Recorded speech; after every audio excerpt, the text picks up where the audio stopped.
Okay, we are live, and we are not going to be stopping this stream until we finish ranking up. Today is the day, for sure. We got a 4-win streak earlier. Look at this. We have 2 wins, 4 wins, 2 wins. We can make it. Let's go ahead and cue into our first game. And let's go ahead and find the music at the same time.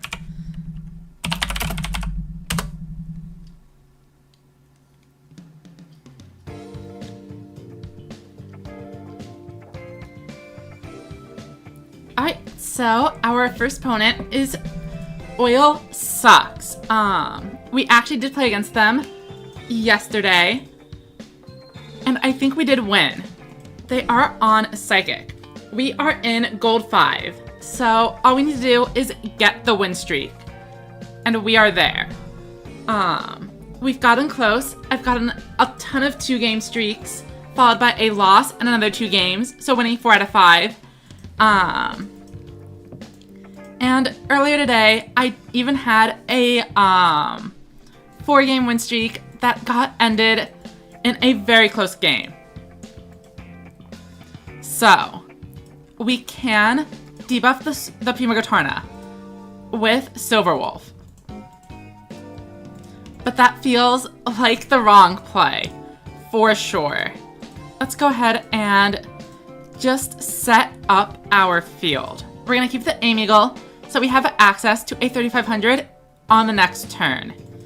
Trying to slam in with Dark Magician Girl is not a winning strategy, for sure.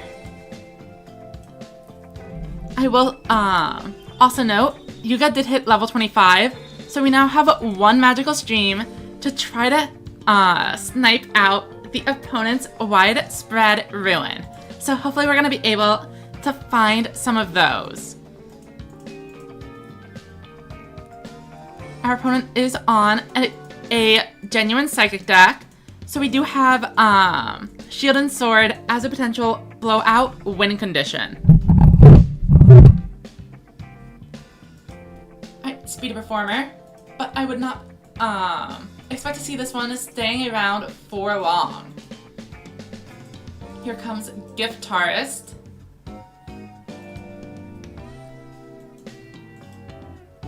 And they're swinging. We, of course, are going to lose the Dark Magician Girl. And they hit the Silverwolf, which are the 2 monsters I would have liked to see stick around. So, we actually didn't draw any light monsters here, which is really inconvenient. However, we could theoretically debuff this down to 2000. But I think it's better if we go here and then flip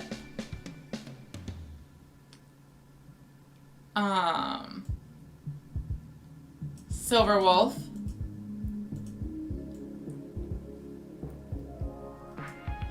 effect, debuff, and then we use the skill here.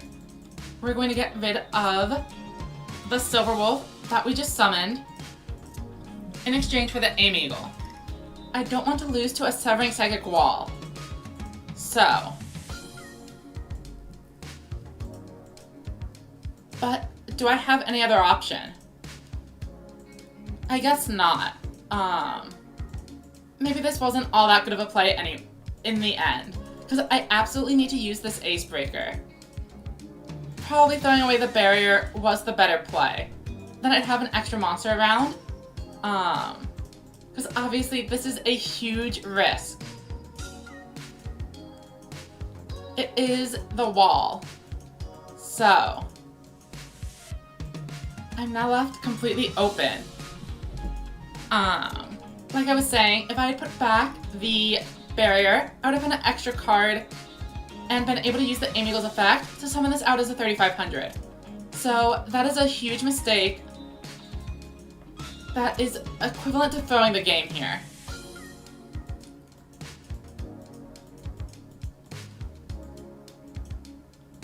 Roman pick coming in.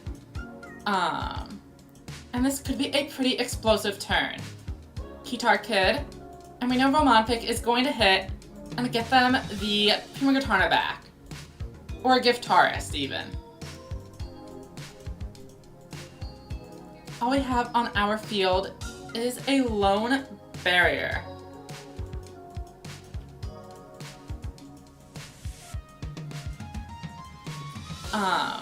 We should probably survive this turn, but the issue is making it through after that. Okay, they bring in Climax Finale.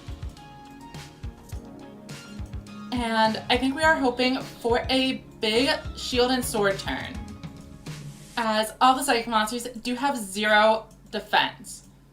Interesting. Are they going to be able to pay their life points low enough to OTK me here? 1,500 plus 4,000. Oh, plus 4,500.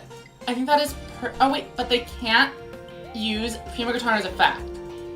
Okay. Let's take that for sure. We eat it. And as long as we're surviving, we need to keep our barrier around, as it is our out. Okay, here we go. Shield and Sword. Dark Sword Magician. And we know that the face down card is going to be a Climax B, or Climax Finale, whichever one the actual name of the card is. And we are bringing in exactly 5,000 damage. Let's head into the battle phase and take this game. With just 600 life points remaining and a huge misplay, we managed to do it. I will go ahead and send my opponent the nice.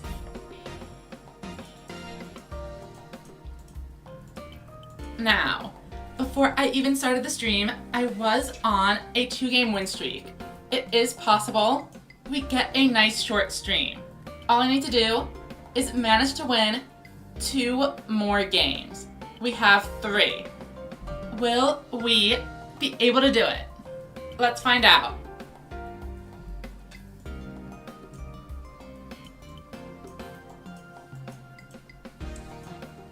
We are against a Roa.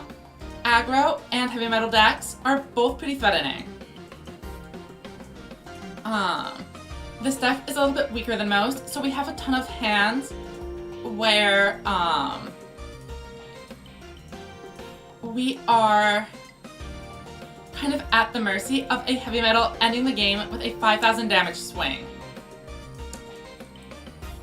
However, this opening hand is relatively good, especially if they are bringing in a bunch of zero defense monsters. With Shield and Sword, we'd be able to make a huge push. Growl. Okay. This could be a win. The question is, do they have the Widespread Ruin? Our move.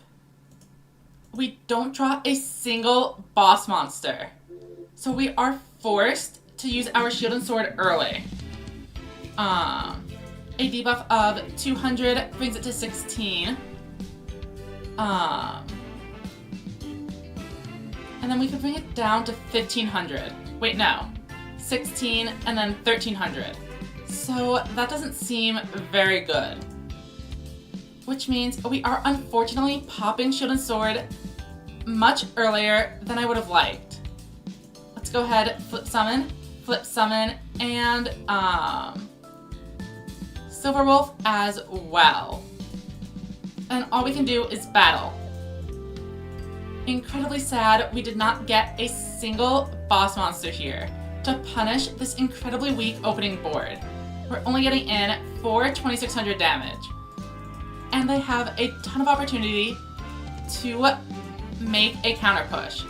I am reasonably confident they have another trap card. And if they had a widespread ruin, they probably wouldn't even bother to use it here. So they could still have it hiding in the shadows. Heavy Drive lets them get a Grout or Heavy Metal effect off for free. Going second is actually a huge boost for Roa decks. Here comes a Rocker. They are not going to be able to attack directly this turn, but attacking directly is not an issue when I already have 3 weak monsters on board. Growl is going to be a huge debuff down to 700. And then they might just have another one. And of course they do. Here comes another Growl. I have this barrier, but I'm not going to use it. Interestingly, they don't have 3 monsters on board, so these Pocket Pikachus are still more or less completely useless. And another whiffed turn. That is awful. There's really absolutely nothing we can do. We just have to wait it out and hope that a Heavy Metal doesn't end the game. It would go to 25 plus 13 is exactly 3,800. So, Hammer Crush and Heavy Metal is a game ender. Unfortunately. They set another back row and head into battle. Okay. We don't need to do anything here. We have all the best low-level monsters in our deck. But what we need right now are high levels. Oh, welcome back, Dino King. Dark Sword Magician. I don't think it's enough. Not on its own. And leaving a monster in attack mode for Heavy Metal to destroy me is also not a winning strategy. I think, once again, all we can really do is set a bunch of cards and pass.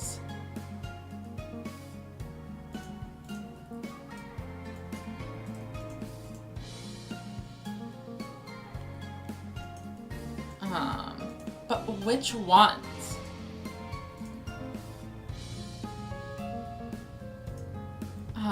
It's worth noting Dark Sword Magician does not have its effect online. So the Pocket Pikachu should be the most important card in my hand. I end. Now, I probably do need to avoid bricking, so I need to use this barrier to put back an Ameagle when I get the chance. The third Growl comes down. Okay. And now we do use barrier because we are out of Ameagles. And we need to be able to use the effect to send an extra high level monster into the deck in case we brick. It's our move now. Let's see if we can do it. See, this is exactly what I was talking about. Let's start with Pocket Pikachu, of course. Activate the effect. We will be returning Silverwolf into the deck. Add the Tiger.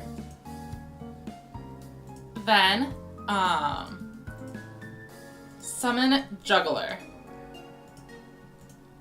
Activate skill.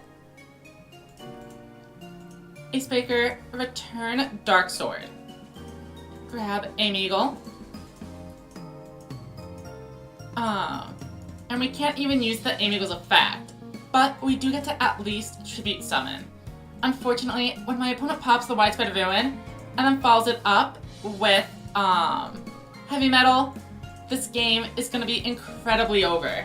I don't know what we could possibly do to have avoided this fate.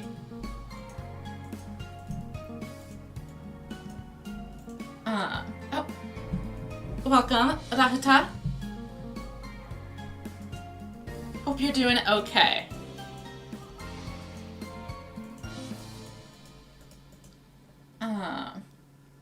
And Dino King, my opponent is definitely on Royal Rebels and is absolutely going to end my win streak. A simple Heavy Metal is game. Unfortunately, there wasn't much I could do.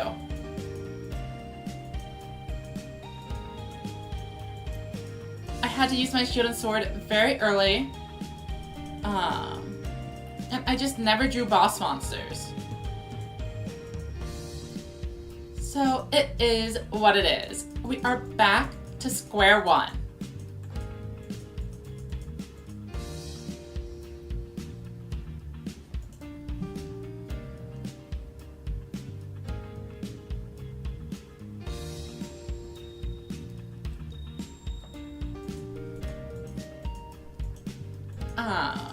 Alright, so our first opponent is going to be Luke, and we are up first, which should be a good thing. Sorry, Dino King, I am focused on hitting King of Games today. So, I think we bring in the Ace Breaker, and then we just hope that they don't have an Ancient Arise Dragon, or a Slayer.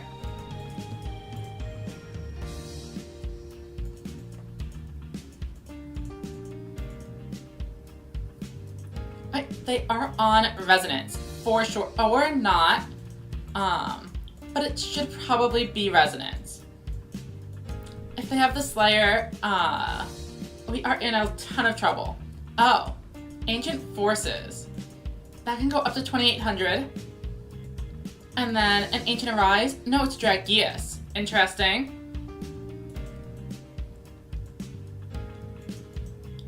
But we are actually safe here. We may lose a little bit of life points, depending on how they sequence the attack. But they go with this first, playing into my barrier. I will go ahead and shuffle away the Silver Wolf. They take 100 damage and have to give up Dragius if they want to defeat my monster. Of course, they do choose to, as Ace Breaker would otherwise destroy it for free on my turn. Our move.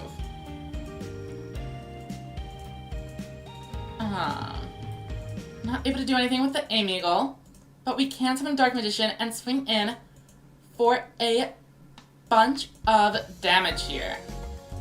Tiger coming in, and we have another barrier to force them to find an Ancient Arise if they want to clear the Dark Magician. Swing in. My opponent is left with just 2,100. However, they do have Clear Ice and Burning Blaze in the graveyard. Dragorite. They definitely have something coming, or they wouldn't be playing these in attack mode. Burning Blaze Dragon. I'm okay with that. It's the Ancient Arise that we are trying to avoid.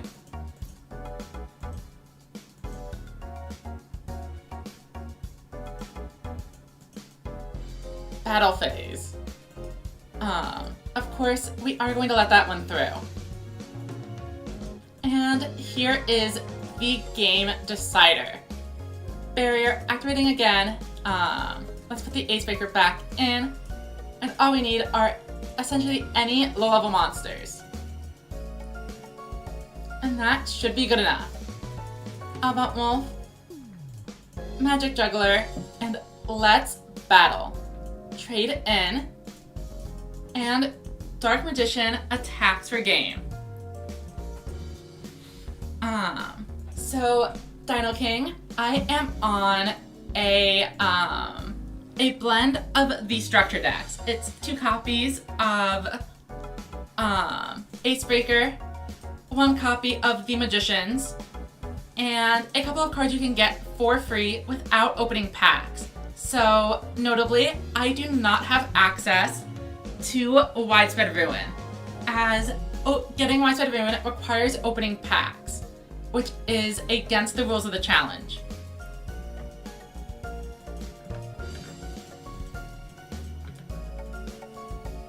Game number 2, in a potential run. Gavin. Will they be on Celerity? We are up first. And we draw a second Tough Striker. The issue with these kinds of hands is that it means we really do need to just summon out the Tough Striker and hope they don't have anything. I also do want to note, we won the last game, and we had a 3 game win streak.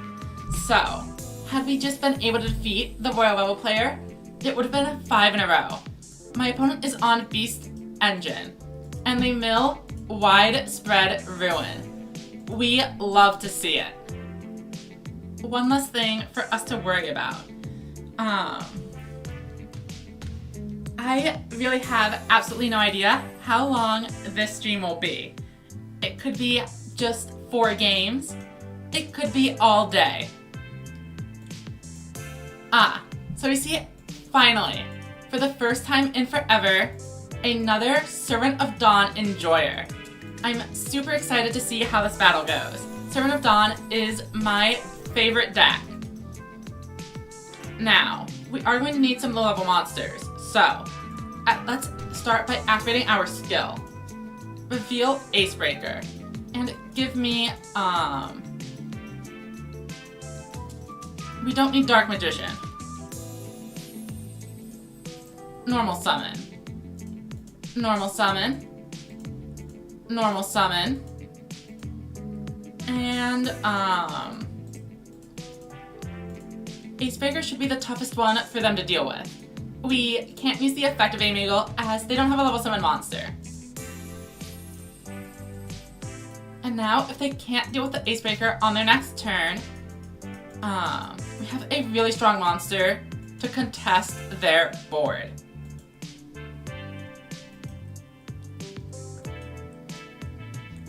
Gazelle, Silverwolf, they are going to be debuffing my Acebreaker and potentially bringing in another boss. Summon Skull and Gaia both clear, as does Tough Striker. Very well, but we have an ace up our sleeve. It's the second copy of Aim Eagle. Let's go ahead and Magical Stream.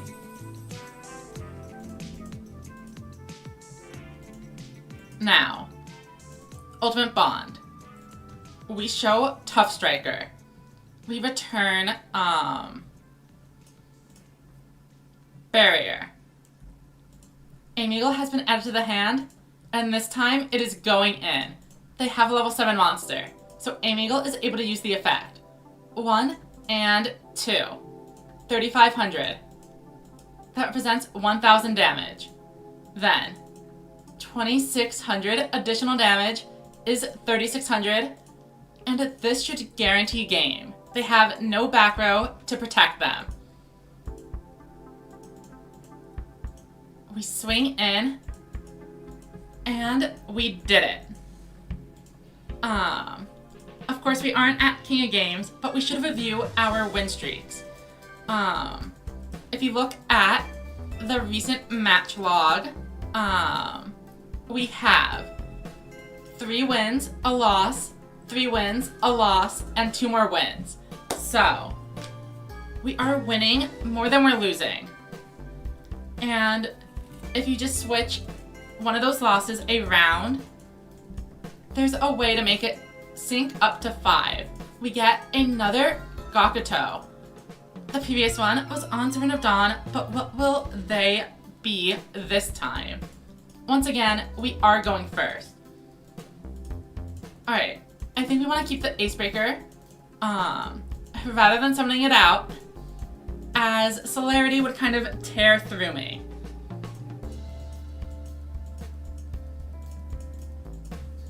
It is Black Dragon Rising, an equally devilish deck. But are they playing Royal Rebels or Rulers? Being on Gakuto doesn't actually tell us anything. I've seen a ton of Red Eyes Rebel players playing as Gakuto to bluff the Rulers, only to drop a huge heavy metal. Oh, welcome Sarah. I hope you are having a good one. We see Masaki and Anandes. They are definitely on Rulers. Okay. Interestingly, this is the kind of board that actually would have been fine with Acebreaker being summoned normally. Will they delay directive? They do. But that's okay. I have a plan to break through the Fiendish General's trap.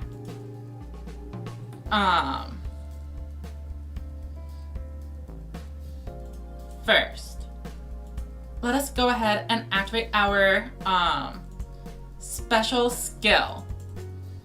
We will be showing Acebreaker. Then, we return a monster from the field into the deck. This time, I'm picking Paku Paku Chu. For you see, this will enable an incredibly powerful combo. My opponent has 2 level 7 monsters on the board, and I have just 1. So Dark Sword Magician can be special summoned from my hand. Then, Avant Wolf flips up, and Aim Eagle is summoned alongside it, and they concede. Despite the delayed effective, I was getting out 2 boss monsters and clearing their board. It was going to be an absolutely incredible push, backed by a set copy of Shield and Sword. And Barrier. Let's duel again. Here we go. We have a 3-win streak. All we need to do is win 2 more, and we can get out of here in under an hour. Mimi. Potentially Disco Fever. Potentially something else. We win the coin flip and have an interesting opening hand. A lot of low levels. Okay. Unfortunately, this Paku Paku Chu is not live. So, I think it's actually pretty reasonable to get rid of the Dark Magician from our hand here. If they don't have any high levels, we'll be able to keep it on board. And it's also the weakest high level monster in our deck. So we'd rather draw through into our Acebreakers. They are on Magician Shuffle, which is actually incredibly threatening, as them summoning 3,000 attack point Dark Magician girls is a huge counter to us opening our Dark Magician. Once they find it, they are going to be set for life. They are setting monsters, but we know they have a Dark Magician girl in hand. And once it goes up to 3,000, how do we possibly out an army of 3,000 attack point monsters? Oh no. I mean, Aim Eagle might be our key to success, but they don't have a level 7. They are level 6 monsters. Oh no. This is looking absolutely terrible.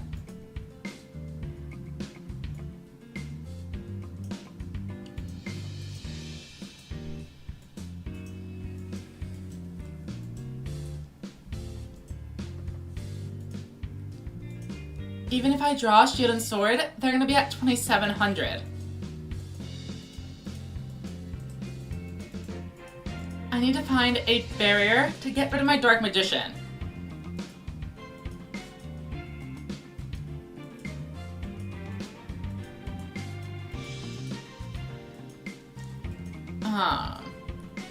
Maybe we try to beat the Seraph of Darkness. Yikes, okay.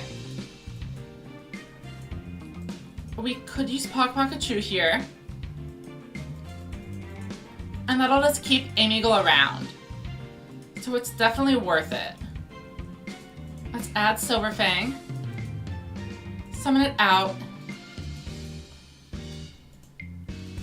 And then Tough Striker is up next. Unfortunately, the other 2 monsters are just being set face down. Battle and see if we can't get in for 1,500. We do. So that face down card is almost definitely not the Widespread Ruin.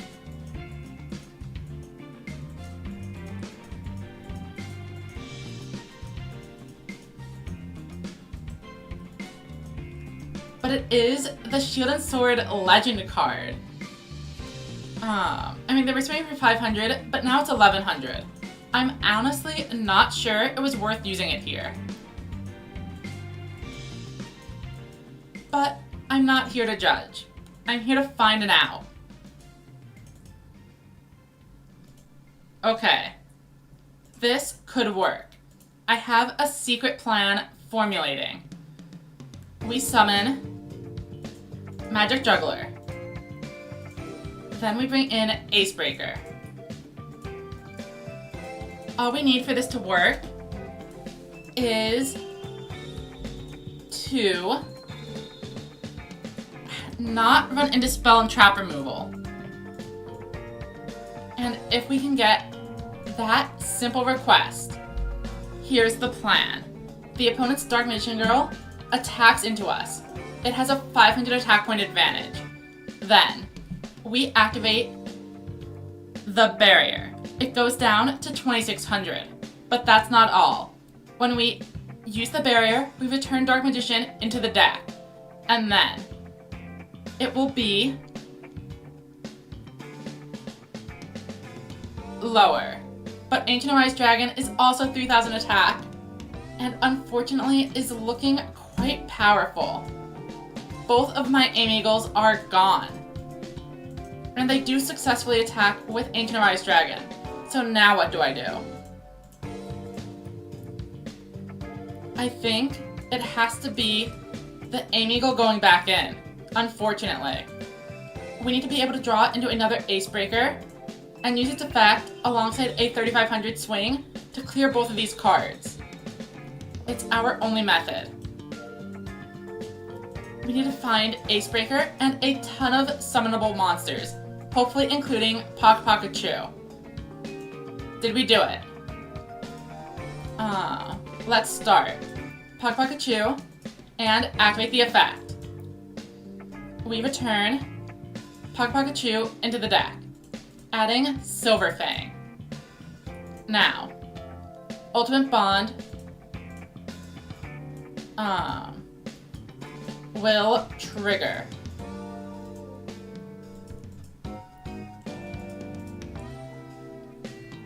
We are putting Shield and Sword back into the deck and getting Aim Eagle. My opponent now has a level 7 monster on board, and that means Aim Eagle is live. Activate the effect. 1 and 2. Summon Ace Breaker at 3500 attack. Then, Ace Breaker activates its effect. We discard 2 monsters and destroy that pesky Dark Magician Girl.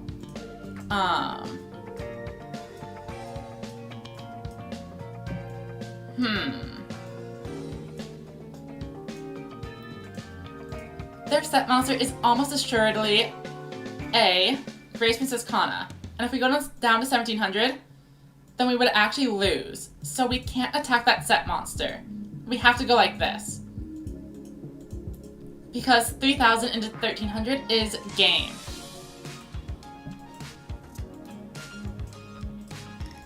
Now, what we need is for them to not find the final Dark Magician Girl, as another permanent 3000 attack point body is way too much. But Seahorse Carrier is probably going to end the game as well. Has even an Ancient Arise Dragon beating this up, and then 2 other monsters to swing in for game. Phoenix Dragon. Here it is.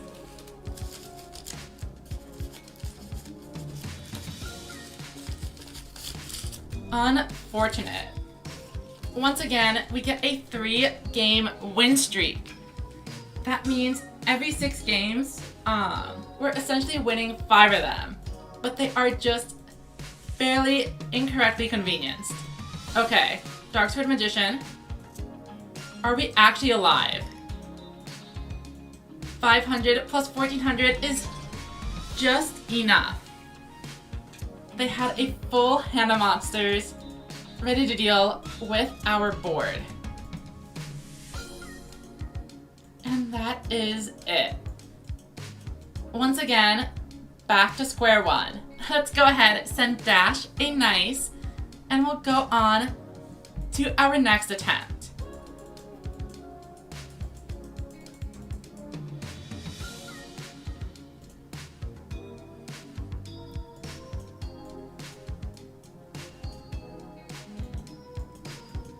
So, I really do think it is possible. I've been winning more than enough games.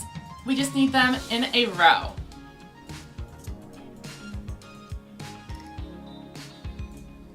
Okay, our opening hand is actually pretty strong. We have the Tough Striker, so we want to see them summon out like a turn 1 heavy metal with no protection. But they don't, of course.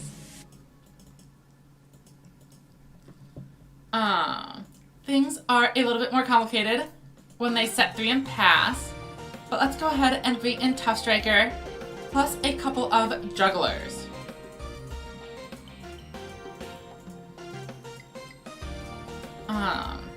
Obviously, Widespread Ruin is kind of disastrous, but it seems much more likely that it'll be something like a Barrier or Recital. It might be Recital. I feel like the hourglass lit up right at the end. Oh, welcome to the stream, Matt. If you queue against me again, please concede. No, I'm kidding. Good game. Thank you for dueling. Welcome, Dimitri. We are playing a structure deck match. Notably, the challenge is to not open any pack of cards, which means the bundles with Widespread Ruin, which has 17 packs, is illegal. This has made it incredibly difficult to win. However, our deck is still very competent. Just winning 5 in a row is tough. There are a lot of games that do get decided by this Legend trap. Here comes Seahorse Carrier. They have a billion cards to work with, even after I destroyed their entire field. 4, 5, 6, 7, they had 8 cards. Like, what the heck? This is an absolutely incredible board to build from nothing. Our move. Acebreaker and Aim-Eagle could be a good start. We even have the Avant Wolf.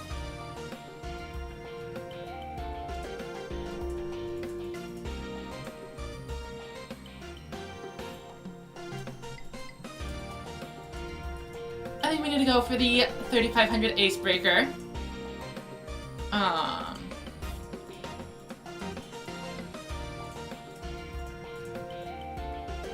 And that's about all we can do. If they have the widespread, it's unfortunate. And that's what I mean. Winning 5 in a row is incredibly difficult. When at any time, your opponent has a 1 in 3 chance to see a card that I do not have access to that just destroys one of my monsters by their second turn. But sometimes they will know the Widespread Ruin, sometimes it'll be at the bottom of the deck, etc. My opponent is in a rank up game, and we have been losing, so we are going to just let them advance. Good game, DDD. Congrats on the rank up.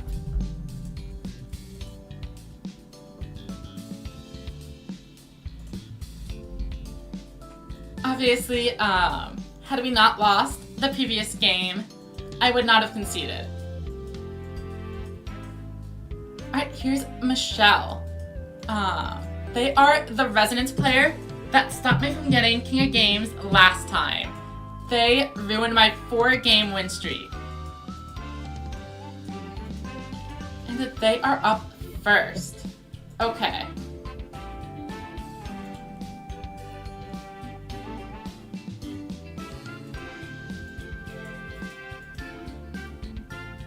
Tribute set. That has to be a Bunker Strike at 1800. But we legitimately just have nothing. There's no way it's Slayer. I will just give them this win.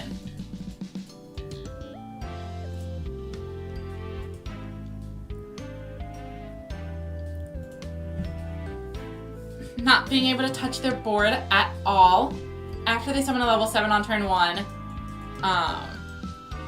is essentially going to be a game loss. So no need to spend the 15 minutes on it.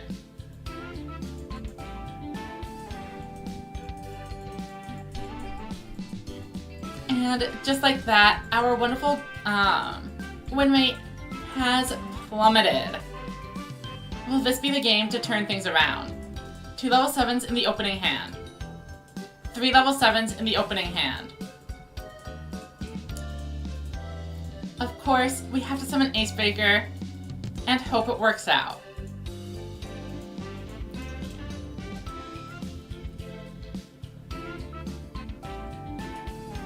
I mean, literally any boss monster is enough to clear this. So we'll see what they do.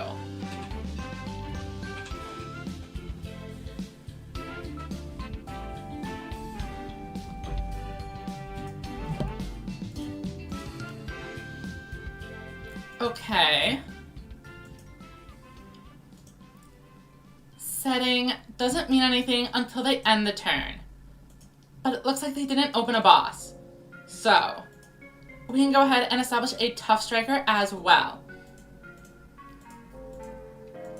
Even if they have a widespread ruin, we'll be able to keep a boss on board. Oh, and here goes my internet connection. Hopefully things do remain stable, as I don't want to end the stream just yet. We're gonna leave the middle one alive. Okay, they are definitely on aggro, and it's a budget version as they are running Thunder the Thunder over Light Sorcerer. Hammer Crush deal to be expected after the Thunder reveal. And of course they immediately send Pock to the graveyard. So, Silverwolf, uh-oh.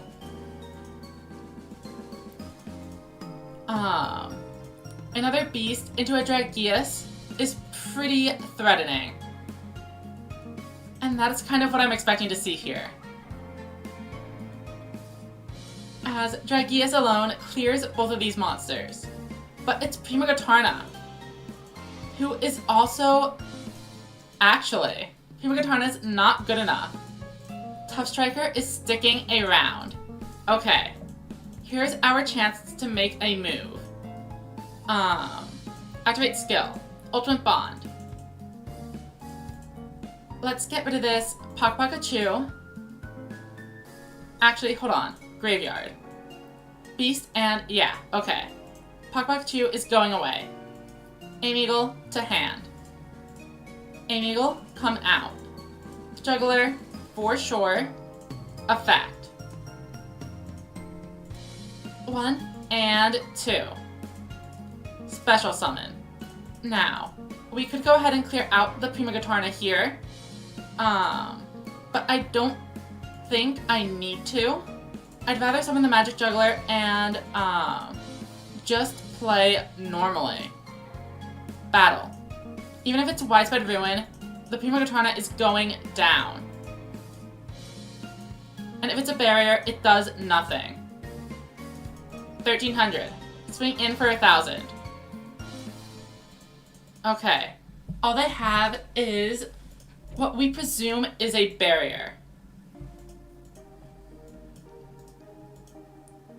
And we have a huge life point lead. Their hand should have a level 7 monster in it, based on them keeping a card last turn. Thunder the Thunder. But Dragius alone... Okay, we do see Dragius, probably the card that they kept from last turn. Now, what is their final one? It's a second Dragius, just as expected. They can clear the board, but it is incredibly unlikely, as it would require leaving themselves on a lone Gazelle. I would expect Dragius to swing into these two and see a passed turn. Now, Gazelle is a vulnerability. We have another Aim Eagle in the deck. If we draw our second Tough Striker, 3500 swings over Gazelle for game.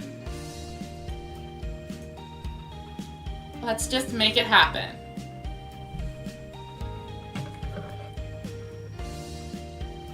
They are having a little bit of connection issues, but maybe that means they disconnected, realizing that they can't win the game. And here we go. Send them an ice, and we are back. We are so back. Here we go.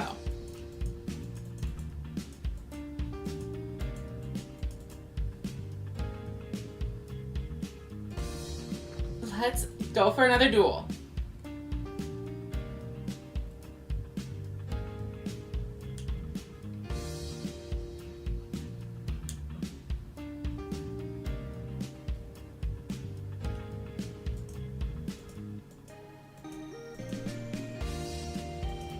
Alright, they win the coin flip, but that isn't everything. We have, for example, a Tough Striker. So if they're a 7th Axel Road deck that starts on a Witch Magician, we'd actually be in an okay spot. We see a Pug Pikachu.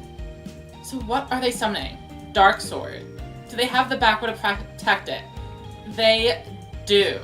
Suddenly things are a bunch scarier. Ultimate Bond for sure. Show a Tough Striker, and then return a Tough Striker into the deck. We just need no widespread. I mean, realistically, even a Recital is like fine for us. Let's start with Light Sorcerer. I mean, obviously I prefer its only cards like Curtain of Sparks, but I will try to take what I can get. Swing in with our 3500 Tough Striker. If this connects, we are in a great spot. And it does. They are taking 3000 damage on my first turn. And we have a barrier to protect us from any future Dark Sword Magicians. Now, are they a Magician Shuffle deck or a 7th Axel Road deck? It's Shuffle, which means they should have some amount of trouble clearing the 2500 threshold. Magician into the graveyard. Okay. Gazelle. Do they have the Silver Wolf? They do. But are they gonna have Rage of the Beast? That's where I doubt it. Though, Magical Stream is a pretty strong card that they are likely to be running. And of course they do land it. So, a new card is set face down. We know that this middle one is probably just a barrier or a Curtain of Sparks. Unfortunately, they are clearing my board. Okay, we don't have any spellcaster type monsters. That could be an issue.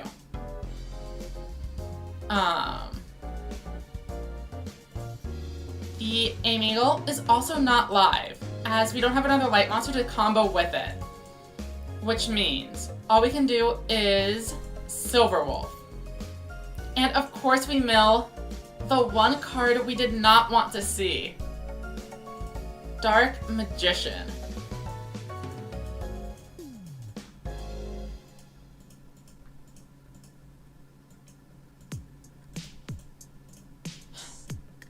We swing in.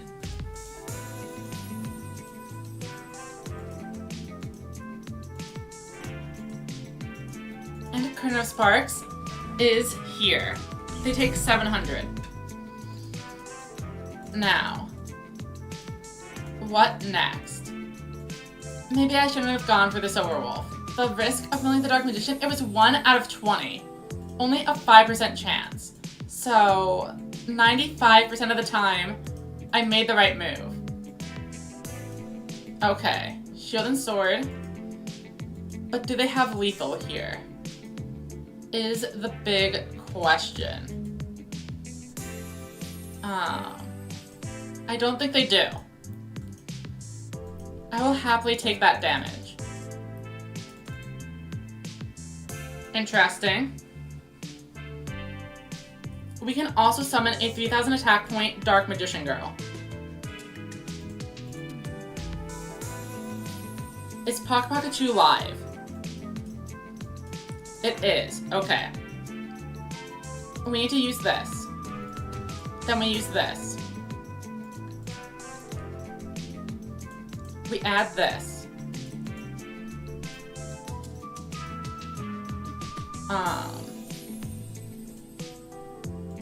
Activate Shield and Sword.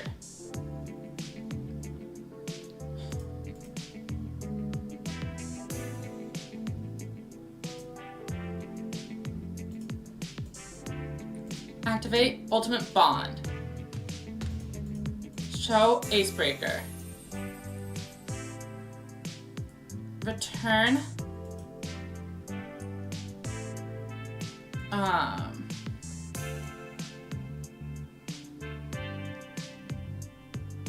Return Tough Striker. Add Amigal. Amigal. Tribute Summon.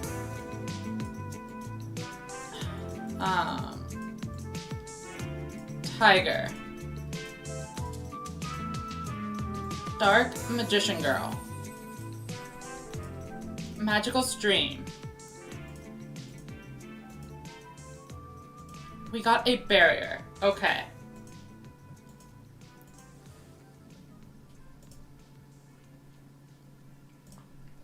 Now, we have a potential lethal push if we go in here. But I'm pretty sure they have another barrier type card, which is problematic. Yeah. Curtain of Sparks. They survive the turn. And now we are in some danger. I should have set this. Instead of putting it in attack mode.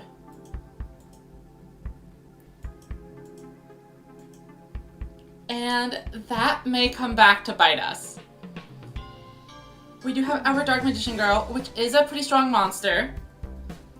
But it depends on what kind of bosses they get. A second Dark Magician Girl is incredibly threatening. Okay. They let us keep our Dark Magician Girl. Huh. What's the right play? Think. Silverwolf can debuff by 200. That is not enough. If I keep the Silverwolf, I might be able to draw into it again later. So, set. Set. Set. Set. Pass.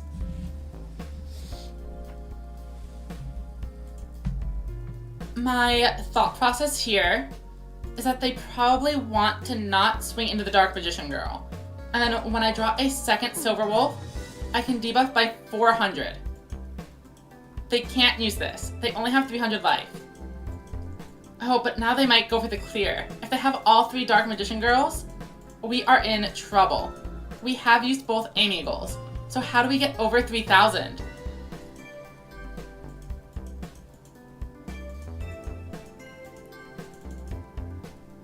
Okay. I mean, this could work if that is not a trap card. Let's think. Do we have other outs?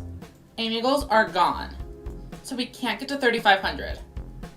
Light Sorcerer of Sanctity is still around and can provide a big enough debuff to push through a Curtain of Sparks, but we would still die afterwards. So, Silverwolf it is.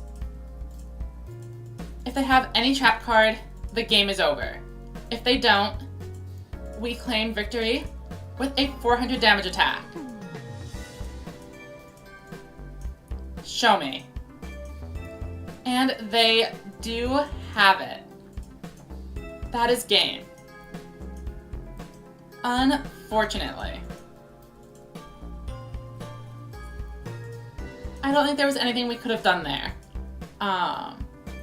We would have lost due to deck out. I don't think there's a way I could reasonably debuff them by 800 in one turn.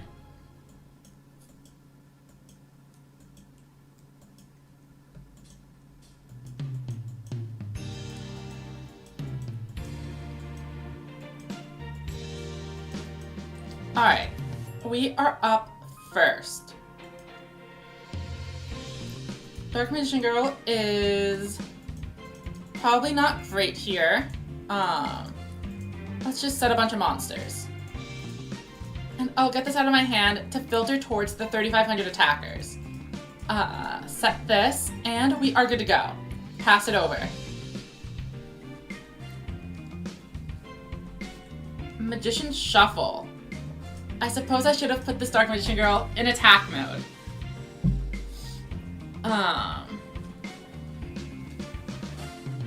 But with Magician Shuffle, 7th Axel Road, and Ultimate Bond all being Yuga decks, plus Hammer Crush Deal, I don't think there was realistically any way to know. They of course do find my Dark Magician Girl and clear it. Shield and Sword. That could work.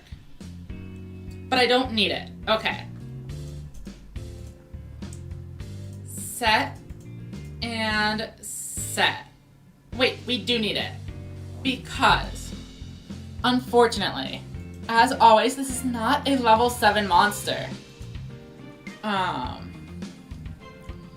So, we need to pop this.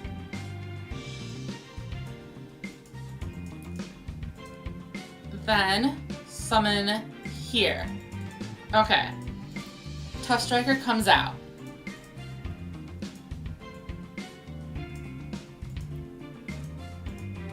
Flip, and we get a spellcaster on board to trigger Magical Stream, destroying the face down card. It was a Curtain of Sparks, which would have been enough to stop this push. It's not Widespread Ruin, but I will take what we can get. They probably aren't running Doriado. Oh, but we are rewarded by swinging with the 1500, and we get in for some damage. Now, we do have a barrier, so our Tough Striker might be safe. Unless, of course, they pull out the immediate Ghost Cyclone. And here comes Light Sorcerer of Sanctity to debuff this Tough Striker before another Dark Magician Girl claims its power. 600 debuff.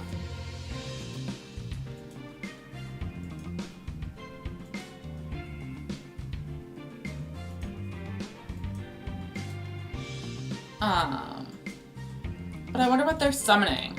Mystic Dealer and Shaman are not the strongest pair, so I'm expecting a Tribute Summon. Are they on Seven's Road? Or is it a Dark Sword Magician? It is. I'm okay with this. The Light Sorcerer wasn't able to do anything, and all we need is a boss monster to clear this. Alright, we get some.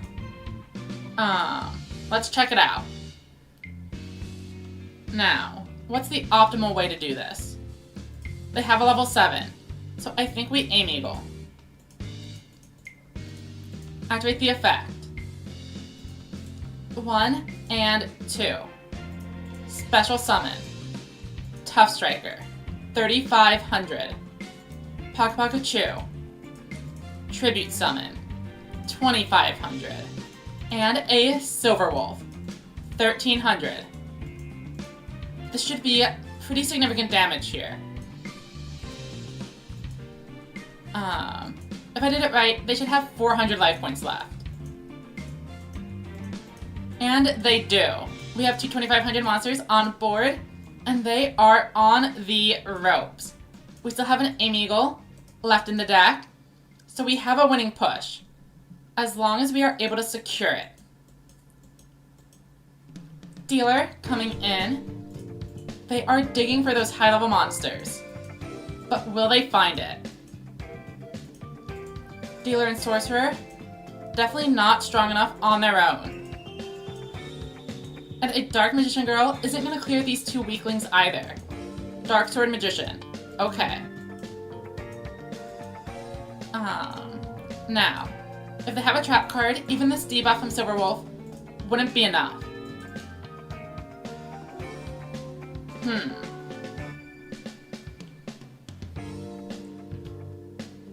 So, the correct play is, of course, summon Pocket Chew, summon Ace Breaker, use Ace Breaker's effect to destroy Dark Sword Magician for free, and leave Avant Wolf as a 1500 we can summon alongside it. They only have 100 life points, so we will be swinging with our 2500s into the defense mode monster. There is no chance it survives. And Dark Sword Magician finishes this off. We managed to pick up a win.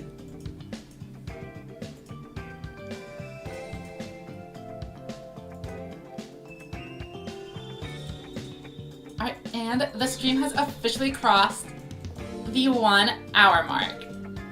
Who knows how much time is left? Could this be the run?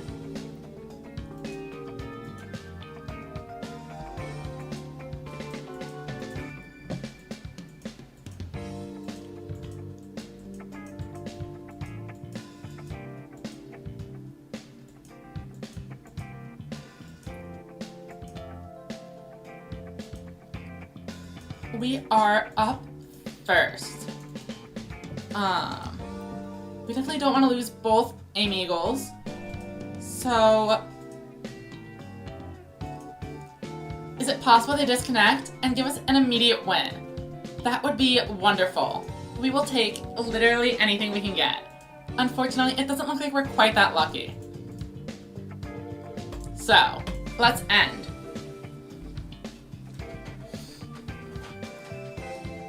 Sorcerer, sure. And it looks like it might be the mirror match. Acebreaker onto the board. 2 back row, but only 1 monster. We might just be able to do this. We had an Acebreaker of our own. Flip.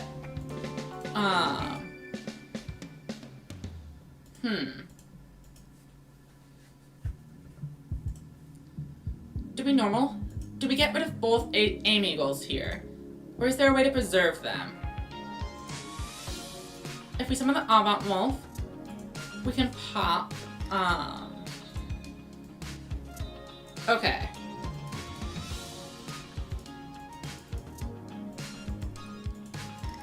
But no, I don't think this was the right move. As after the pop, we would have 1 spot left. Activate the effect. Ditch this for sure. And this. Pop the Acebreaker. And you can see we really wish we had the Avant Wolf instead of the Silver Fang. 1500 is way better. Of course, they have the Widespread Ruin.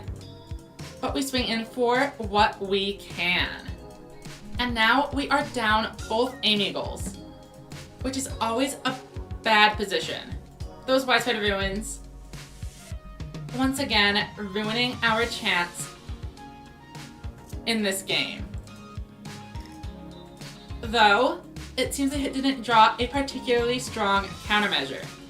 Perhaps we are still in this after all. Okay.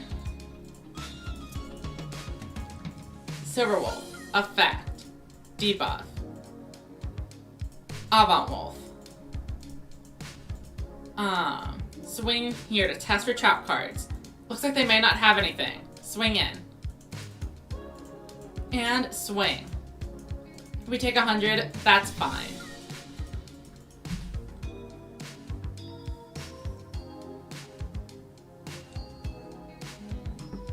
Here comes Ultimate Bond.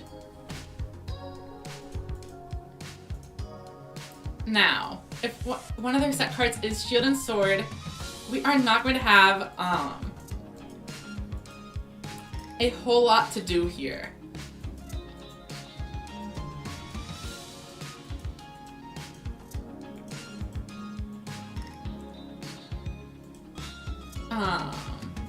Of course, Acebreaker comes in. and they get even more back row.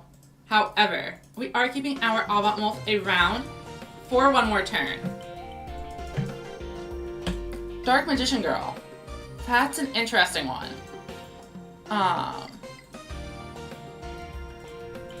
We can summon 2 beasts and activate the effect. Target the Silver Wolf.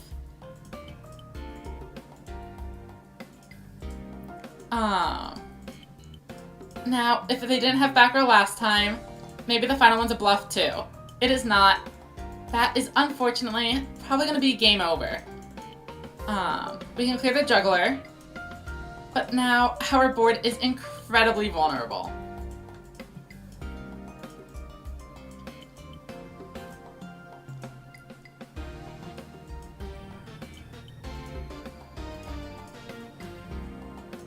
Perhaps waiting for another boss monster would have been preferable.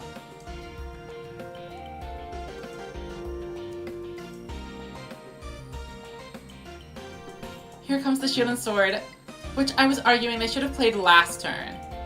But do they somehow still not have lethal? They have to, right? Wait, this is only 3100. Somehow we survive another turn. What can we do with this? Acebreaker, huh?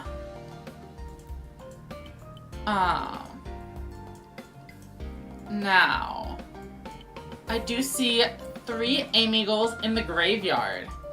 If that last card's not a new barrier. But no, we can't risk it. We just need to set our board and wait things out. End turn. What we're gonna do is put our own Aim Eagle back. And this is gonna allow us to bring in a monster capable of defeating their Acebreaker.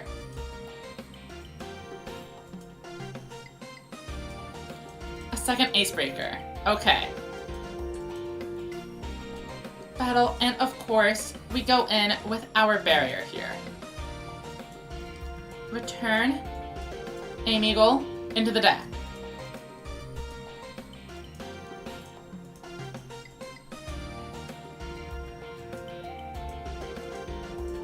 Draw for turn. And that is game. We drew the Aim Eagle. We are not able to search for another one. We simply did not find any of our 3 Pakachu, all in the bottom 7. Sometimes it happens like that. So, we shall give it another shot. And of course, we are slowly, very slowly, grinding some experience points. I do think a second barrier would be nice to have, but, a second copy of Magical Stream would be nice. But we simply are not going to reach level 30 anytime soon. Let's duel.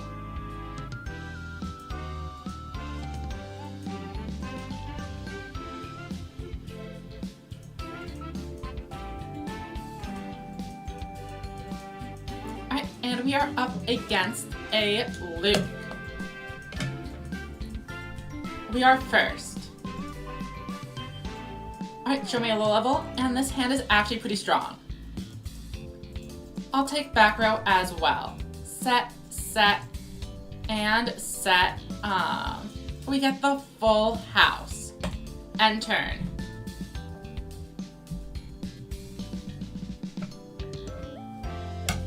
What is Leaker Y going to do?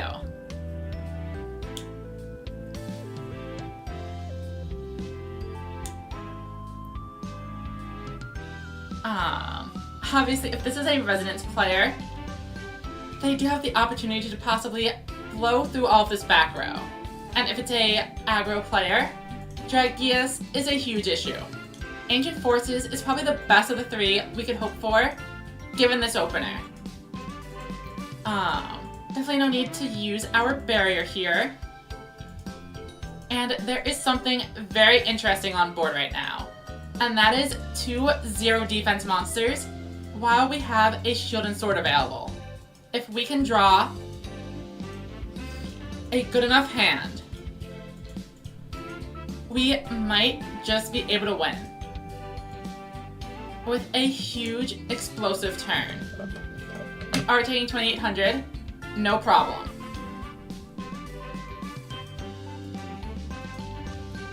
Our move. Interesting. I think that's too many. But what we can do, shield and sword. Mystic Dealer. Effect. Dark Magician into the grave. Draw a card. Barrier. They are really making me work for it.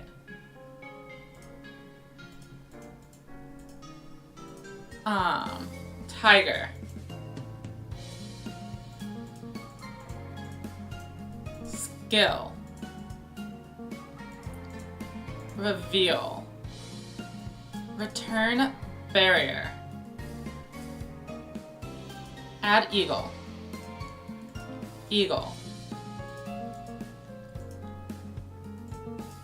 And Ace Breaker. So we're not getting the big lethal push I was hoping for. But this is okay. We got to clear 2 monsters and swing in for over 3,000 damage. As long as we survive the turn, I think it'll be alright. We have a Magical Stream plus Dark Sword Magician. So even an Ancient Arise Dragon coming in shouldn't be enough on its own. Hopefully. I mean, this is getting destroyed, and that's 800. And they did just Seahorse Carrier. That was live. Definitely an odd play. We're gonna have to wait and see why. Why would they toss Seahorse Carrier when they had a free extra card? A second Thunder the Thunder. I think they really would have appreciated having another monster.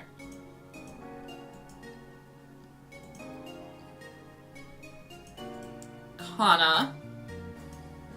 And then what? Ancient Arise and Set. Dragius. Okay then. I mean, that's not game. So, I'm okay with this.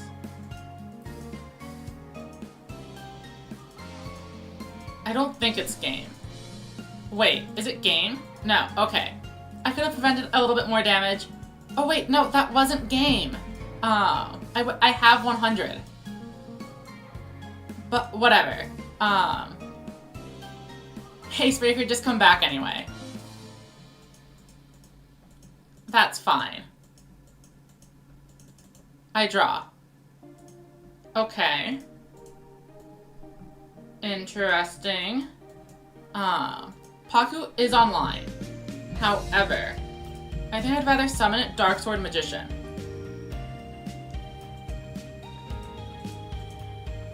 Skill. Reveal. Get rid of the Magical Stream as they have no back row. Aim Eagle is here. Pakachu is serving as a noble sacrifice for my 3,500 attack point monster. Special summon. Normal summon. Battle. 1,000. Destroy the Kana with our Dark Sword Magician and swing in 4 game with the Juggler. It was a tough one, but we simply drew the out.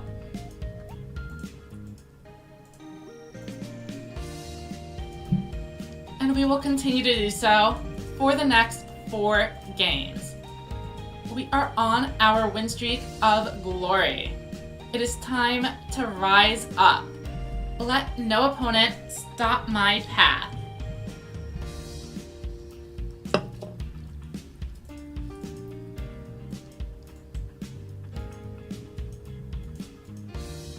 Looks like another Yuga. But what could they possibly be on? There are so many Yuga decks. It's tough to know.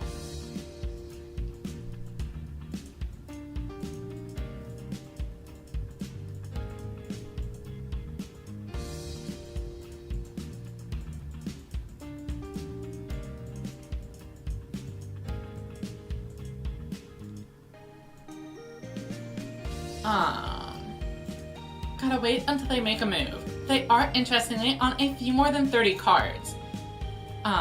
33 to be specific.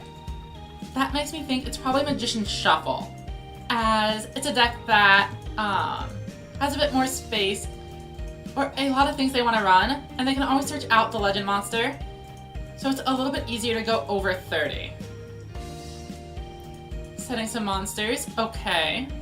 2 back row. We do not have enough info to pop this Magical Stream. I think we just set and pass. We are keeping a Juggler because this sets up Pocket Pikachu and enables Magical Stream. Maybe we should have gone in and tried to swing for the 1300 direct. Hard to say for sure. I feel like we'd definitely be opening ourselves up for a big counterattack, and if they have a Doriato set, it would have been all for naught. Here comes a Dealer. Well, that starts to make me feel pretty bad for not attacking, and then Magical Stream immediately, destroying my only source of spell trap destruction in my deck. Magic Juggler. We should have swung. What a disaster.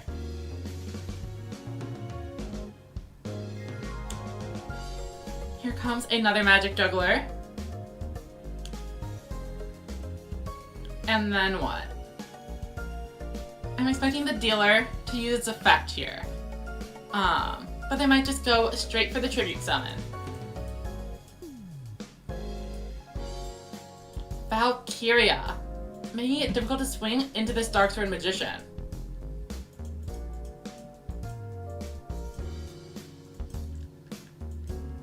And 3 back row.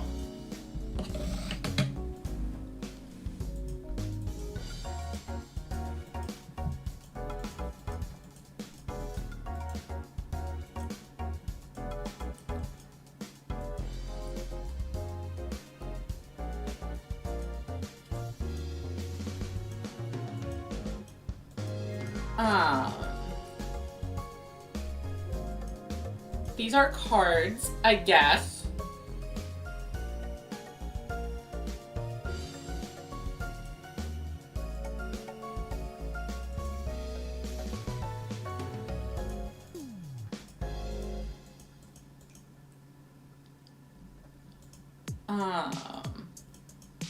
I say we debuff the Valkyria, because we need to clear it before anything else. Then Silverwolf can come in. Dark Magician.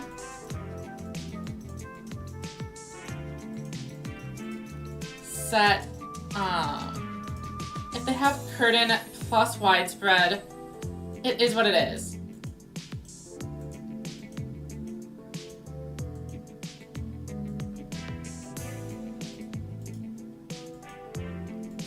Curtain, okay.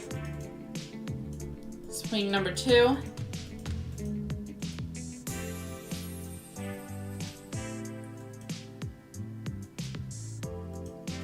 Barrier.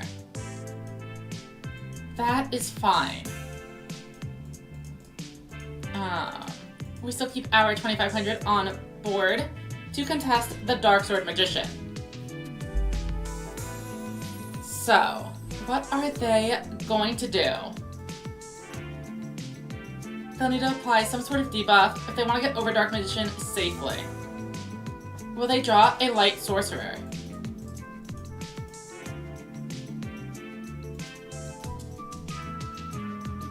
Why did they choose to shuffle away this juggler instead of holding the barrier for later? Do they already have spell and trap cards in hand? No, they were completely empty. Only one way to find out. Let's see what they go for. Bum, bum, bum, bum, bum, bum, bum, bum. Dealer. Solid card, for sure.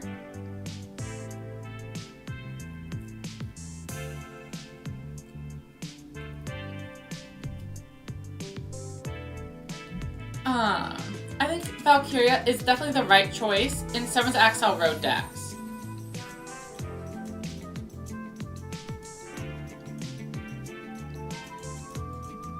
Having just a normal summonable, super powerful body that also triggers the skill is very powerful.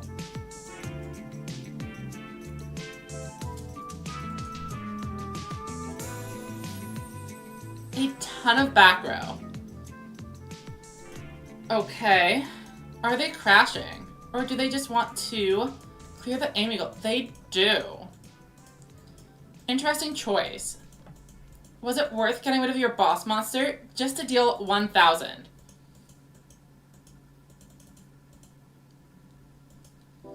It is if I draw like this. Pikachu is online. Pass.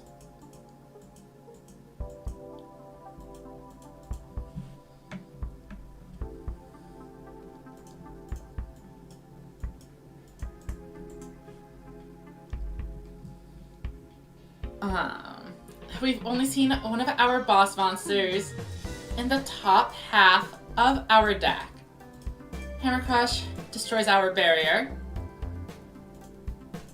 But luckily we have seen, of course, both Aim Eagle, so we're not getting any 3500s this game. Dealer filtering their cards down. Ditching another dealer. Interesting. I suppose they are looking for high levels.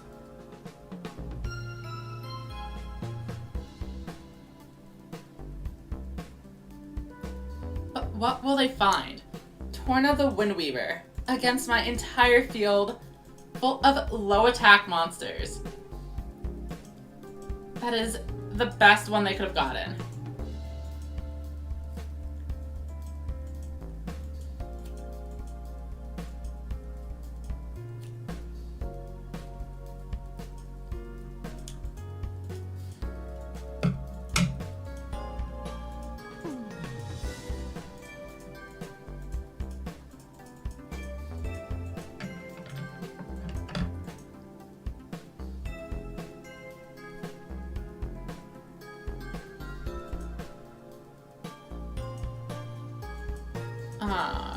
They grab 7-zone Magician. Okay. Are they gonna summon it? I mean, if they have a low level, they could. Oh, it's the Magician's Valkyria again. So why even bother with the search? I guess just to assert dominance. They know that I know they have the 7-zone Magician to end the game with. Welcome, the next. Hope you're having a good one. Alright. Pikachu is up first. Activate the effect. Return. Add. Summon. Debuff.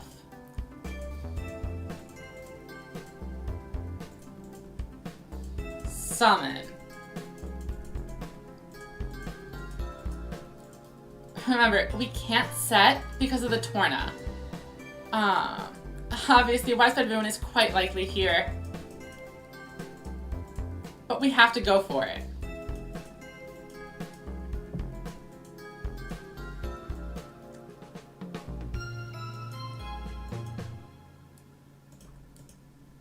And that is enough to end the game. We will send them the nice and move on. I feel like my opponent kind of just had everything there, but it would have gone probably a bit differently if I had just chosen to attack back on turn 1 instead of setting 3, which is interesting to think about. Alright, we lose the coin flip, and here comes a Yuga player, again with 34 cards. We have access to a Tough Striker. But if they just set monsters, it's not gonna mean much. Tribute set. This could have up to 1,700. Pikachu. Okay. I think we definitely are going to Ultimate Bond here, just to guarantee we push in for some damage. Tough Striker is revealed, and Dark Magician into the deck. Summon the weak guys. Tough Striker comes out. Summon his lackeys. And battle. As predicted, 1,700 defense, and we get in for 2,500. I'm confident in our play this turn. Will it work out for us, though? Dark Sorcerer. Okay. And then Witch. And we know they had a ton of cards left last turn. So expect to see the 7-Zone Magician as well. Of course, Witch is here, and activating the effect. What will they discard? That is the main question. A Juggler comes down. So, if they don't have another low level, we might actually be in an okay spot. And Recovery Force. Really odd choice, I think. At this point in the game, your guys haven't really been in the graveyard. You don't have any 7-Zone Magician to get back.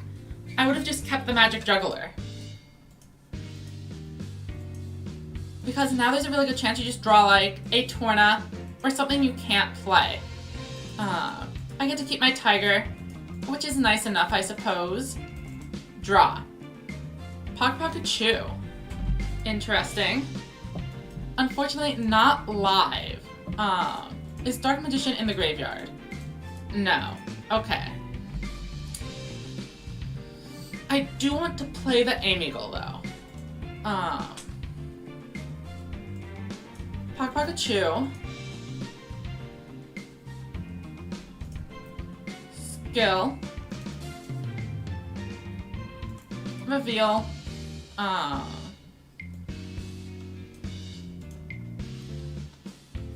Return.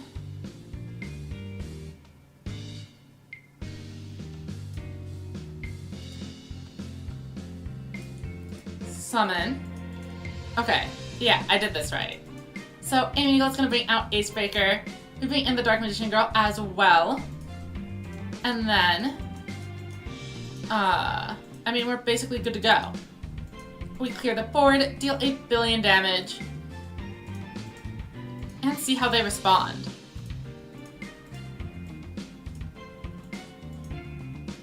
$1,400, $400, and my opponent is down to just 200 life points, which means no light sorcerers for them.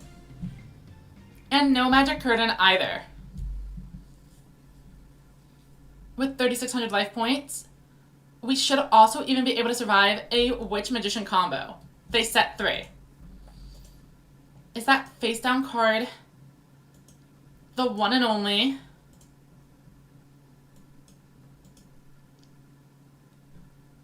Widespread Ruin. Even if it is, we are going to protect ourselves as best we can. Our deck, unfortunately, has no methods to deal with a set 3 pass board. We took out the Torna for this Dark Magician Girl. They have a face down trap of some sort. It is Widespread Ruin. And they choose to get rid of the Ace Breaker. This makes sense. We are in a bit of a sticky situation now. I think a Witch Magician is pretty devastating. Because we have the open slot on our board. Tribute Summon, Splat. That is okay. As long as it's not the Witch.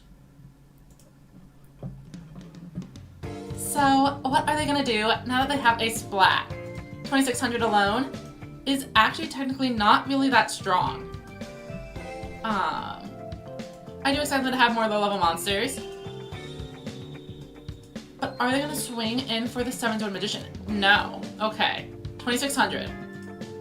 Battle. And who do you choose?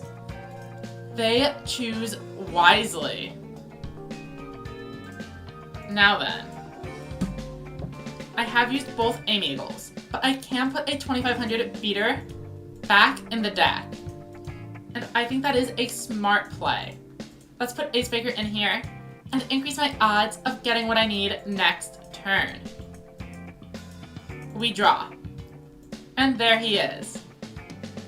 Not quite how I imagined it, but I think we can do this. Sorry for the temporarily muted audio. I had to sneeze. So, Juggler, Wolf, Ace Breaker. Can they stop both of these attacks? I'm gonna set a barrier and battle. Recital. But can you do it again? And it's over. We managed to take home a win against 7th Axel Road.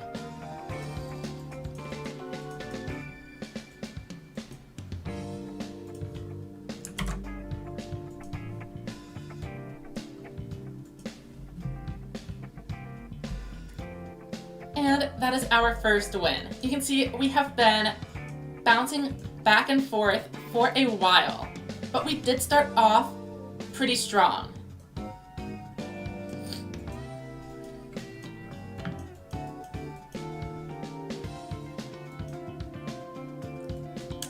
Luke is up next.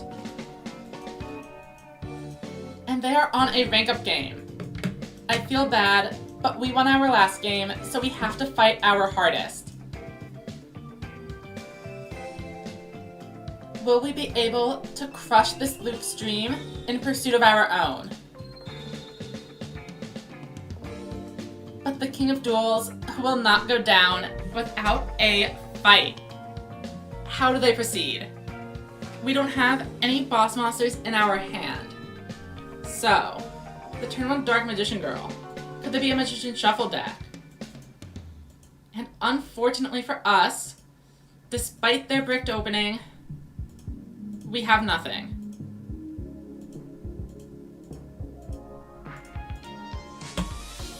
They are getting a chance to stabilize, as we fail to find a high-level monster.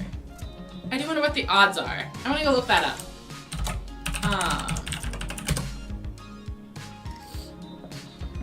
Deck size 30. We've got tributes 7. About 1 in 4 games. Okay. Pretty reasonable. We see, of course, Magician Shuffle gets revealed. And now, they're gonna have 2 Dark Magician Girl on board. And we even lose Silver Wolf.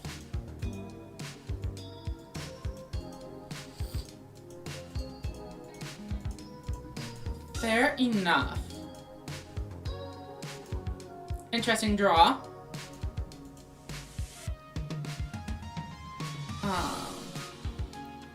But do I gain anything from sitting at a standstill?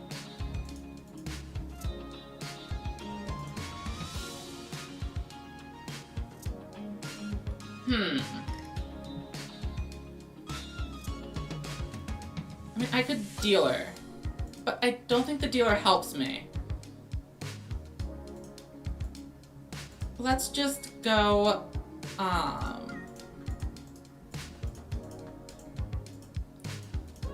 with the stalemate.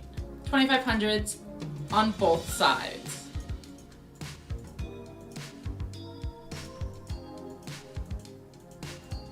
Let's make them work for it. Pass turn.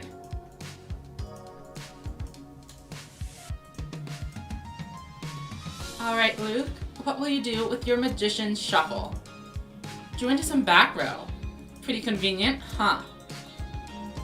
Of course, I do expect them to kill this Paku. Oh, and Seven's Road Magician. That is certainly one way for them to break the standstill. In their favor. Seven's Road Magician. Interesting. Play around Dark Magic Attack. I'm not sure there's really anything I can do about it. I have found most decks, even on Magician's Shuffle, aren't even running it. Like, they'll just use Magical Stream instead. So they do clear the Dark Magicians. Now what? The issue is Widespread Ruin. They have not played a single spell or trap card all game.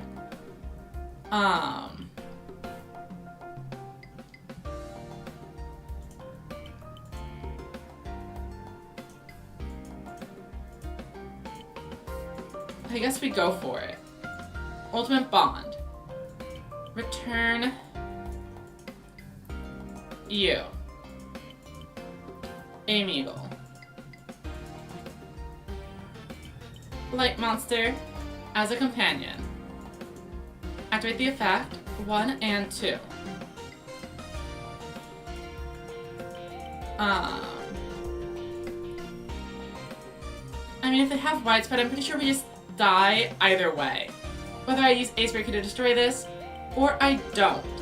It doesn't matter. Widespread would either leave me with an empty board, or in a spot where Seven's Own Magician is just gonna swing over. We send them a nice, and we move on. Let's read the deck list. Yeah, see, this is exactly what I meant. They're running 2 Magical Stream and 0 Dark Magic Attack. That appears to be the standard.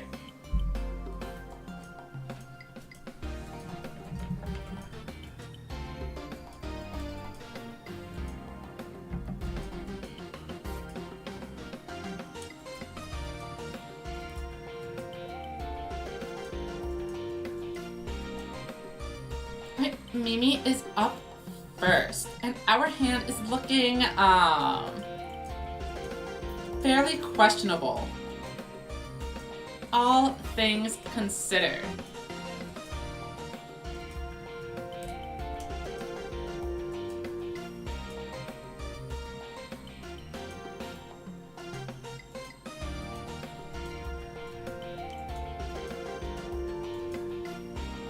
Okay.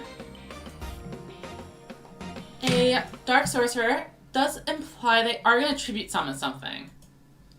And they're probably on Magician's Shuffle or some kind of generic skill. Because Mimi can't use this in Disco Fever. Actually, no, they can. The Shuriken's only on level 7s. But you wouldn't have space for all of that.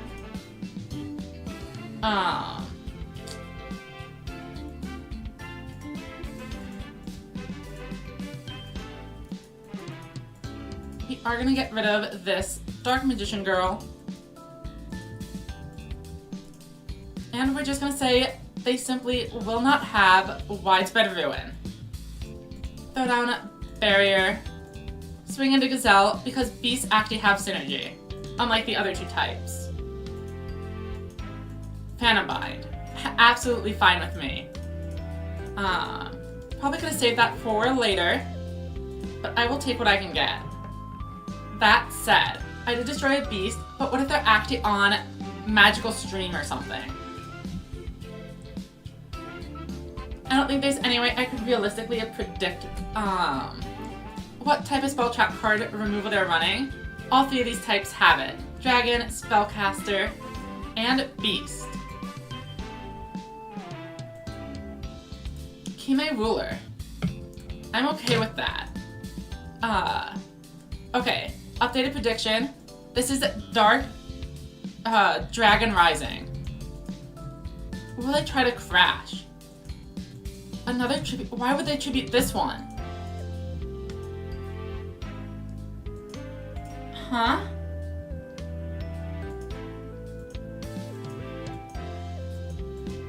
I mean, obviously we are burying. And we even get an Amiable back.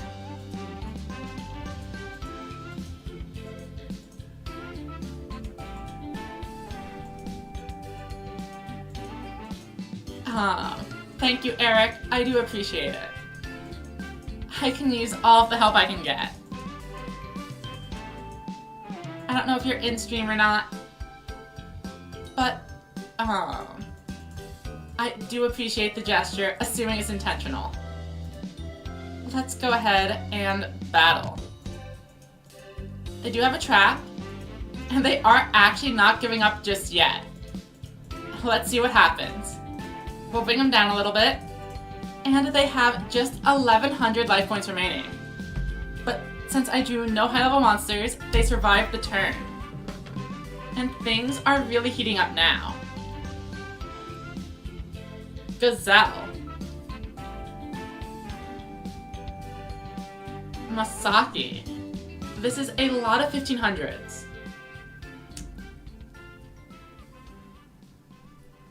I mean, that does beat my board, actually.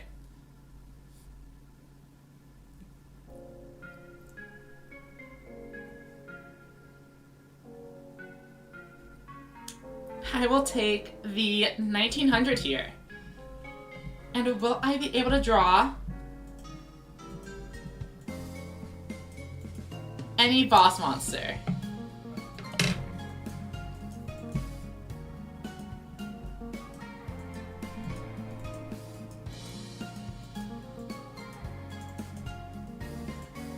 Tough Striker is good enough. Dealer, Sork,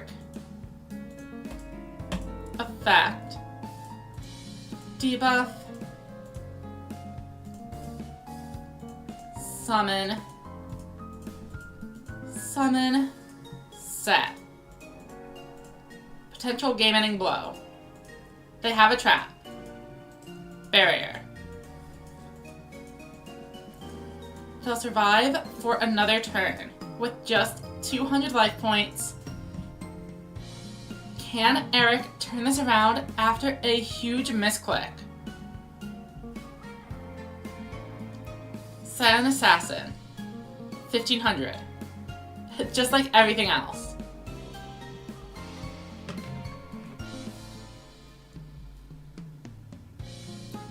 Here comes the Kime Ruler. 2500. And of course, more 1500 bodies. Another set card.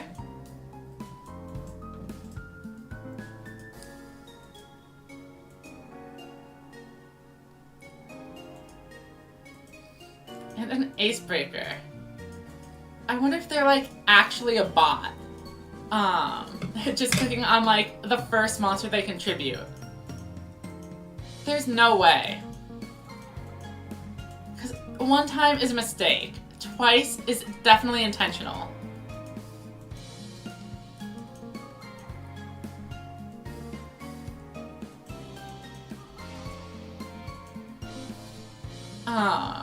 I don't know what they're doing, but I will summon them nice, and I'm really curious what is going on in their deck list.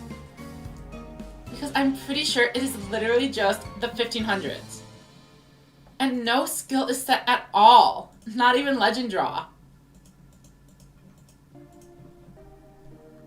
Very interesting.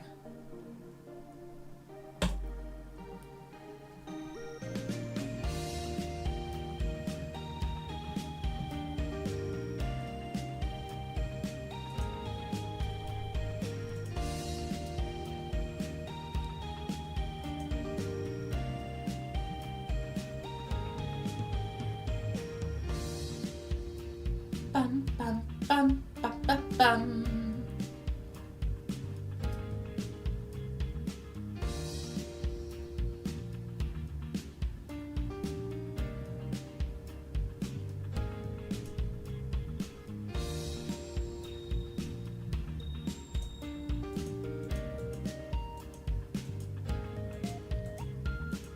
Oh, Red Fire says it's probably some kind of auto duel deck. That would make sense.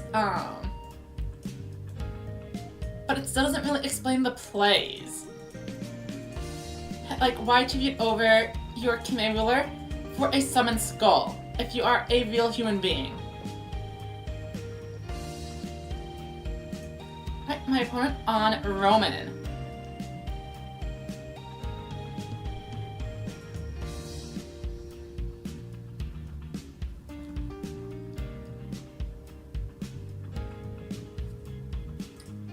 And they have a set 4.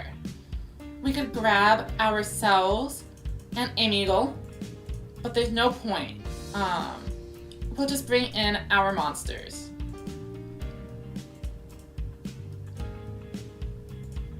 I could have used Mystic Dealer, but I kind of like having the second boss monster on field.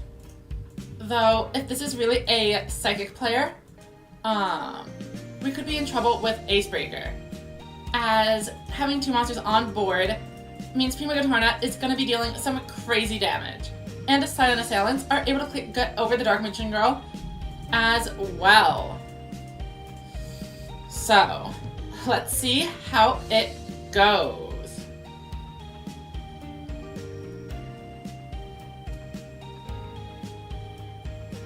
Bum, bum, bum, bum.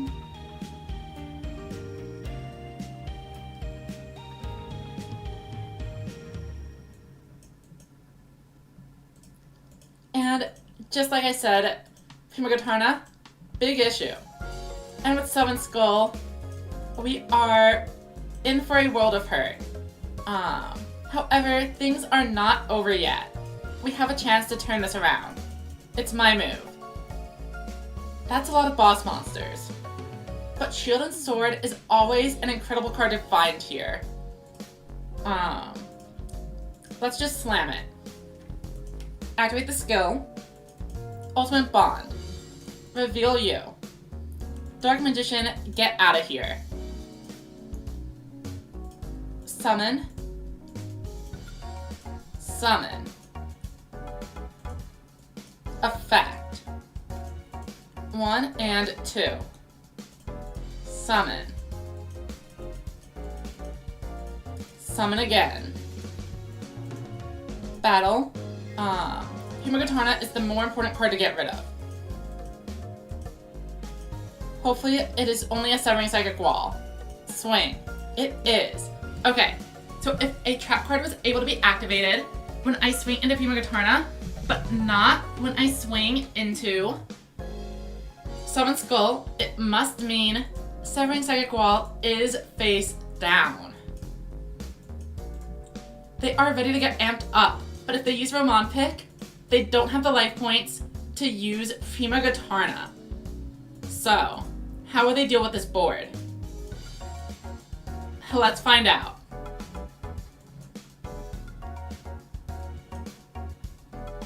We see a Widespread Ruin, which is nice.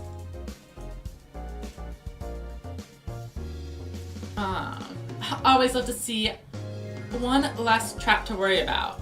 Esperade, of course. Will they destroy the Silver Wolf? Potential misplay.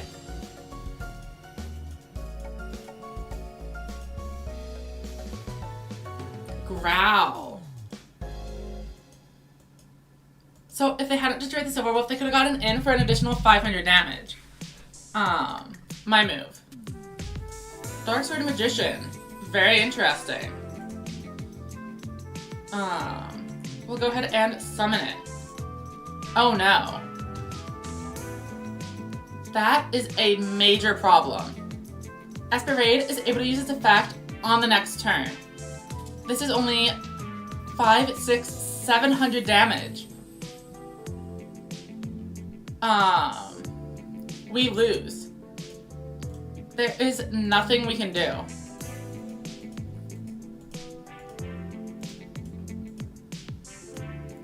We needed to see a debuff there. Or one of our other boss monsters. We had an Amigal left and everything. Unfortunately, we are not surviving. unfortunate brick here. We already know they have Fumigatourna in hand. Very basest? Sure. It really doesn't matter.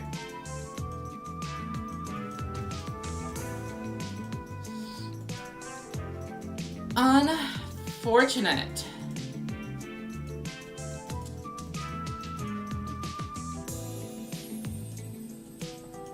And you can see here, if we had access to Widespread Ruin, we would have survived. But barriers are not good enough. Keep in mind, we are only running 2 barriers, so in this position, it absolutely would have been a Widespread Ruin. With 200 life points, Roman takes it. A very close game. And honestly, the first time I've really seen that effect come in handy. Desperade really finishing things off.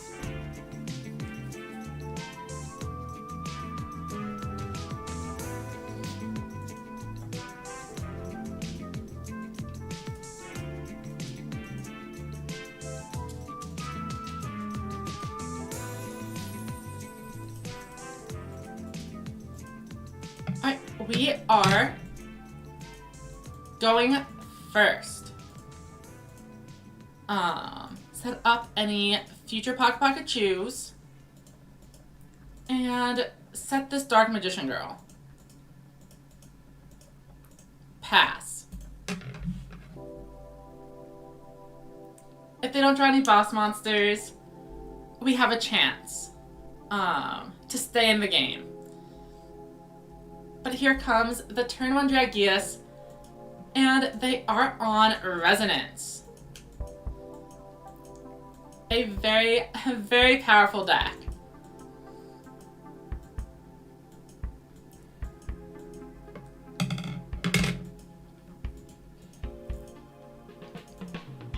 Our move. And we draw nothing. Let's just get out of here. Send them over an ice, and we'll try again.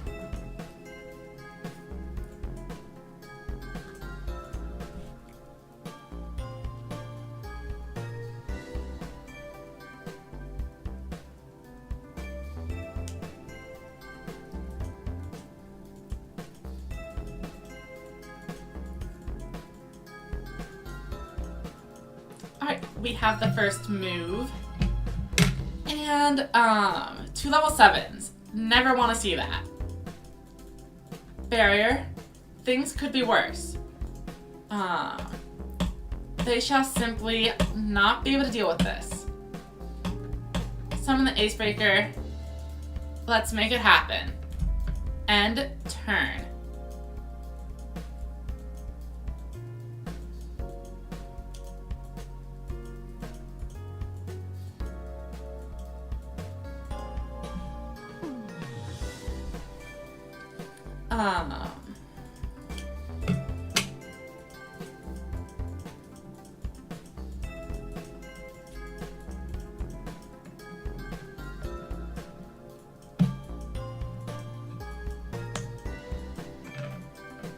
Hammer Crush. Of course, they immediately have the out.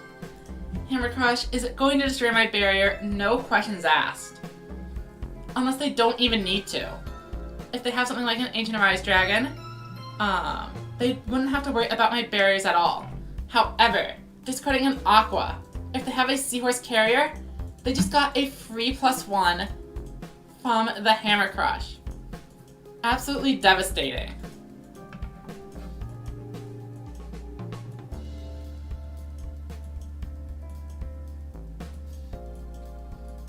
Summon Skull. Do they have a debuff though?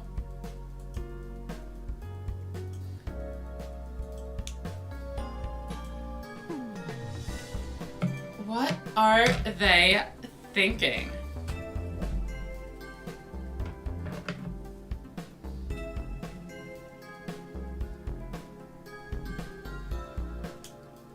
Bum bum bum bum bum bum. Okay. They are going to crash. All they have is a 1400 and a lone set card.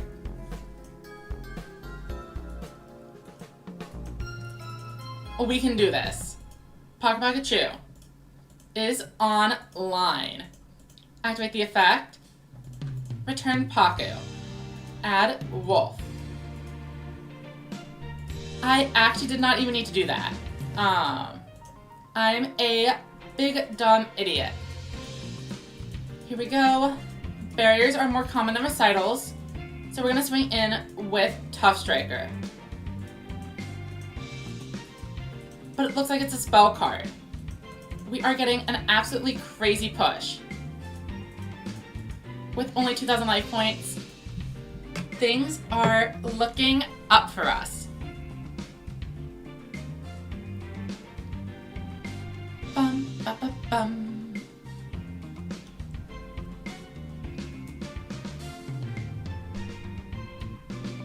What is Dryan going to do? Seahorse Carrier number 2. They found both of them. I mean, I'd rather them find these than the Widespread Ruin, I suppose. Setting a monster surely means a tribute summon is coming out. Will it be Prima Gatarna? Are they willing to pay 1,000 life points for this? Do they have another boss monster? No, but they do have another set card. Okay. I think this is okay. They only have 1,000 life. If we draw well enough, we can get out 2 boss monsters capable of swinging into the Kanas for game. Show me some good cards. Well, that is perfect. They have a board of 0 attack monsters. Shield and Sword, an incredible draw. Swing into Prima Gatarna, and it's over. We managed to take home a win against Dryan's Hammer Crush aggro.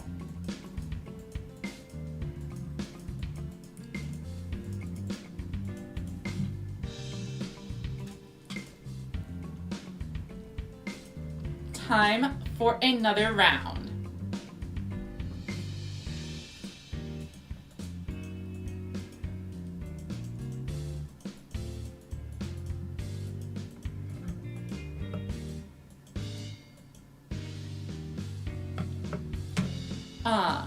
I don't think Red Fire is a Roman we've played against yet today.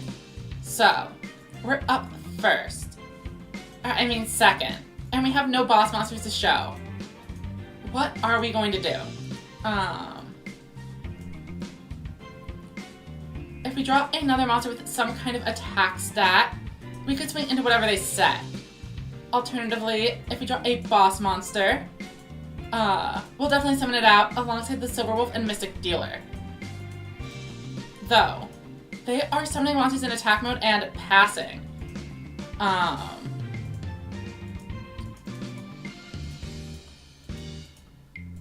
Oh, it's Red Fire. Oh, hi. Okay.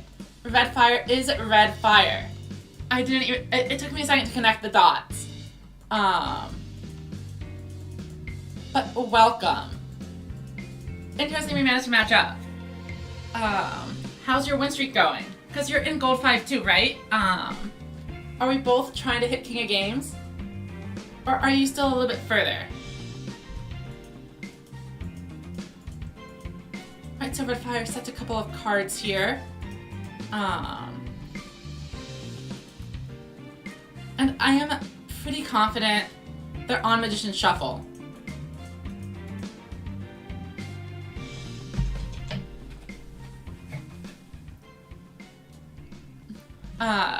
So what was that opening hand? Did you break a little bit with the 2 monsters, or are you just showing off the beasts? We see the Dark Magician, and it is going to Grave. 2,500 Dark Magician Girls can be an issue for my deck.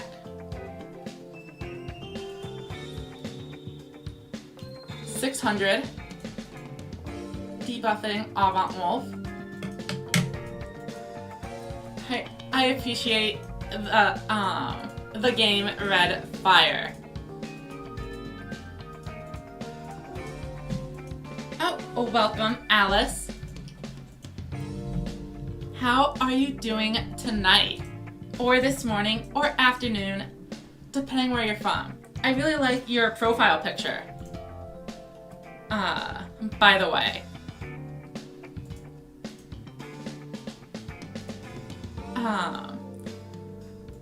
Does the 1377 mean anything? Oh. Hopefully I remember to send a Red Fire a nice as well. Wait, it's morning in California. So you wake up very early. If I'm understanding correctly. Alright, we are up against a Luke from Japan. We are up first. What do we draw? Dark Magician. Not necessarily a card we want to see on turn number 1. However, it is a card we should probably be setting. The idea here is if our opponent is on Dragonic Resonance, and they only have Gravity Pest Dragon as their boss monster, they won't be able to exceed the 2000 threshold, and Dark Magician can get in on the next turn. Of course, if it's an aggro deck and they have like Dragius, it's Dragius. But here it is, Twin-Edged Dragon, Winged Dragon. Unfortunately, they do have Dragonic Slayer. But why would you get rid of 2 Twin-Edged Dragon? Because they're able to use their entire hand efficiently. So, what monster will I get to keep? Silverwolf or Aim Eagle? Do I have reward points? So I am actually not yet set up with the affiliate program, but it is something I'd really like to look into in the near future. I know there are some bots that can do something similar, so if you have any ideas for what I could do for those points, let me know, because that sounds like a really good idea. Okay, so I have 2 Tough Strikers. I can also use the skill. Oh, and thank you for the follow. Okay, so I need to summon the Light Sorcerer if I want to use the effect, which I definitely do. Let's weaken Slayer. Then skill. I think we need to get rid of the dealer here, as we can Aim Eagle. So the Sorcerer was to get us out of barrier range. We go 1-2. But I mean, it's not like barrier is a huge deal when we have a 3500 Tough Striker. That said, next we have Silverwolf, who can debuff even further. Let's make sure that Slayer is as low as possible. Bring in Tough Striker number 2, and swing into Slayer. Hopefully it's not Widespread Ruin, and it's not. However, we now have a new problem. If that is not a Widespread Ruin, it might be Dragonic Pressure, instantly wiping my field of the 2 level 7 monsters I invested so much to bring in. Pitcher and Slugger. Interesting. Gravity Press. That can deal with one of them, but not both. Dragonic Slayer. Same story. Do I have another Aim Eagle? I do not. Both Aim Eagles are gone, so my chances of a future 3500 beater are dashed. And now we have an issue. If that new set card is the Widespread, things are not going to be looking good for us. We could Mystic Dealer, Desperado the Magic Juggler, try to get into a new draw. But I think Silverwolf makes more sense. Debuffing to 21 does at least let us play around barriers. Oh, and of course, the Ace Breaker would have been the very next draw. The exact card we needed. And now things start to look a little less great. So had we done the Acebreaker with Dealer, we would have been able to summon it out, pop the Slayer, and then win.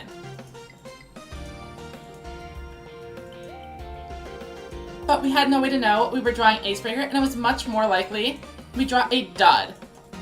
So, we deal 2,600. We have 54.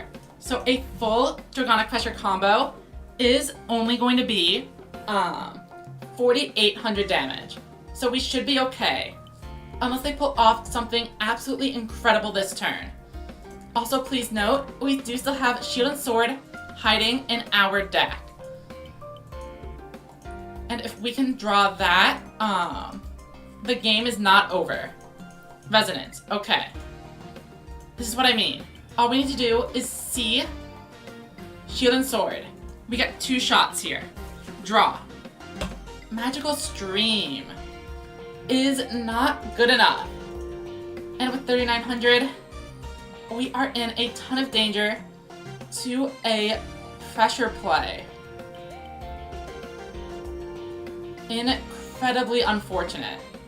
Wait, can we Dealer? Oh, this is a dangerous play. 1, 2, 3, 4 of my 7 boss monsters are down.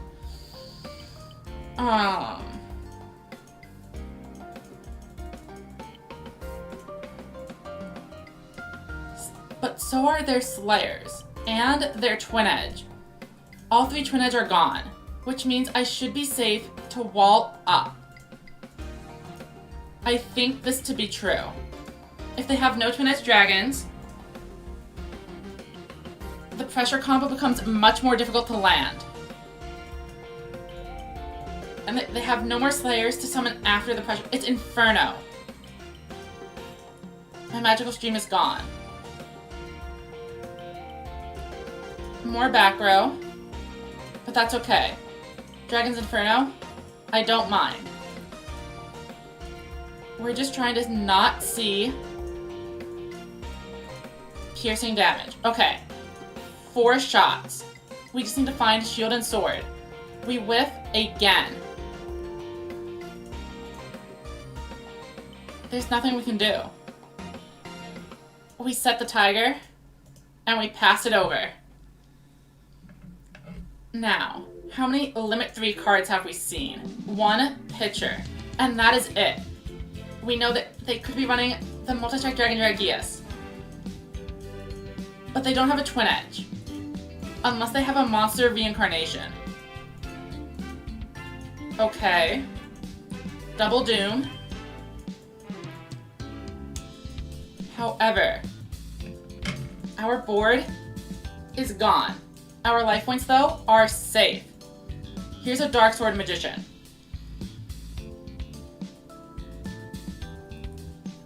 We have to wait 1 more turn.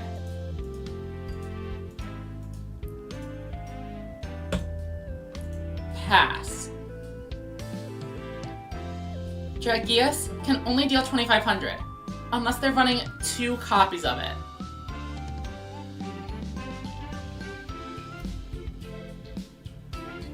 Shield and Sword is somewhere in my bottom 6 cards. We'll get 3 shots on the next turn, and that may be our final chance.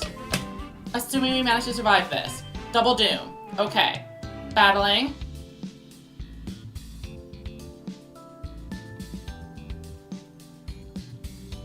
Alrighty. What is next? Shield and Sword is here. I activate my effect. Slayer now has 0 attack. Pocket Pikachu is up next. Activate the effect. Let's return Pocket Pikachu and grab a 1,300.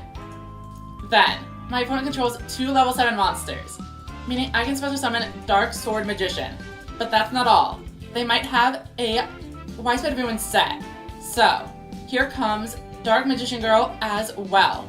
With 2 2,500 attack point monsters, we are able to get over the Slayer guaranteed, and we win.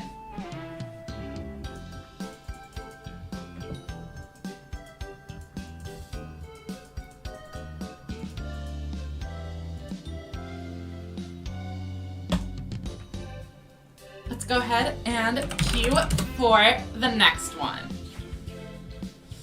That was a very close game. I'm hoping we can keep it up.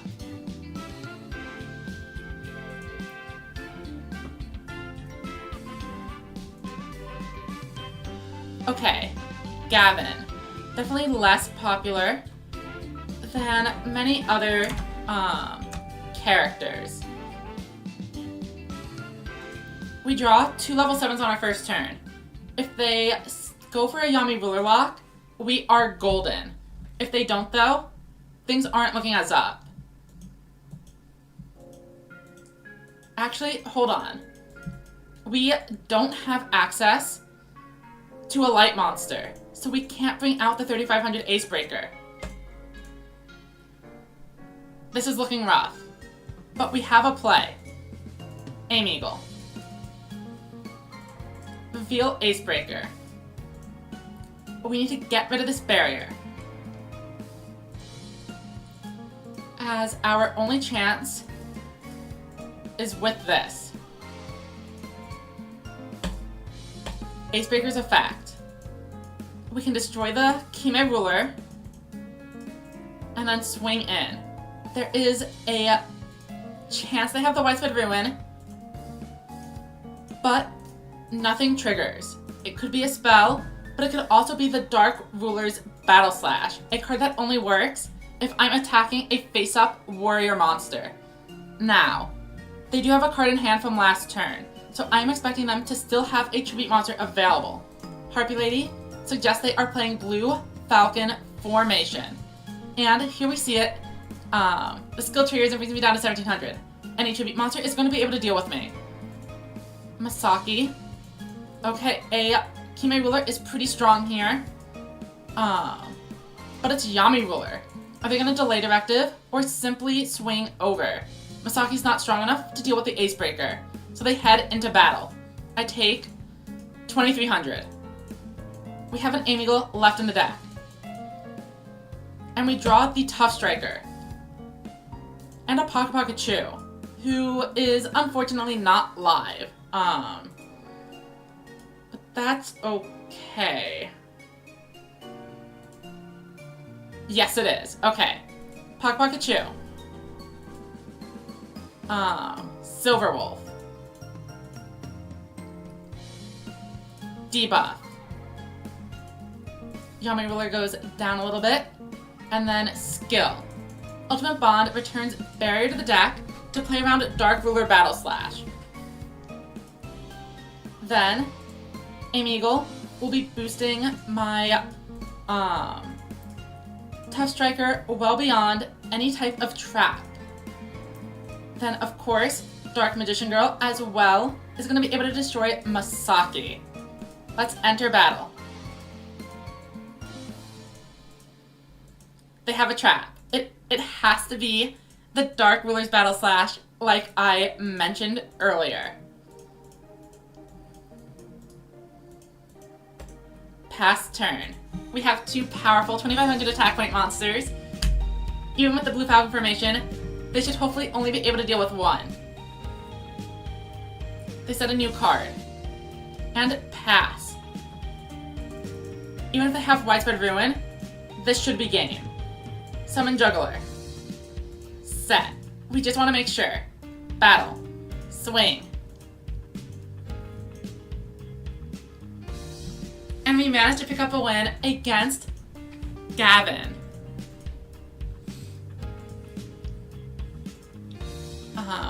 It does look like they bricked a little bit. They always had at least 1 card in their hand at the end of the turn. But here we go.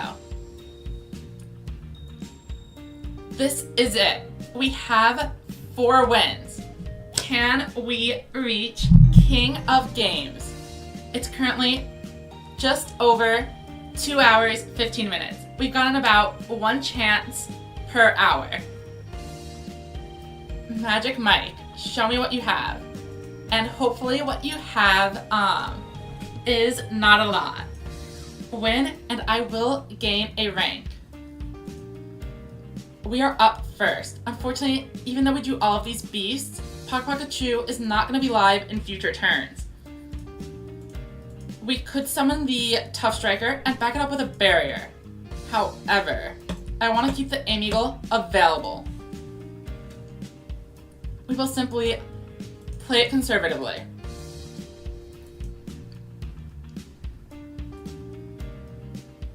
Okay. And Mike concedes. Thank you, Magic Mike. With that, we have hit King of Games. I will absolutely be making a video that covers the journey. So let's go in and save these 5 replays. Thank you to everyone who has joined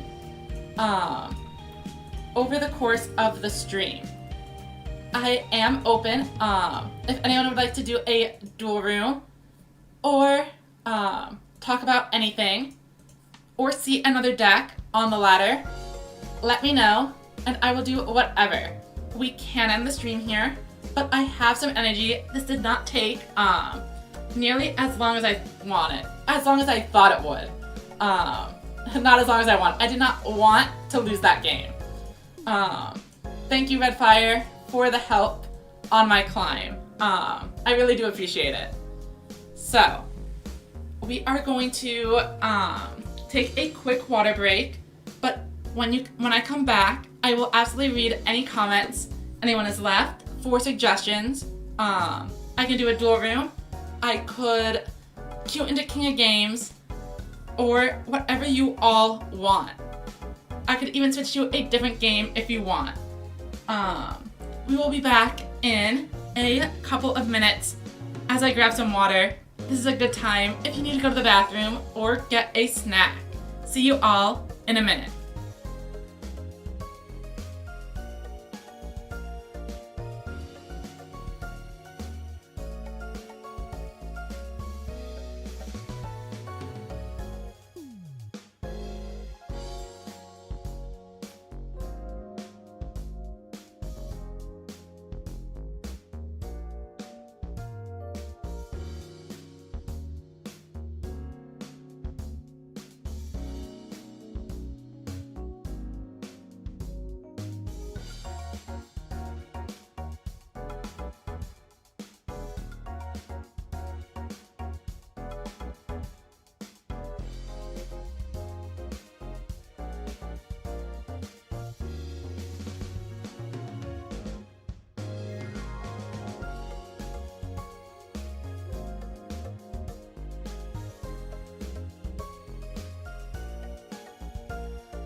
And we are back. Let's see.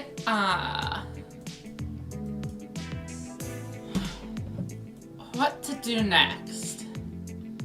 I could go for some KC Cup. If you all want to see me flounder around in here.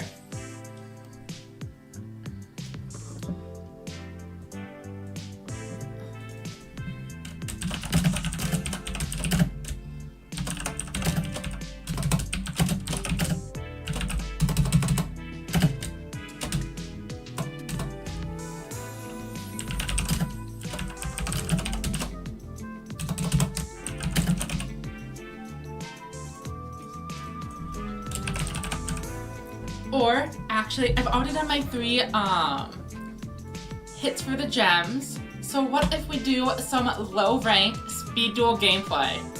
You can see I do not play speed duels very much at all. Oh, okay, so I do need to make a note if anyone who comes into the stream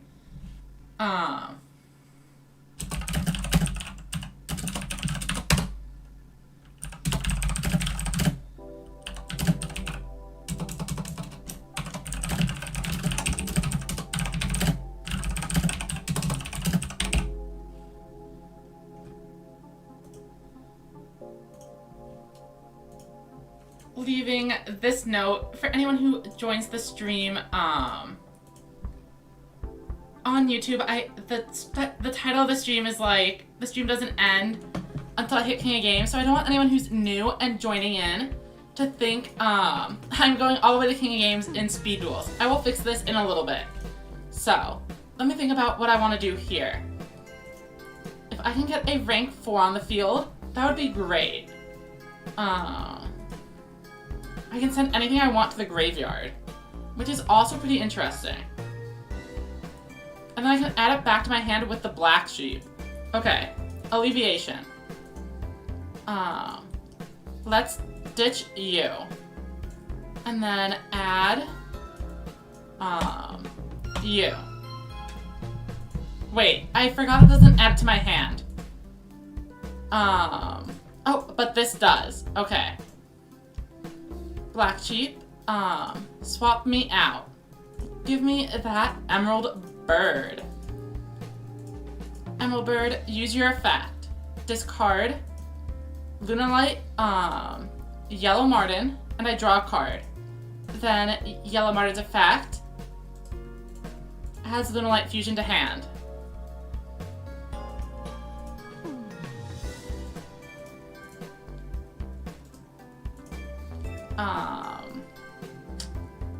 This was not correct.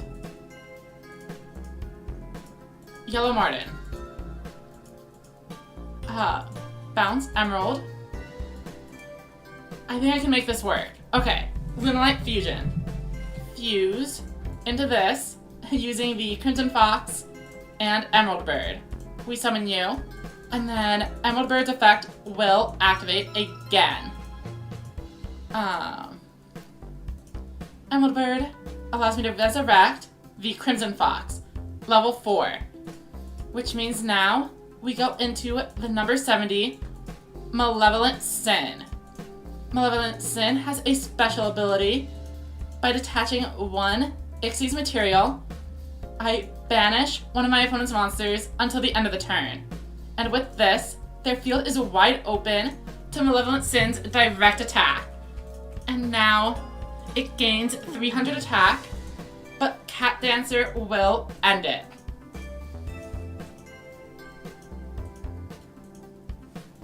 And we take our first rush win.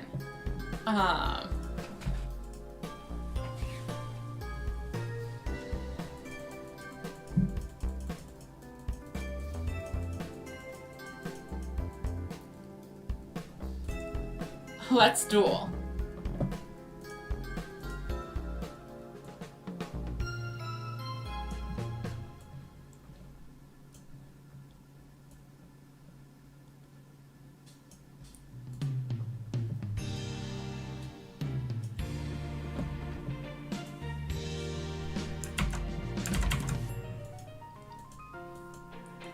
Okay, we are ready to rank up from bronze, whatever it is, as long as we can win this game. However, we've opened no fusions.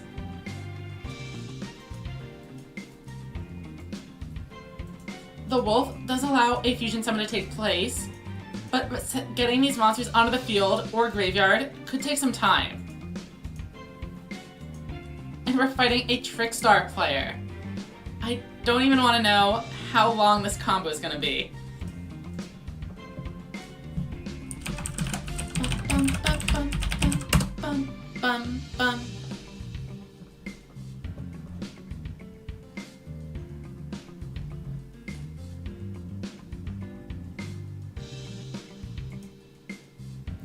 Okay, so they added Lilybell, who then summons itself.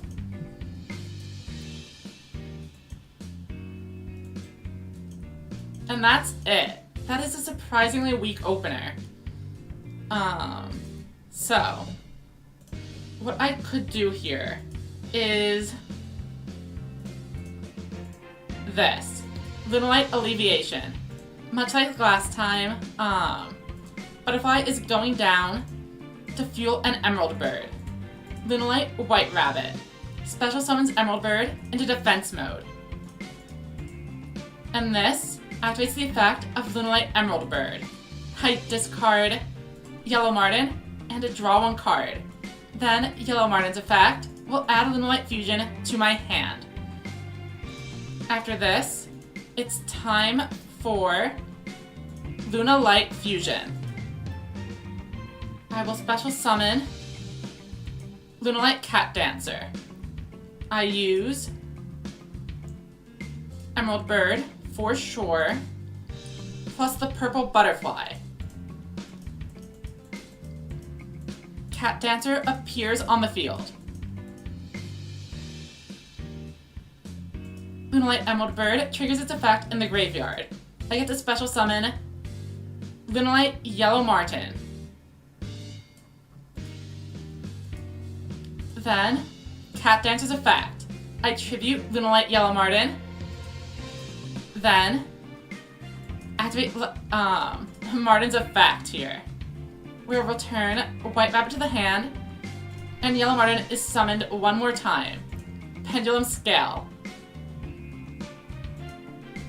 Activate the effect, and now it's time to fuse a new monster. I will be going for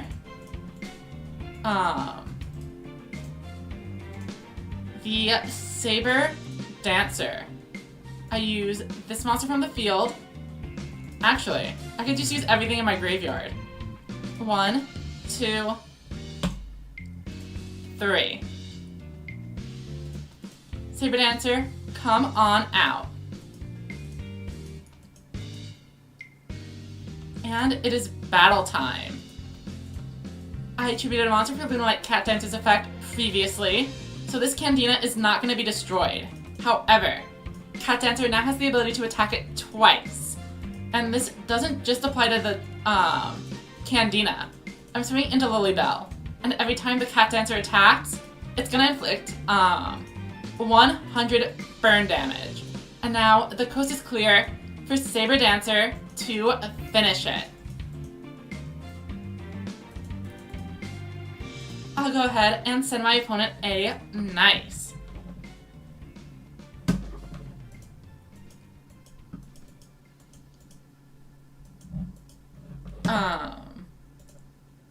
Redfire asks, have I unlocked Eternal Bond? Assuming that is the Ubel skill, maybe not. I don't think I own the Ubel cards.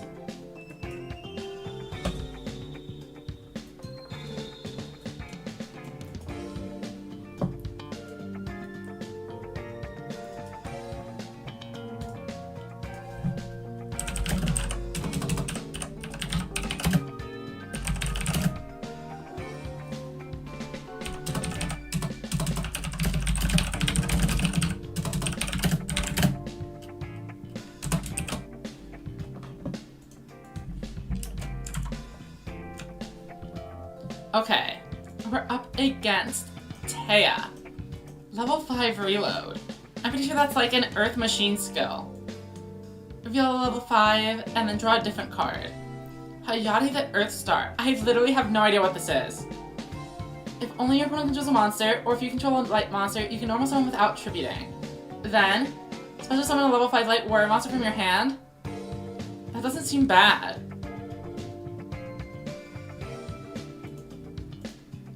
But is that gonna be enough? So again, lacking a ton of resources here.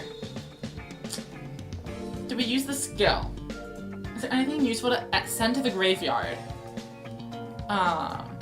Because we could revive it with White Rabbit. If so.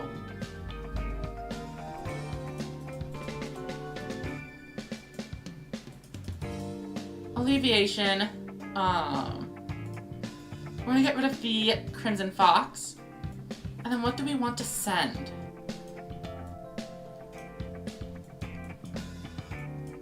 I mean, if you want to be funny, we could send, we could send the Panther Dancer.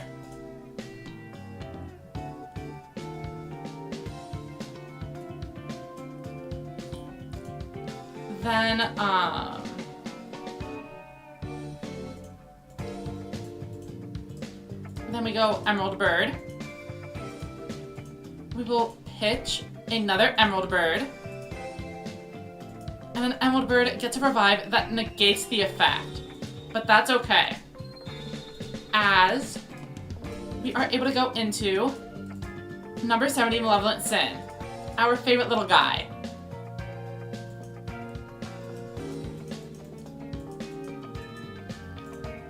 Activate the effect, and this is going to put another Lunalight monster into the graveyard for us, while also banishing their monster. Now, Wolf comes onto the field, and is going to let us use our graveyard to fusion summon. And we're going to go with Leo Dancer. 1, 2, 3. Summon in attack mode, and this is a monster that's able to attack twice per turn. So we have, a lot of damage on board. And that is gonna be game.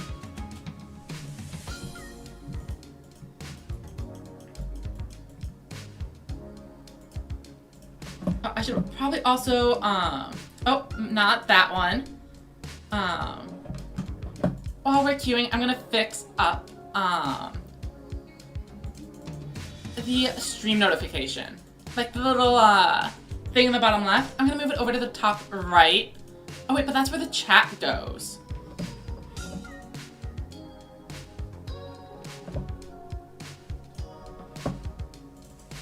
Well, I guess this is fine.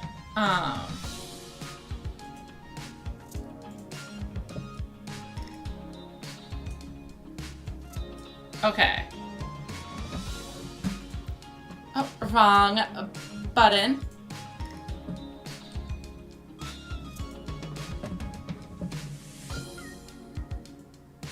Expand this, and I'll bring it down here.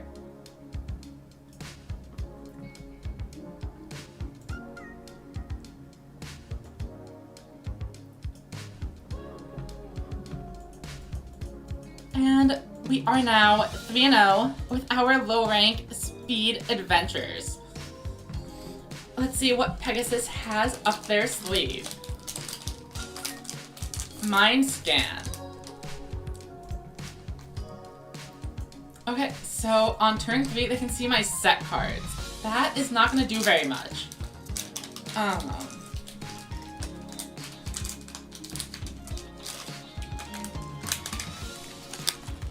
Well, this, oh, a Satellar Knight. This could be the first player to actually do something that's not just normal summon once and pass. But they appear to be doing the same play.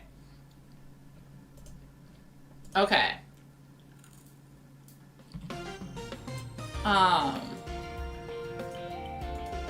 We definitely want to reduce them to 0 with the Crimson Fox. So let's use Emerald Bird. Get this out of the way early. Crimson Fox uses its effect. Then we can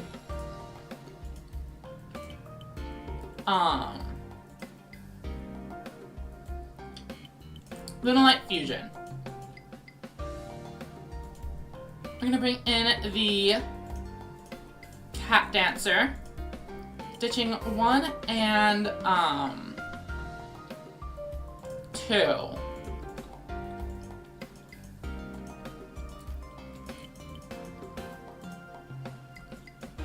Black Sheep allows us to recur a monster.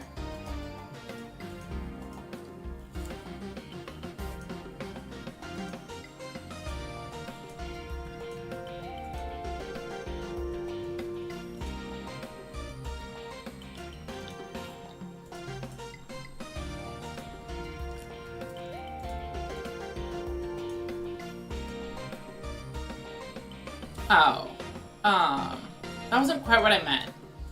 But this is okay. As long as that face down card is a bluff, we'll be fine. Let's see what happens. But they do have something. What will it be? Javelin. Okay. So they do survive the turn.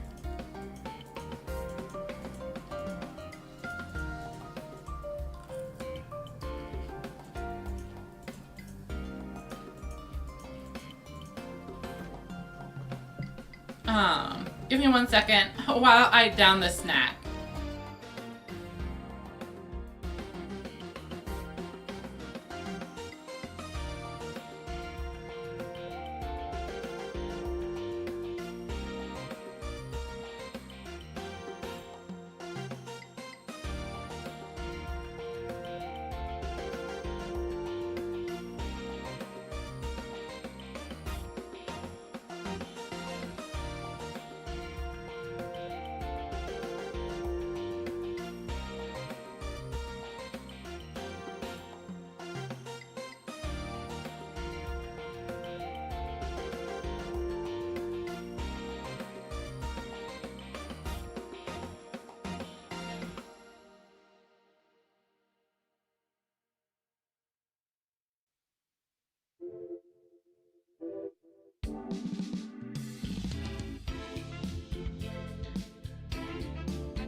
So they had a Mirror Force, and we probably actually could have played around that by going into a Panther Dancer, but I chose not to.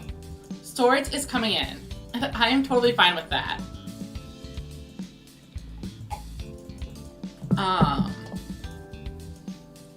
We do have a monster capable of clearing back row. So, how do I get to it, though? I don't think we can. We could put it in the graveyard. Oh, okay, hold on a second. If we are able to somehow get the Black Sheep onto the field, and then fuse with it, we could add it from the graveyard to the hand. But Emerald Bird doesn't let us do that. It just puts more cards in the graveyard. Huh. What's the right play here?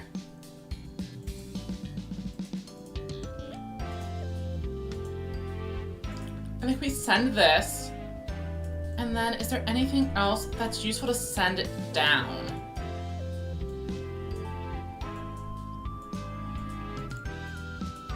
I don't think so.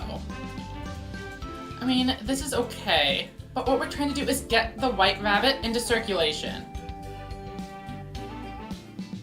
Oh, okay. Go here. Lunalight Fusion. Check this out. Okay, I got it.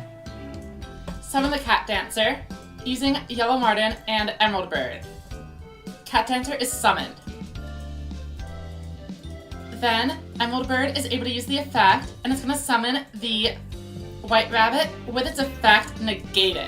But I'm okay with that, because in my graveyard is a Lunalight Yellow Marten. Marten's effect returns the White Rabbit to my hand. And now, I have yet to use my normal summon. White Rabbit comes out. Activate the effect, and I can summon a monster without its effects negated this time. I bring in Black Sheep. And now I control multiple Lunalite monsters, and White Rabbit is able to bring out the swords no problem. Battle phase. Swing in for a game. And we did it. It took me a little bit to think through the play, but I was able to figure it out. I will send my opponent a nice.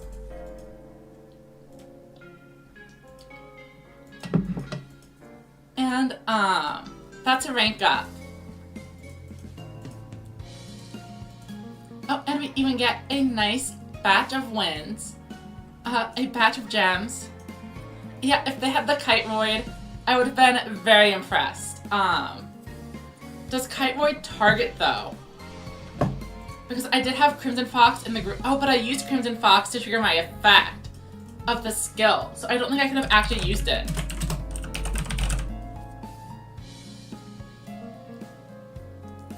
No, okay, yeah, Kiteroid doesn't even target. My opponent is on a rank up game.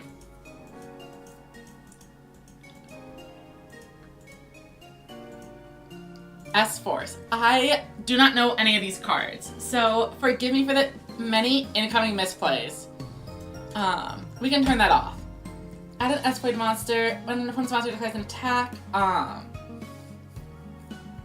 monsters in the same column cannot be destroyed by battle. Okay. And they summon this guy. My monsters are banished when they leave the field. And they get to search.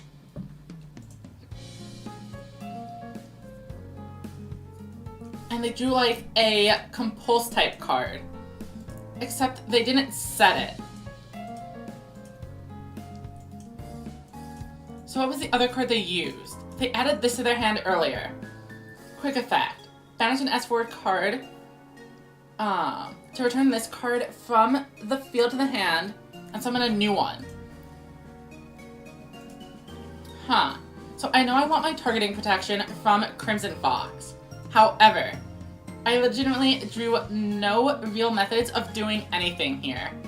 So, what I do think I need to do is turn on the manual card position.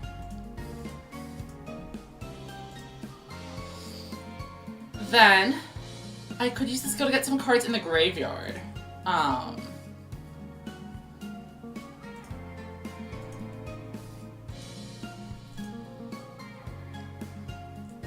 Is there a way to turn that into 2 level 4s? If I send a Crimson Fox to the graveyard, then I could send another thing. And then what? The butterfly, I need a monster on hand, in hand, or on the field to actually discard it. I mean, it could enable a fusion summon with Wolf. Oh, maybe I go for the, I just go for the Leo Dancer.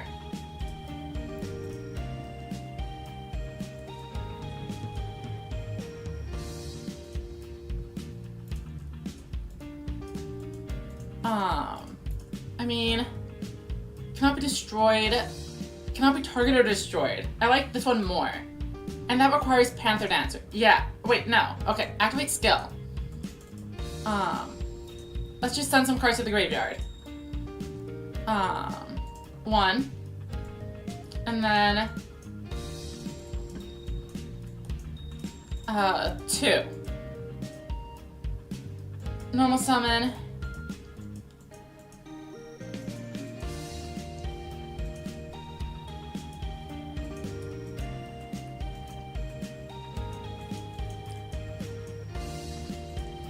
Pendulum Scale.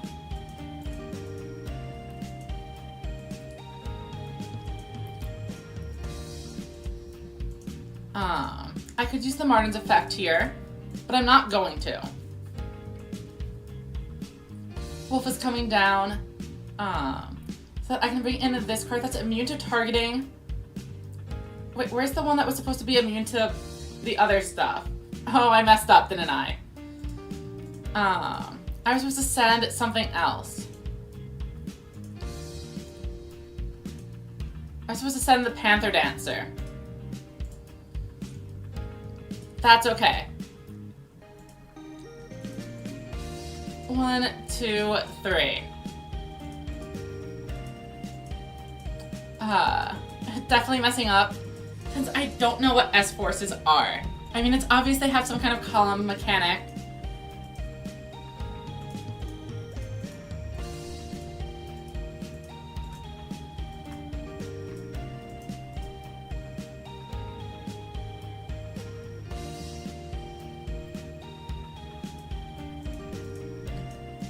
Here we go.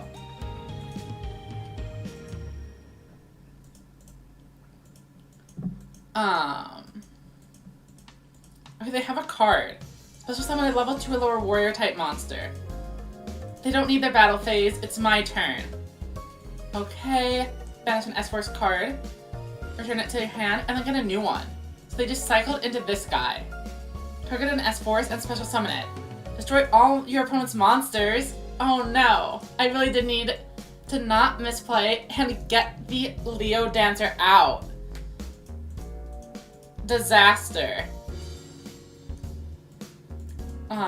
I do have a white princess to kind of survive the turn, but my resources are so low, I'm not going to do anything. I will just let them take me down.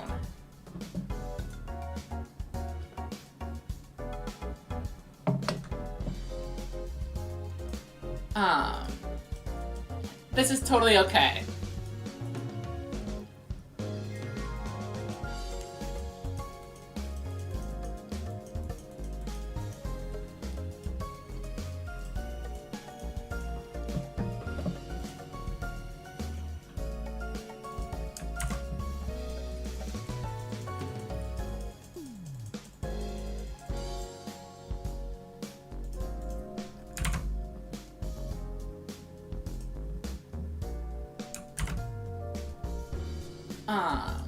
Back into PvP.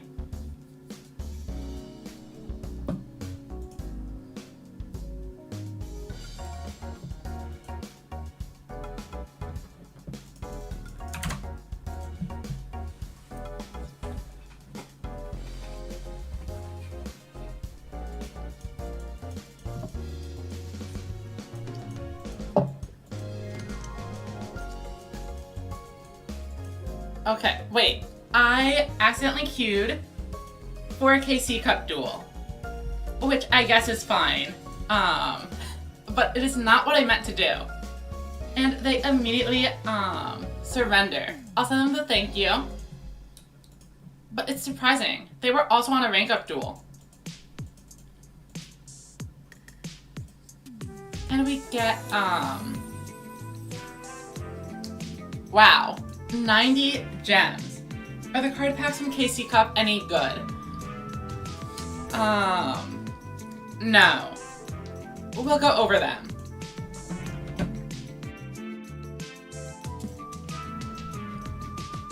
Okay, so, I mean, you can get a fancy Dark Magician art if you want. Odd-Eyes Raging Dragon, you only need 1 copy, and you already have a prismatic one for free. I'm pretty sure this is like literally a free reward from a drop. Red Eye's Insight is in the SR tickets. This is in literally starter decks. This card is also tickets, and Marshmallow's not even good. And then as we move over, these get worse. We get another fancy Dark Magician, Shooting Star Dragon, again, card you already own a free copy of. Same thing, I'm pretty sure, with Leo Ray. Skullmeister, probably the only actually good card in this set. This is a legitimate metagame call. However, Skullmeister is available at the card trader, so you don't need to randomly pull on this thing. Obviously, Curse of Dragon is doing literally no work. Celtic Guardian, you can get a fancy little alt art if you'd like. And then we ought to get plenty of these types of cards for free, so no need to do any of that. We move over to pack number 4. Okay, so this is actually the one I would recommend pulling in. I'm pretty sure Phoenix Enforcer is not a good card. However, It is only available here. So if you are looking to complete your collection, you need to open Special Pack 4. You cannot get Phoenix Enforcer anywhere else. Why would you want this card? I don't know. But it is what it is. And you can also maybe get some Gaias for your ritual deck or something.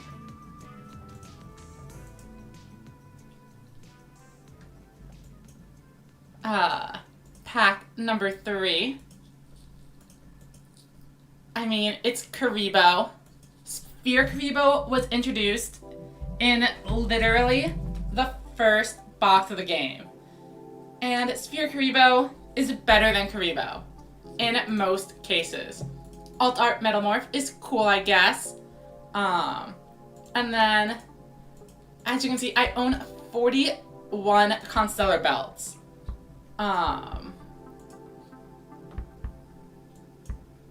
Special pack number 2. Oh, hey, I own one Yubel, apparently. You can get the very illustrious Kanan the Sword Mistress, the 1999 prize card with that 1400 stat line. It is quite the powerhouse, able to wall off attacks from opposing Celtic Guardians. But you better watch out, or your opponent will normal summon Dark Magician with no tributes and beat you up. And then Alt Art Legion is cool, I guess. I guess I'll open these, because I have so many cards I don't have any copies of.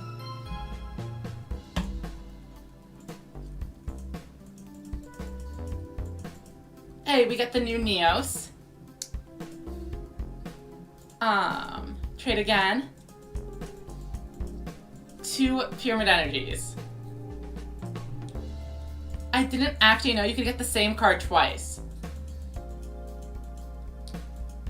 And a Scrap Recycler. It is worth noting Scrap Recycler is a level up reward for multiple characters. Anyway, let's head back into ranked now. Maybe we go ahead and try to hit silver. Lunalights can definitely do that.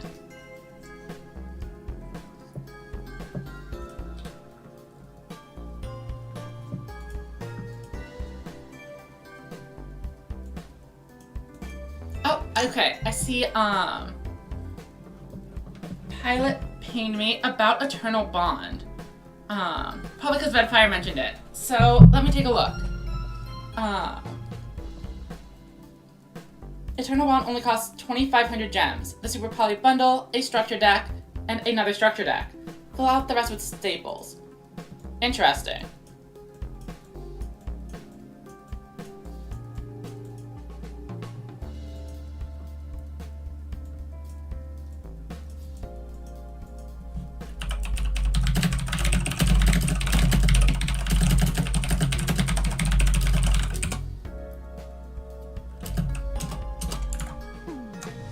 Okay, they have dropped the Swords of Revealing Light on me, which is interesting. My goal here is just to get as many monsters onto the board as possible so I can get rid of these back row. My deck list has Chick.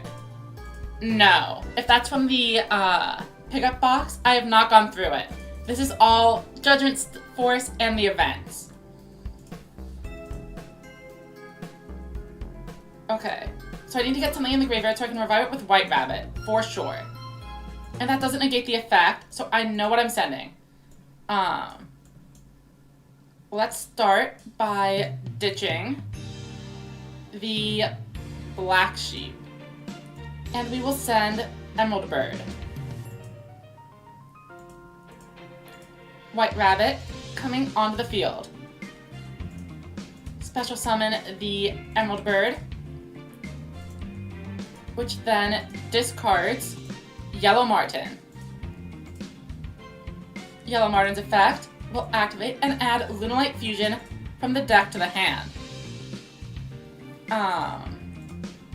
We set the Pendulum Scale with Wolf. Then, Lunalight Yellow Marten has a special ability in my graveyard. I return Wolf from my Pendulum Scale to my hand, and this lets me summon the Marten. Next, Lunalight Fusion. We're gonna summon a Cat Dancer. We spend Emerald Bird and the Marten in my hand. Cat Dancer comes out. When Emerald Bird is sent to the graveyard by a card effect, I'm able to special summon another monster to the field. Black Sheep, come on forward. Now, I control 3 non-White Rabbit Lunalight monsters, allowing me to return the opponent's entire back row into the hand. But I'm not done. Lunalight Wolf comes back down, allowing me to perform a second fusion summon. This time, we are going into Saber Dancer. 1, 2, 3.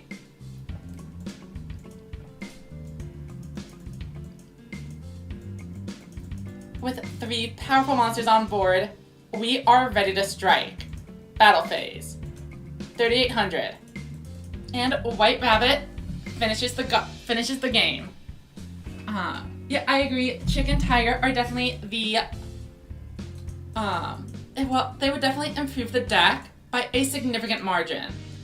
But I don't really want to spend the gems. I do actually, though, have 5,000 gems expiring. So I could patch up the Lunalight deck. But what I'm thinking is, since I'm not really tied to this deck, I'm considering just going in and trying to get some staples like Nightmare Unicorn from other boxes. The reason I'm playing the Lunalight deck is because it was cheap. Not necessarily because I'm a huge fan of the deck or the character. Battle Chronicle. That's the new one. So,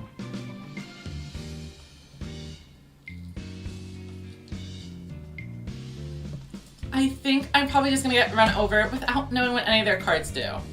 Let's just set some and end. So if Chronicle Sorceress or a level 7 or higher monster is summoned, add a successor soul, which tributes an effect monster, and then sends one of my monsters to the graveyard to special summon a huge monster from their deck. But it does target. Okay.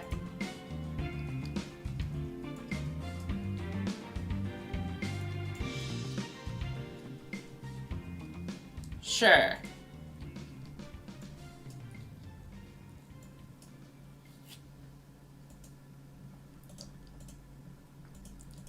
Dark Magical Circle. I do not like my cards being banished. That sounds terrible. I guess we'll just see what happens. Black Sheep can get me some more fusion summons.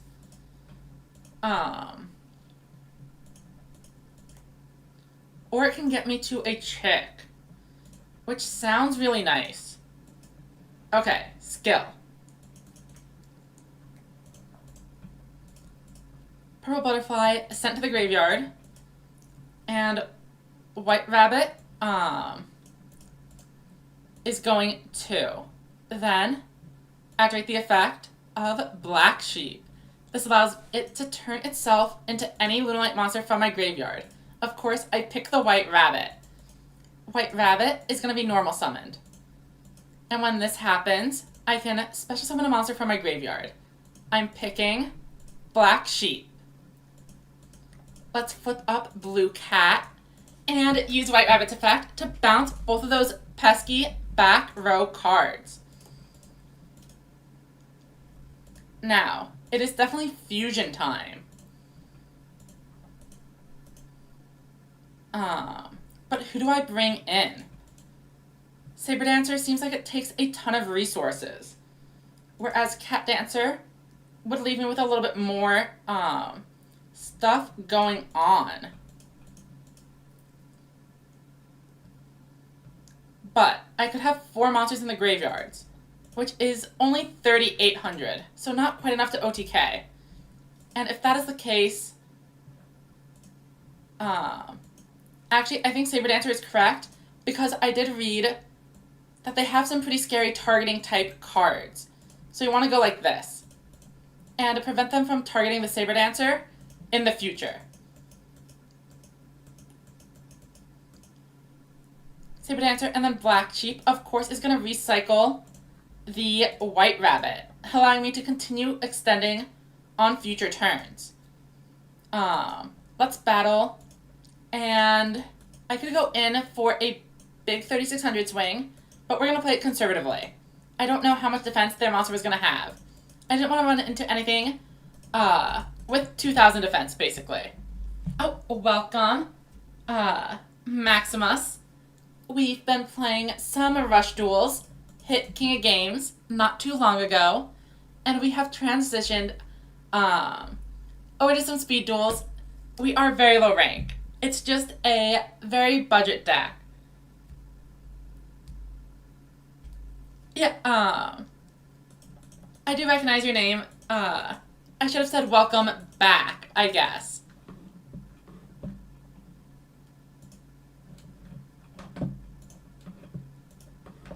And the music is about ready to restart as we just crossed the 3-hour mark.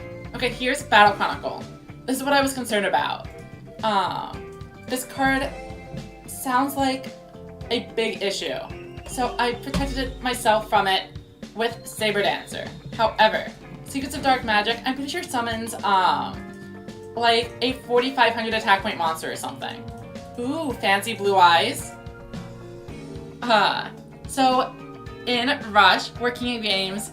In here, we are like Bronze 5. I do not play Speed Duels, but figured it would be a good change of pace for the rest of the stream. Oh, we can have a little bit of speed as a treat. Redfire says, have prismatic, glossy, and non-glossy Ubels. And 3 Kluger. Oh, started playing during Deep Emotion. Nice. Yeah,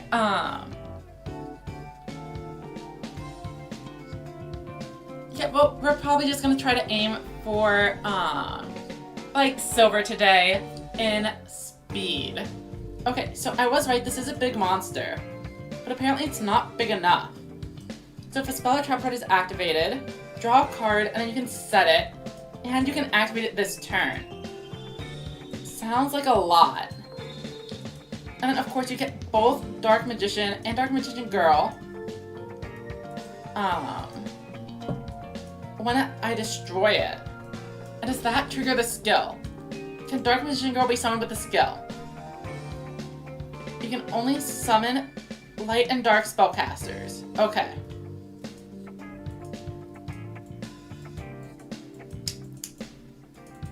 I don't know what this is.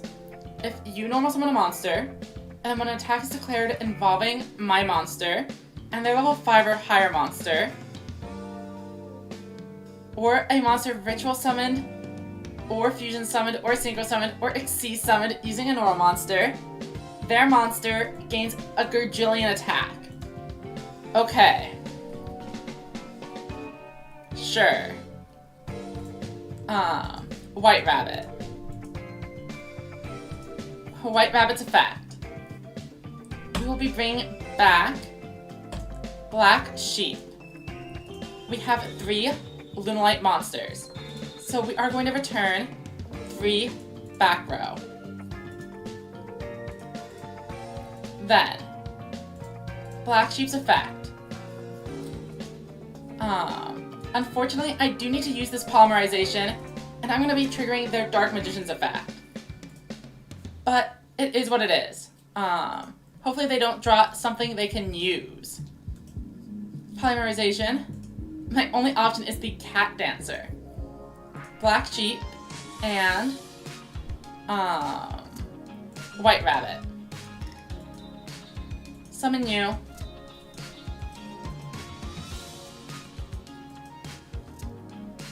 Black Sheep has a special ability. It's going to add back a monster to my hand. But Dark Magicians is also going to trigger.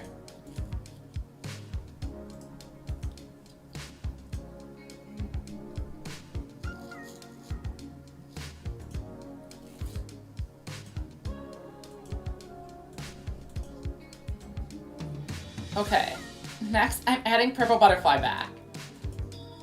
And then we are using Purple Butterfly. Wait, what's all this? I have a Yellow Marten? I do not. Oh, Purple Butterfly can special summon itself. Right. Let's activate the effect. We are going to be buffing Cat Dancer. Then, Cat Dancer is going to use its effect.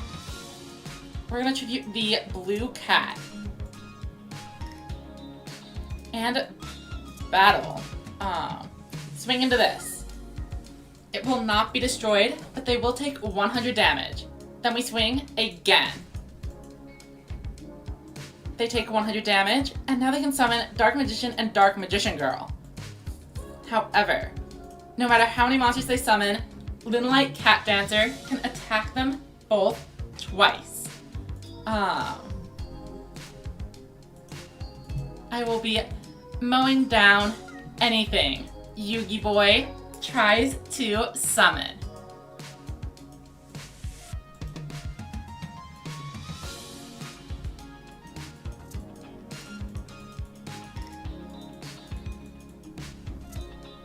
Here comes Dark Magician. And next up, Dark Magician Girl. Let's start beating up Dark Magician Girl. 100 life. And immunity. Then, 100 more. No matter how many soldiers they bring to the front line, Cat Dancer will mow them all down. And now, the road is clear.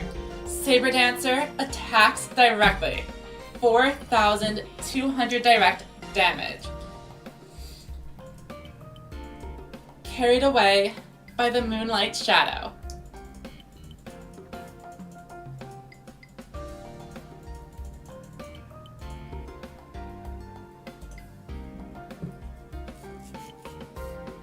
I wonder if I can find that. I remember back when I was like 13, and was into, I don't even remember what the genre is, but it was just basically sped up songs.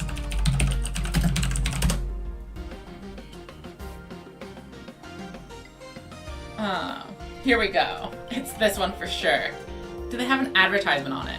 They do. How rude of them. Why is this a 7-minute long ad? Anyway.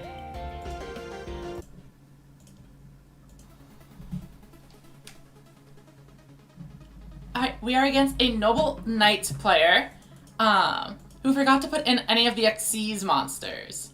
Interesting deck building decision on their part. So I do want to bring in this White Rabbit. So I guess we will Lunalight Alleviation. Let's ditch the wolf. And we'll send whatever. It really doesn't matter, but Crimson Fox is pretty good. Let's go with White Rabbit and activate the effect. We'll be reviving Crimson Fox. Bring it in over here, and our White Rabbit, of course, is going to be getting rid of the pesky back row. Lunalight Fusion, activate the effect. Let's go in for a big fusion summon. Cat Dancer. Use the Crimson Fox, of course, and Emerald Bird. Here comes Cat Dancer. Crimson Fox is going to reduce that monster down to 0 attack, and Emerald Bird brings in a new ally. Crimson Fox is being special summoned to the field in defense mode.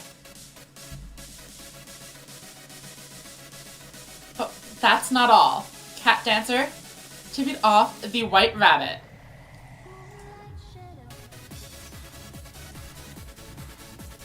Battle phase. And that is game. 5,000 damage. Another Lunalite OTK.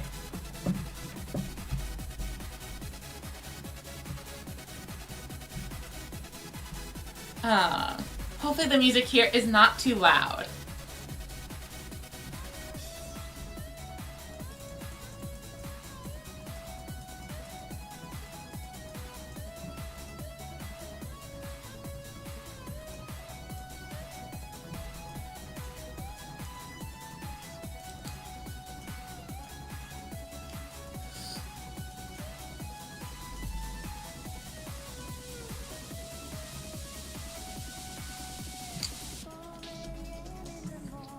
Alright, we have another rank up game. Opening hand not looking particularly interesting, but Black Sheep can actually become anything with the power of Lunalite Alleviation. What do I want to go for? I do have to give up the Purple Butterfly effect.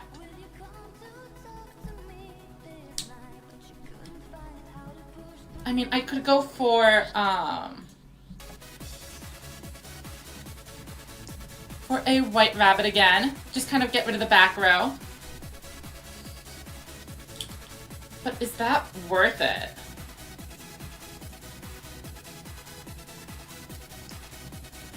I think so. Oh, alternatively, I could get rid of the Crimson Fox. And then I could resurrect the Crimson Fox, but then I wouldn't be able to use the effect. Interesting. Okay. But I couldn't resurrect it, theoretically. Oh, but I might be able to normal... No, I'm normal summoning the other one. White Rabbit.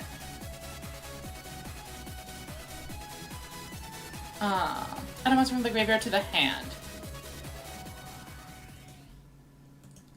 Oh, and here comes Shadow Core. Not exactly the card I was expecting. It is still a trap card. Oh, and I'm being advertised too. How dare. I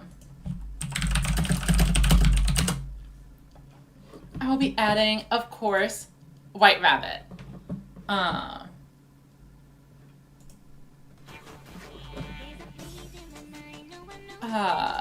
Why can I use the skill again? Oh, okay. I don't need to do that. White Rabbit, come on in. We're gonna revive the Black Sheep. And White Rabbit will bounce Core. We can Poly. But where do we even go from here? Like, I don't think this is a particularly powerful move. But we are gonna do it. Poly, I guess let's bring in the Cat Dancer. This gets an effect.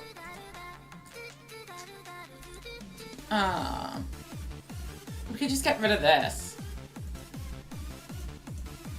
Sure. This does not feel particularly strong at all. But Black Sheep is gonna recycle one more time. Bring the White Rabbit back for later. We could actually buff up, but no point. Oh, is this a shadow monster though? Oh, Cat Dancer is not immune to this. And I wasn't able to use the Crimson Fox because I discarded it. So we are in a bit of a pickle here, huh?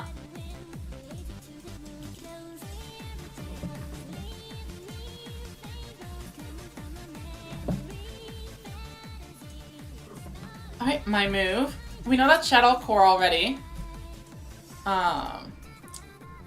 But not a lot we can do about it, huh? However, I do have a plan. Lunalite White Rabbit. Activate the effect. White Rabbit will revive the one and only Crimson Fox. Core coming out again.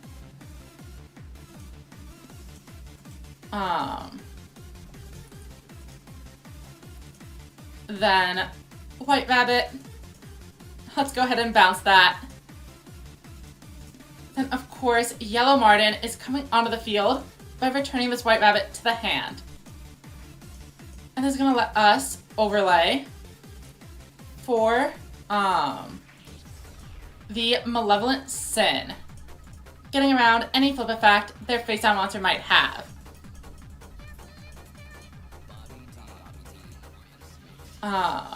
Discard this, banish, and let's just swing in.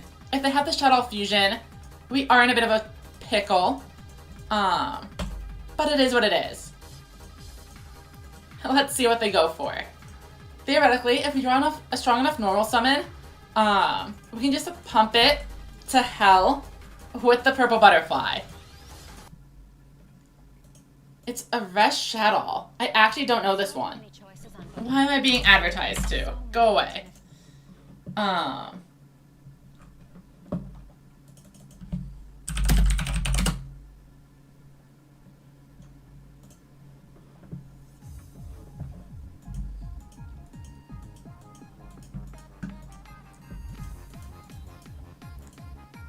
I've never seen this card before in my entire life, and I've played Shadows.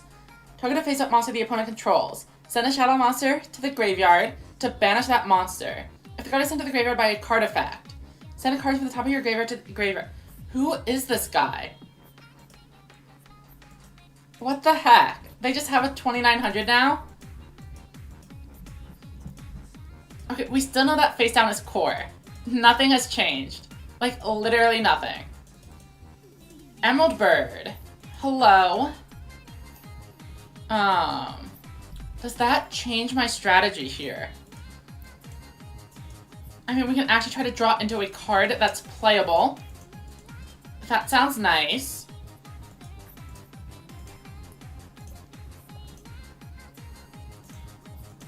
So, let's ditch, the White Rabbit, for sure.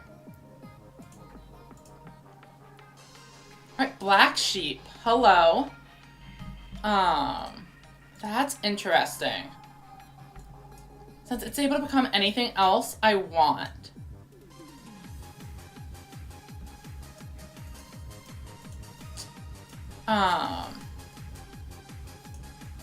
So if I get the Martin again, then what? I can special summon it, but that doesn't seem all that useful. Or I could go into the 2100 here. It loses 600, so that's 700 plus 600. Only 1300. Not quite good enough. I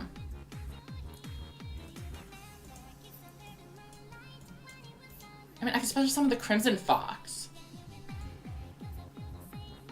But then what?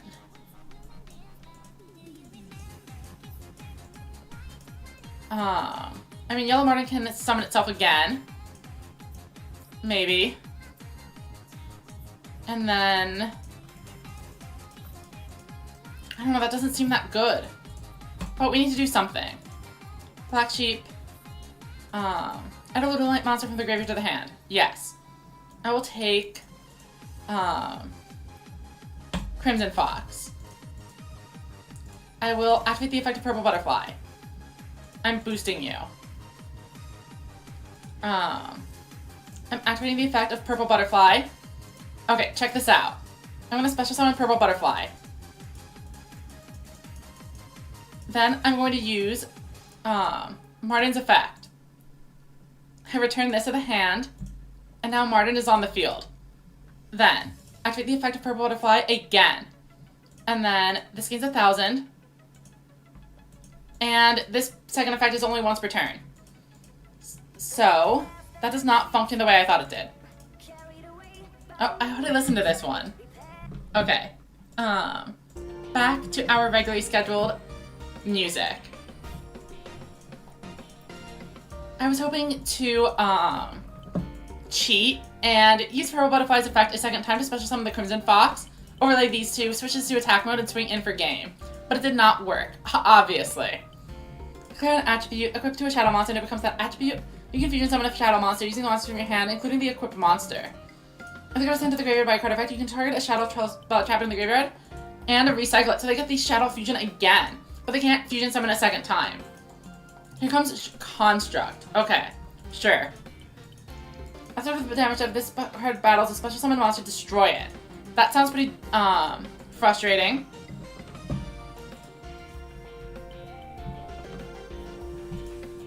And Squamata is going to send another card to the graveyard and give them whatever effect they want.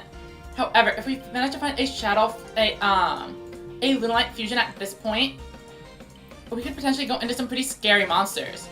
For example, one that can't be destroyed by this card effect. And that is a good plan, I think. Of course, also Falco would end the game, since it has like 0 defense. Interesting. And I know where it is. Falco it'll have literally 0 attack. We win. I draw. And we even get the Lunalite fusion, but I don't need it. Normal summon. Special summon, Photon Papillo Operative.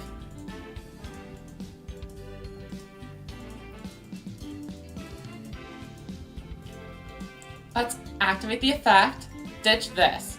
Flip up Shadow Falco. You may use its effect. Special summon anything you want, buddy.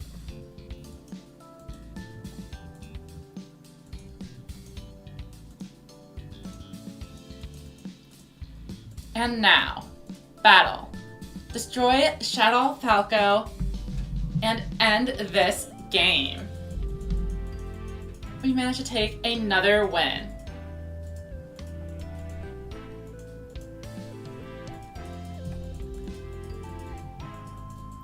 And we are at Bronze rank 7 now.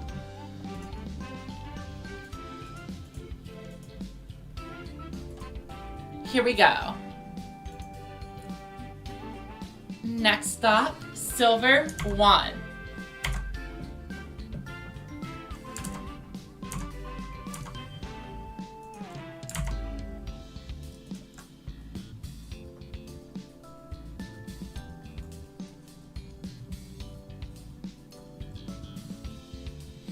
Oh, you know what? There's actually another album I do want to put on.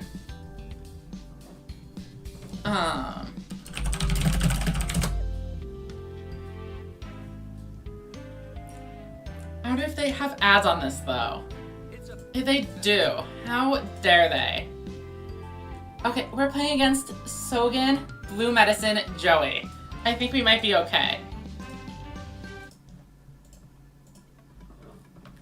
Let's see if we can OTK. Black Sheep. That's a good start.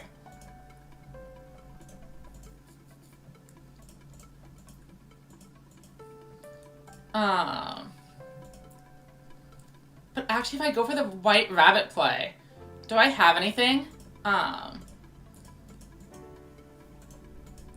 the effect, of course. We're gonna get rid of that pesky back row.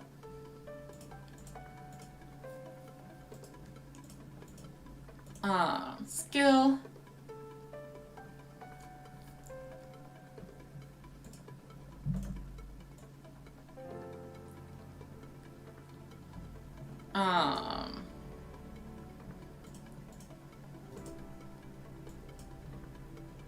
Yeah, and then let's just fuse into the 3 material.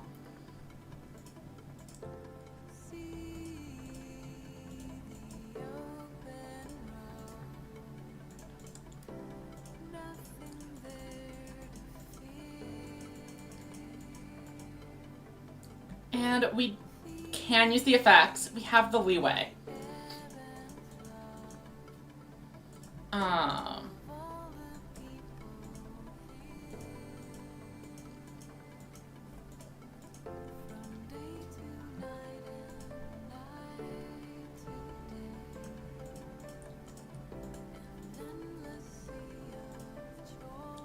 And we could actually still use the skill, but we definitely don't need it. They go ahead and give us the concession.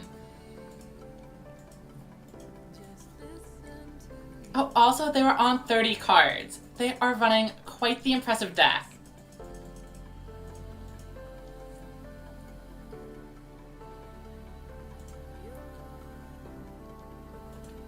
Wow. What a powerful synchro strategy. Including the legendary Blue Eyes White Dragon. And the Holy Barrier Mirror Force.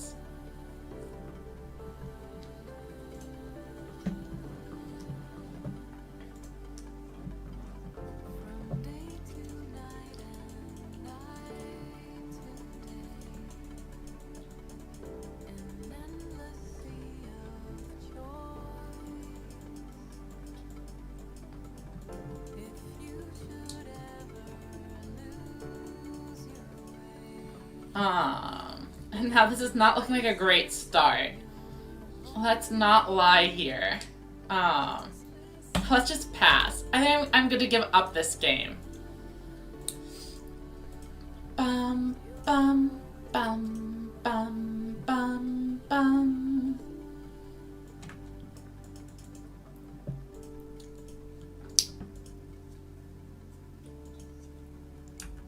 Alright, they are summoning more S-Forces? Oh no. I gotta get out of here. I don't know how to deal with these. Not an actual deck. I'm here to fight Joey Beatdown. Oh, welcome. Power of Orange. You just witnessed me getting, scared of decks on the fringe of viability. I don't really play a ton of speed, so I also had to pass going first. I figured I was just getting OTK'd. But I hope you're having a good time. Oh, my opponent is on a rank-up game. Good luck to my Pegasus pal. Okay, what do I want to do here? I could summon something. I'm just going to set the purple butterfly and pass. They are probably on some kind of toon deck, huh? They are. I don't need to care about the positions against this one.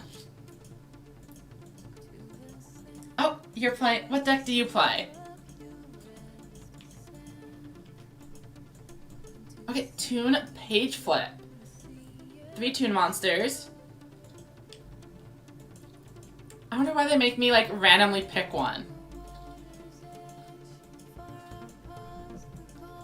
Here comes... Oh, they got the best one, I think.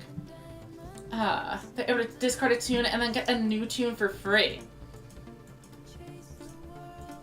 Table of contents. Okay. Once per turn. So these don't get destroyed. Toon Kingdom.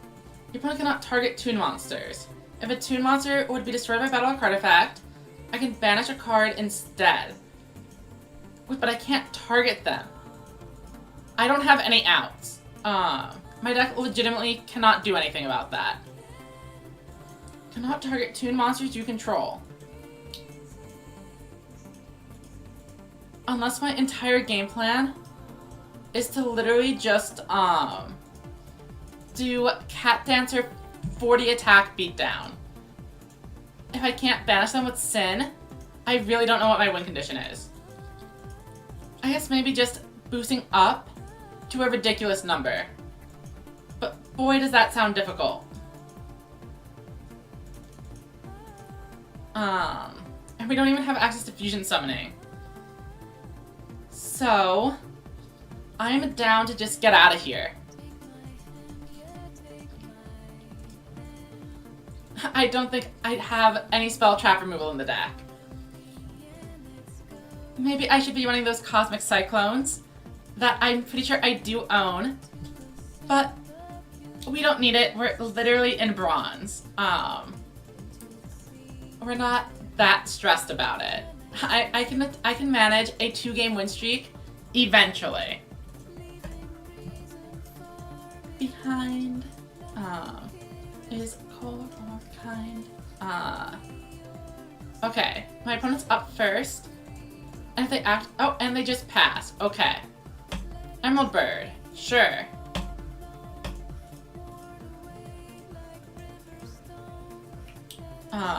Ditch Lunalight Fusion, grab a card, Polly.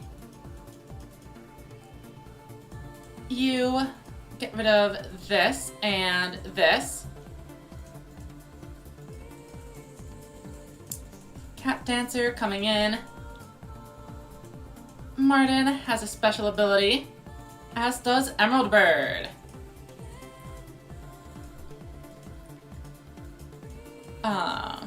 Martin is coming back, and Fusion is being added to the hand. Then, we can activate Fusion. And we will be summoning a second Cat Dancer. They go ahead and concede. Oh, Blackwing sounds like a pretty fun deck.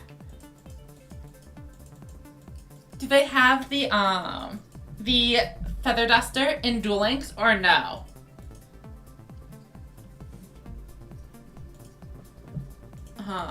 What's the card I mean? Blackwing. It's a trap. Is it like anti-reverse?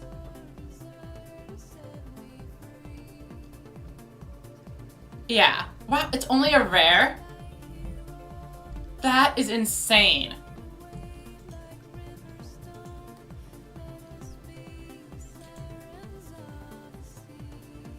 I guess people haven't played Blackwings in a while.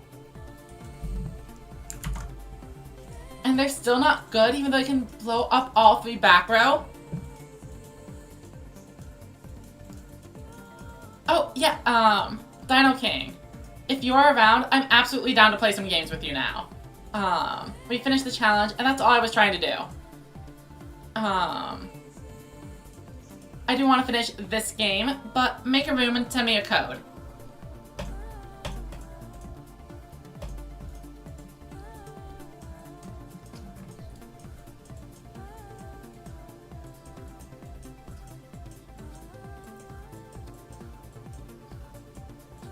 And they passed as well. Pretty interesting. I mean, I guess let's just go grab Polly.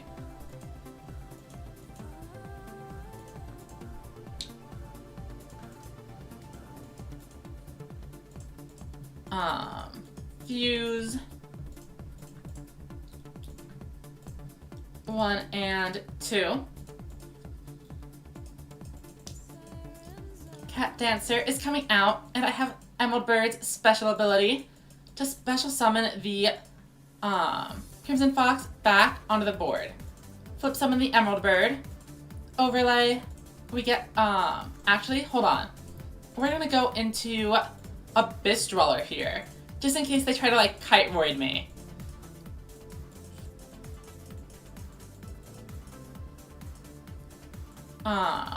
Wolf is next, for sure.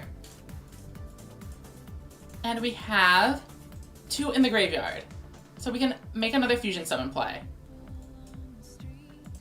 We'll chain the Abyss Dweller, detach the Crimson Fox.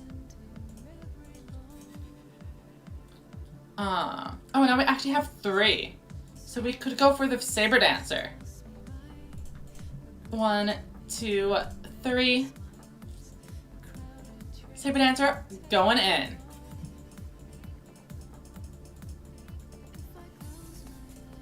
Alright, let's see what happens. Abyss Dweller goes in, and Saber Dancer finishes it off. Oh, welcome, Extreme Expert. Fortunately, we did already hit King of Games over in a Rush Duel. I guess the chat actually is kind of covering up the message, huh? But that's fine. Oh, and welcome, Big Cheese TTV. Yeah, I am a pretty rush-focused duelist, but all these cards are from Judgment Force. I didn't even use the what's it called? The pickup box. This is a little bit old, for sure. But Dino King, are you around? Did you make a duel room? I mean, we hit silver here, so we hit this goal too. I mean, I guess I'll do another one if Dino King has not set that up yet. But I do like the lights well enough. They're definitely not like my favorite TCG deck. There are always the options like I like Fluffles a lot, Frog. Well, Frog Monarch. So like the really old deck. And another Battle Chronicle. Yeah, sure, Big Cheese. I am totally fine with dueling whatever. Are you a speed or a rush player? Because I am totally down for a rush duel room as well. Alright, so another Battle Chronicles, huh? Circle, and this time we don't have the White Rabbit to cheese through everything. Oh, welcome, Pilot. We have actually, done it. We have hit King of Games. We are just, we did it so quickly that I wanted to continue streaming anyway. So we also hit Silver in Speed Duels. And we are considering switching over to a duel room in a little bit. If we have anyone available for that. Okay, so what is my plan here? I guess I just pretend that back row doesn't exist. I mean, I could use the skill, and that could get a White Rabbit in the grave. But it would be negated. So it doesn't really seem useful. Emerald Bird, go ahead. Alright, they do have a trap. Eternal Soul. Unaffected by my card effects. Oh, that's a really good card. Because I was absolutely planning to reduce it to 0 with the Crimson Fox. We can activate one of the effects. Okay. Send a Yellow Martin to the graveyard. For sure. And of course we draw the Lunalight Fusion. That does literally nothing here. Because we are, of course, adding it to our hand anyway. So if we can't Crimson Fox this, because it's unaffected due to Eternal Soul, what's the next best play? Unaffected by card effects. I mean, I guess I can just beat over it.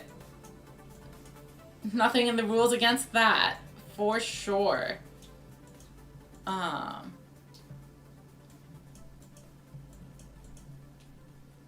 I get a Panther Dancer out? I'd have to send Cat Dancer onto the field and then Fusion Summon a second time. Which I can't do because I have 2 Lunalight Fusions, which is not particularly helpful. So maybe I just go in with the Saber Dancer. I mean, I could also boost the Cat Dancer. But no, I think this is the better play. Lunalight Fusion.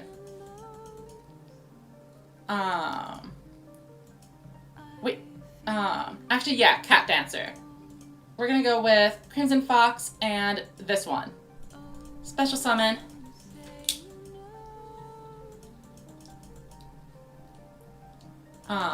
Emerald Bird, come on out. We'll revive the Crimson Fox.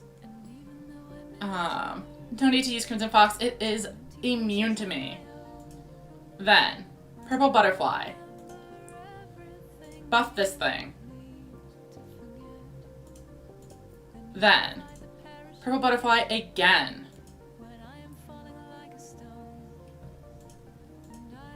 Special Summon Crimson Fox.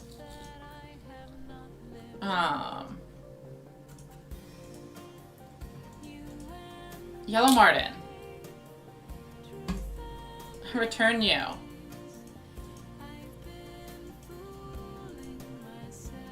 I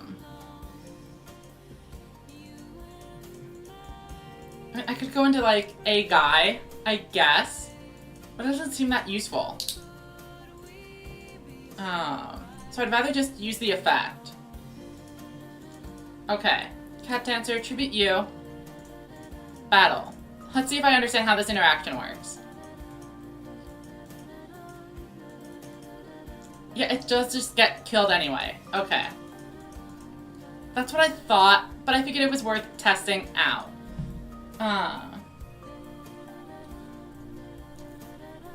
Oh, and thank you, Pilot. I just noticed the chat. And okay, Dino King, once I'm done getting absolutely blasted by Dark Magical Circle, because I didn't put any Crimson Fox in the graveyard like an idiot, I will go ahead and join the room. Alternative and Blue Eyes are in hand. Okay. Wait, why is Eternal Soul here? Oh, because I can special summon the Dark Magician. Uh-oh. Things are looking a little suspect. I probably should have kept a Crimson Fox in grave. Whoopsies.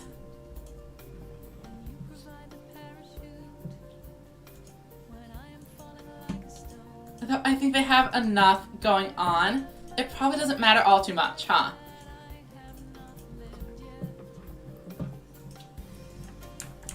You and I... Oh wait, I can use the effect. Okay. Let's go ahead and lower this Blue Eyes to 0.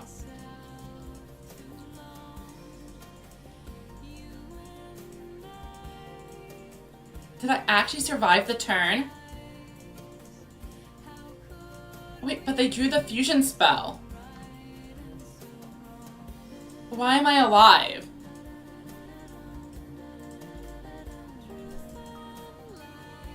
We win. I summon Lunalight White Rabbit and activate its effect. I summon Lunalight Emerald Bird. Lunalight Emerald Bird activates its effect. Crimson Fox is sent to the graveyard and I draw a card. Crimson Fox's effect in the graveyard reduces Blue Eyes' attack to 0 again. I activate Lunalight Fusion. I fuse into Lunalight Saber Dancer, using my 3 monsters on field.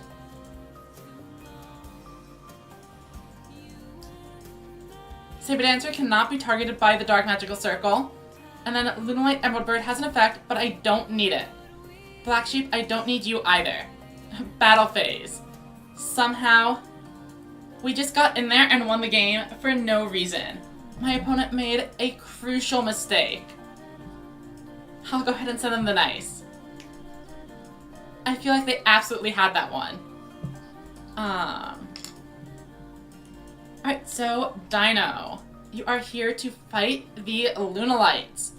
Let's see how it goes. I am expecting to be completely run over. Enter room.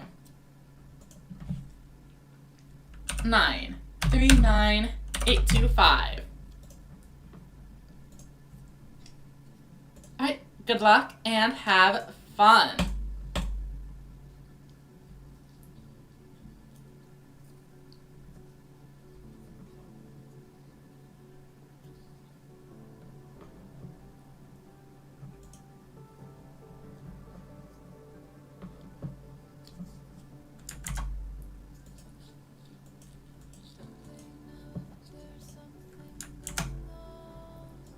Alright, and a Yuya. Is this Raging Pendulum? It is. And all I know is that this deck is very strong. Or it used to be. Add Pendulum Zones. Reveal Raging Dragon from the extra deck after you've set up your Pendulum Scales. Add Odd Eyes or Magician Pendulum Monster from the hand or deck to the extra deck. And then you get to summon Odd Eyes Raging Dragon using literally any Xyz monster. Okay, sure.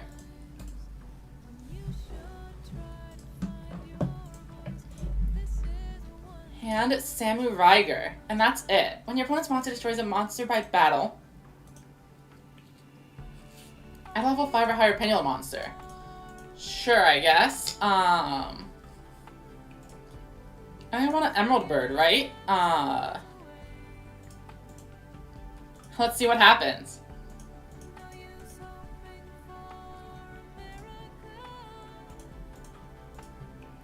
Okay, Yellow Martin. That's a solid card. Lunalight Fusion. Let's go. Cat Dancer. I'll use 1, 2.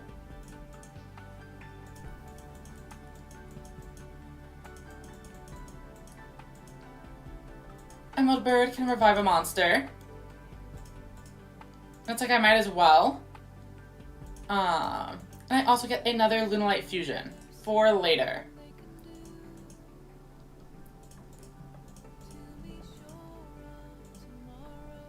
I guess we set Wolf in the Pendulum Scale. And then, I mean, I can go into Panther Dancer. Cannot be destroyed by your opponent's card effects. They won't be destroyed, and it can attack twice. And this would go down, 3, 6, 9, 12. It would have 600. And I'm over 26. So, yeah, let's White Princess. And then Fuse. Panther Dancer. We'll use you, of course. And then you.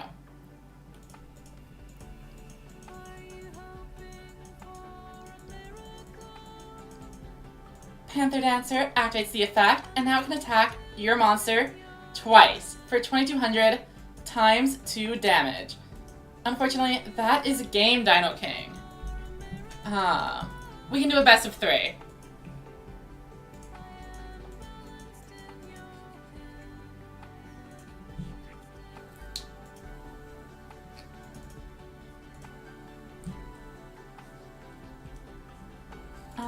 Okay. Yeah, they're here. Begin duel. Game number 2.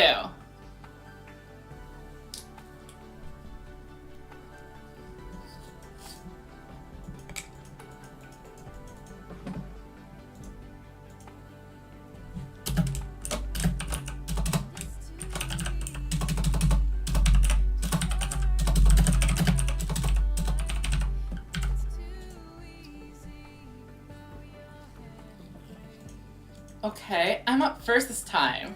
So now I get to be on the receiving end of that same issue I just did. I'm sure a deck around Odd Eye's Raging Dragon can produce an OTK. I mean, just read this thing. This card can attack twice every turn, and then you can detach an Xyz material to destroy my entire field. So it's just 6,000 plus direct damage, which is very funny. So let's see what Dino King has in store for us. You're going second. Here's your chance to wow the audience with your dual tainting. Swords of Revealing Light. Oh, that'll reveal my face down monster.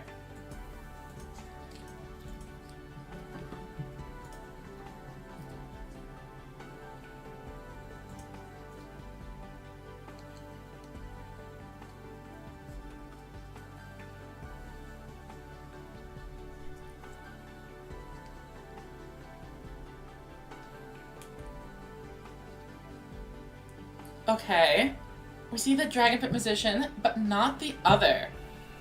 So once again, nothing too crazy. However, I don't have access to a way to deal with the Swords of Revealing Light. So, I mean, do I just pass? I could set another monster. Okay, go ahead.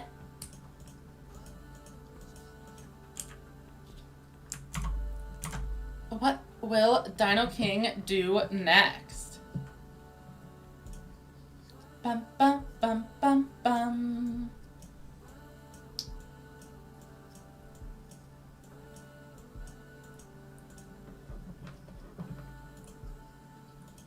Okay, Emerald Bird. I still don't really have anything I'm aiming for here. I will set a card. And end.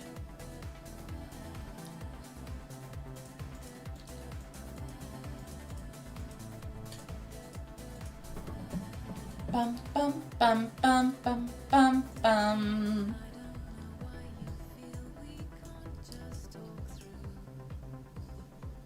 Okay, they're making a move. The Hand Samurai is going to be able to add a monster to the hand by destroying any of my monsters on board. And that's fine, I guess. I'm not particularly chuffed about this one.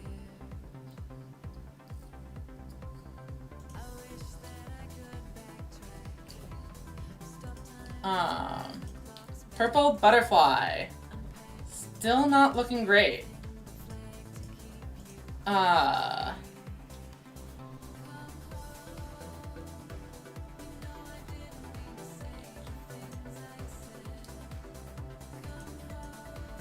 shall perform the legendary. Pass turn again.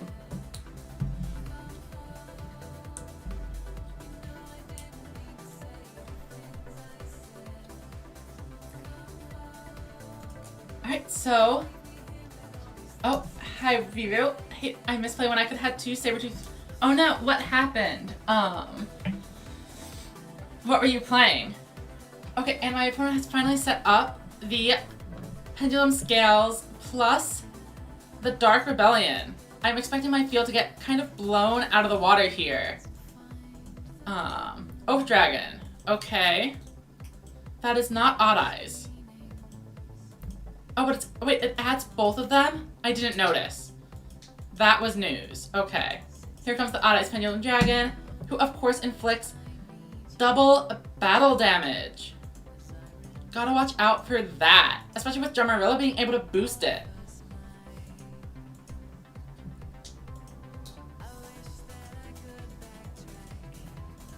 And of course, Xiangqing Magician, one of the original combo pieces for Odd Eyes Raging Dragon. Will they end me here?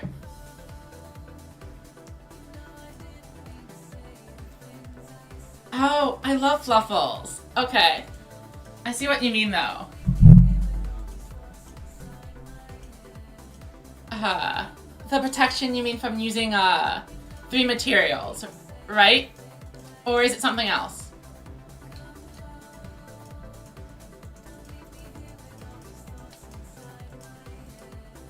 Dino King has established the conditions. A level 4 Xyz monster can be treated as level 7. Odd Eyes Raging Dragon is summoned onto the field.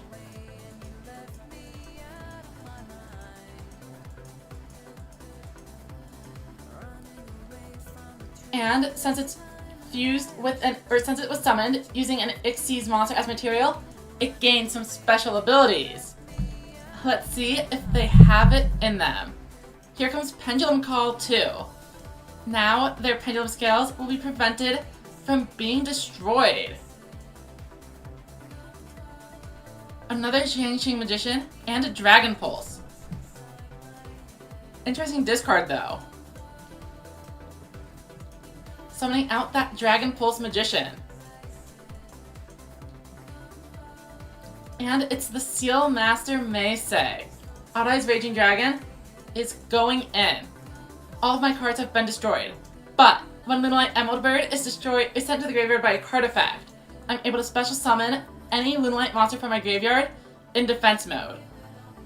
Then, when Lunalight Crimson Fox is sent to the graveyard by a card effect, I can reduce a monster to 0 attack until the end of the turn. So, Odd Eyes Raging Dragon has been completely neutralized. Welcome to my counterplay. We shall dual tane together. Like a pendulum, the flow of battle swings back and forth, the ever-changing tide, leaving us unsure who will be the victor until the very end. Now, though Odd Eyes Raging Dragon is ineffective this turn, it is still a powerful monster. However, I plan to harness the power of that monster for my own. First, I activate Lunalight Fusion. When my opponent controls a monster that is summoned from the extra deck, I'm able to use one monster from my deck or extra deck as material. But I'm going to chain White Princess to my card. Then I also chain a second White Princess. All of your monsters lose attack points equal to their level or rank times 300. Now, using the Lunalight Cat Dancer in my extra deck and the Lunalight Wolf in my hand, I summon Lunalight Panther Dancer. Lunalight Panther Dancer cannot be destroyed by your card effect. And then, by activating the effect, I'm able to attack every monster you control twice this turn. You have only 4,000 life points, and I have 6 attacks from a 2,800 attack point monster. Drumarilla's 600 bonus is not nearly enough to save you here. Panther Dancer, finish it!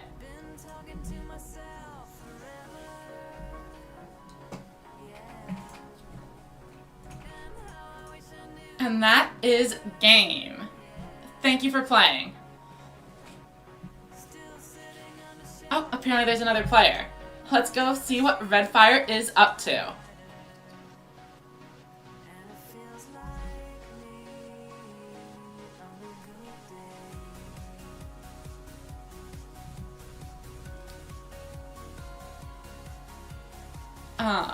Assuming they are still around. Okay, here we go. Good luck, Redfire. It'll be nice to have an actual duel with you, since I know our previous one was not a serious duel. Alright, I'm up first. My deck certainly prefers going second, but we'll see how it goes. I'll start things off simple. I throw down one monster and end my turn. Show me what you got. It's Yugi. Could it be a Dark Magician deck? Or maybe Black Luster Soldier? Or even Gaia the Fierce Knight? Lots of cool skills for the Yugi players. Piercing the Darkness. Interesting. And Swords Revealing Light again. Showing off my face-down card is simply an Emerald Bird. Not something they'll have to pay much attention to. Sue Ships. Piercing the Darkness allows Redfire to draw a card for summoning a normal monster. Then, Ikura is special summoned from the hand. 3 cards are excavated, and 1 Shari, if excavated, can be added to the hand. But Ikura has missed. It's not gonna work this time. Still, they have 2 level 4 monsters, which means I'm in for an Xyz summon. Number 27. That is not a shoe ship, but it is a ship, the Dreadnought Dreadnoid. At the end of the battle phase, if it's destroyed a monster, they can summon a rank 10 machine.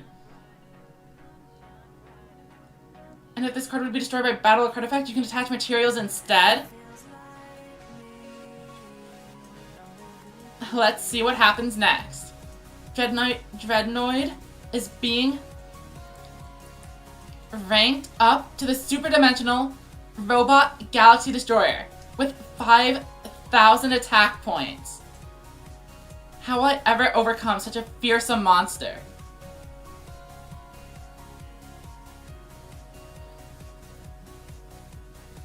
Well, I think we start with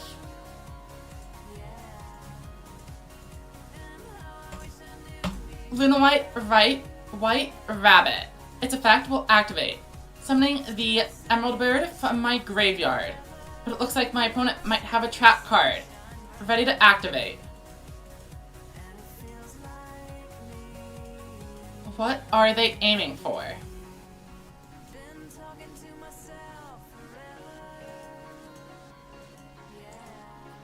Emerald Bird's special ability discards a card and draws me a new one. I'd love to get another monster on board, but I'm Not seeing how. So, we'll just have to go for it. White Rabbit activates its effect. We're returning Swords of Revealing Light to the hand. Next, my White Princess lowers the Galaxy Destroyer down to just 2,000 attack.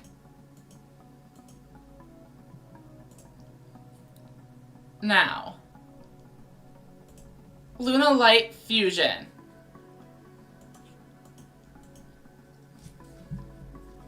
I will bring forth my most powerful monster. I send from my extra deck Lunalight Panther Dancer, and from my field both White Rabbit and Emerald Bird to summon Lunalight Leo Dancer. This card is immune to both targeting and destruction. Then, as fusion material, Emerald Bird allows me to revive the White Rabbit with its effects negated. But we're not done yet.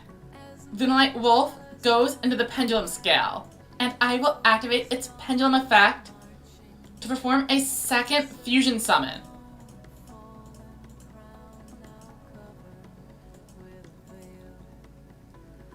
I choose another card immune to being targeted by my opponent's card effects, I think. Yes, it will be the Lunalight Saber Dancer.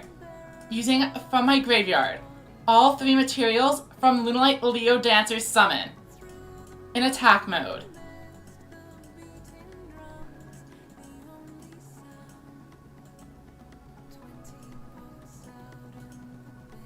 It's time to battle. Let's see what you can do against my Leo Dancer. It attacks.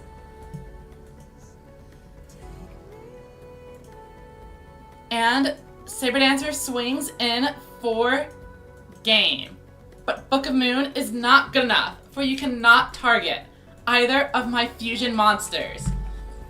And even if it worked, Lunalight Leo Dancer's special ability allows it to attack twice every battle phase.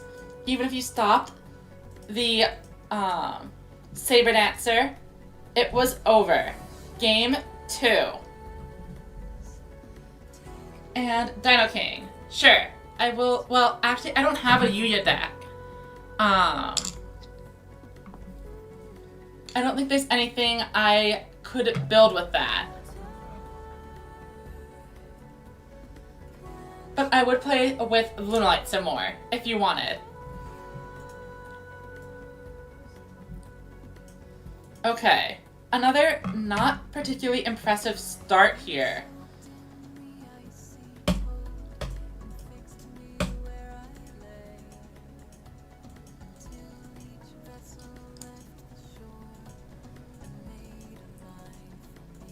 Alright, Piercing the Darkness coming in again.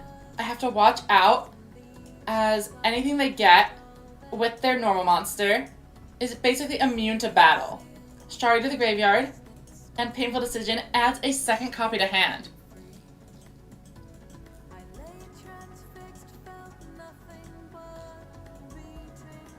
Here comes Shari Red.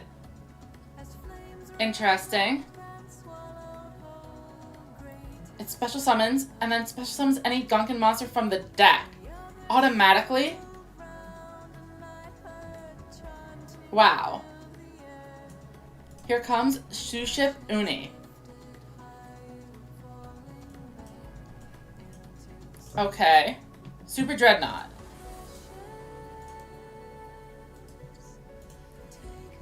If the card is Xyz summoned, you get to draw a card, I guess. And then draw a second card? This is looking bad. Another card is being set.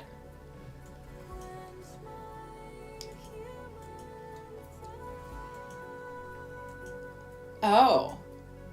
Wait, attacks directly too? Painful. So, 2 back row.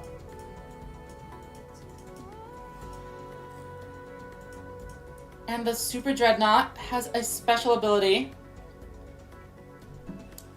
to target my monsters and negate their effects.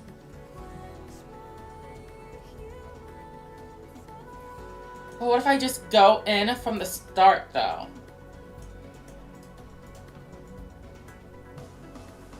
Huh. Wait, it's any number of cards I control. That is crazy, actually. I'm cooked.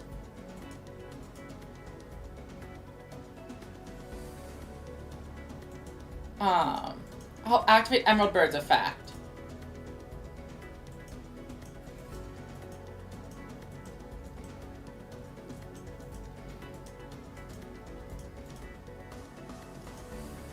Yeah, that's what I thought. Light Fusion. Wait, they let it through.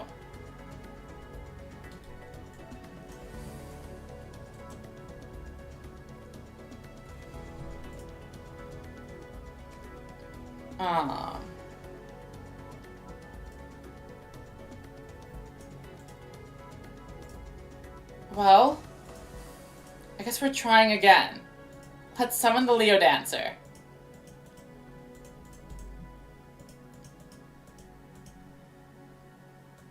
Emerald Birds.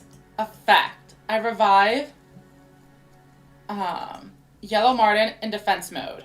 Yellow Martin's effect. I get my other Lunalight Fusion straight from my deck, but here comes Ice Dragon's Fission. And it is over for me. Even though my card cannot be targeted or destroyed, Ice Dragon's Prison does neither. It is a non-target, non-destruction, banish effect. And with that, I have no resources remaining. All I can do is end and let them finish me. And no, Dino King. I don't own speed duel cards. I only play Rush. I'm sorry. If you'd like to do some Rush duels, I think I will probably make a Rush duel room after this. Rhapsody in Berserk to boost up the Dreadnought and get rid of more of my cards. Very interesting. Preventing any potential wolf shenanigans should I somehow survive the turn with my white princess. But I'm not going to do it. I'm just going to let the attack hit me. Because I should finish game 3 though.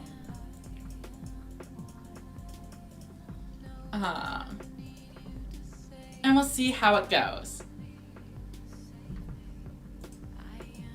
Hopefully, we can take out Red Fire in game number 3. But if they win, I don't mind either. This was a fun one.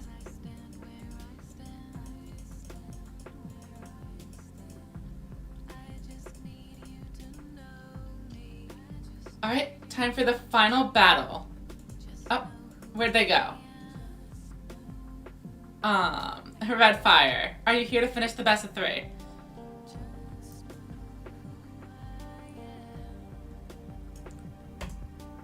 Alright, and then, yes, Dino King, I will be rush dueling you. After this duel, except it appears to not be functioning.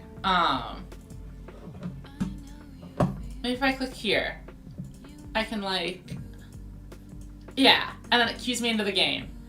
But then it doesn't. Okay. Am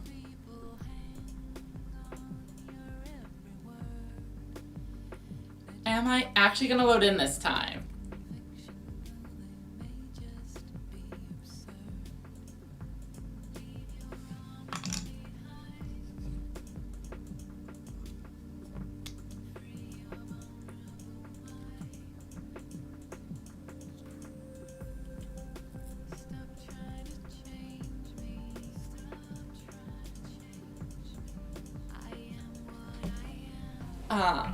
And I think this is Duel Links telling us our legendary battle is a draw. Let's leave it at that. Red Fire will be 1-1. Duel Links clearly didn't want a resolution this time. So let's move back over to Rush Duels. I'll go ahead and set up a room myself. Oh, I got a ton of friend requests apparently. Do I even have space? I wonder. So, time for a dual room code.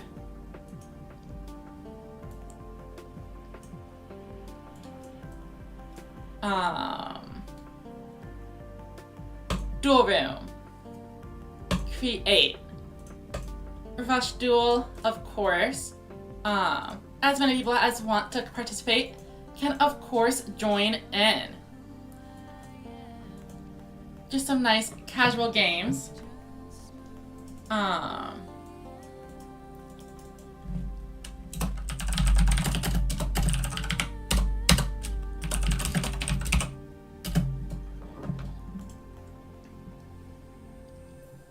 And the room code is 575-316 for anyone who wants to play some Rush.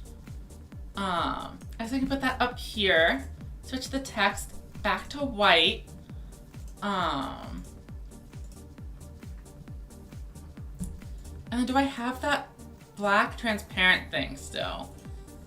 Image, oh, black bar, perfect. That's exactly what I'm looking for.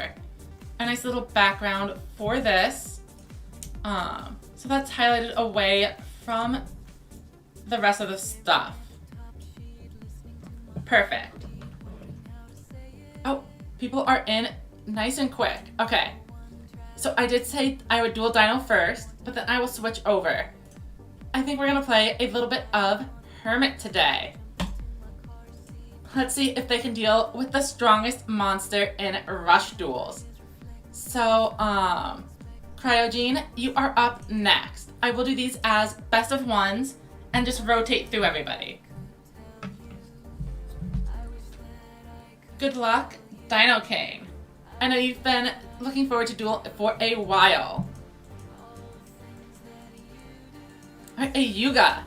Yuga could be on any number of popular decks. Let's see what they go for. An interesting hand for sure. And I think I know exactly what I want to do. We're gonna set up like this. And let's see if Dino King has enough powerful monsters in their hand to deal with my wall. 3 defense mode monsters, including one that was tribute set. Can you find a way to handle this? Avant Wolf. Sure thing.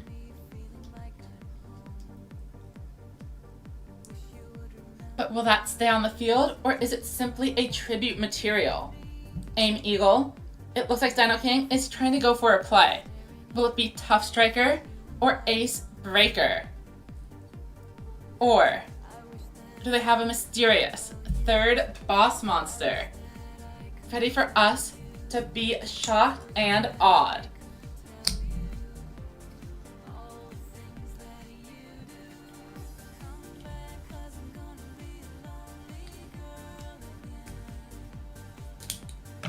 They're thinking, and here it is, Hydro Magician, a card we don't see often.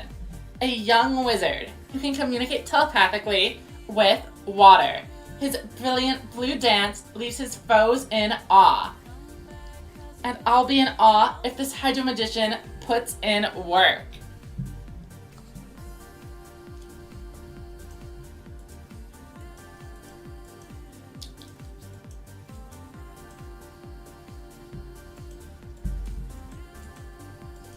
It was all part of a ruse, bringing in the Ace Breaker after all.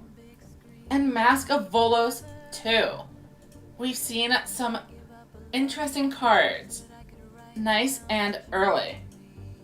But Dino King's field has just one monster. And I have 3. They may have defeated Hiroshima the Hermit, but this battle is far from over.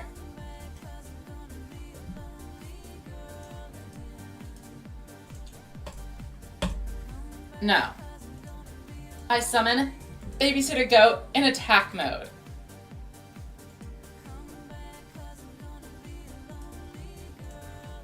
Then, a quick tribute summon for Kime Ruler, the Dark Raider. Now, next up is the Seahorse Carrier, and though Grace Princess Kana is in my graveyard, I will not be retrieving it. Instead, I immediately tribute my Seahorse Carrier for Yami Ruler, the Dark Delayer. I could delay directive, but with my opponent's Aim Eagles in the deck, I would be unable to stop a 3500 attack point monster from coming down. So instead, Celtic Guardian appears, and we enter the battle phase. Kime Ruler, destroy the Ace Breaker. And now, Yami Ruler and Celtic Guardian swing in for 3,900 damage. Dino King is on the back foot. I have the highest statted monster in all of Rush Duels. Yami Ruler with 2500 attack and defense, backed up by an iconic import card. How will Dino King respond to these moves? Ruru, I would say Rush is definitely more free-to-play friendly than Speed is.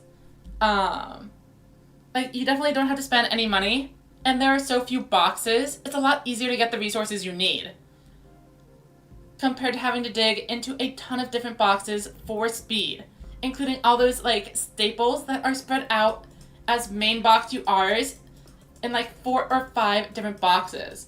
So, Dino King sets up not just 2 defensive monsters, but 2 secret face-down cards. However, I shall not back down from a challenge. I summon a second copy of Yami Ruler, the Dark Delayer. And if you thought Celtic Guardian was gone, you'd be wrong.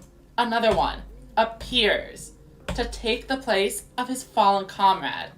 Now, Celtic Guardian, attack.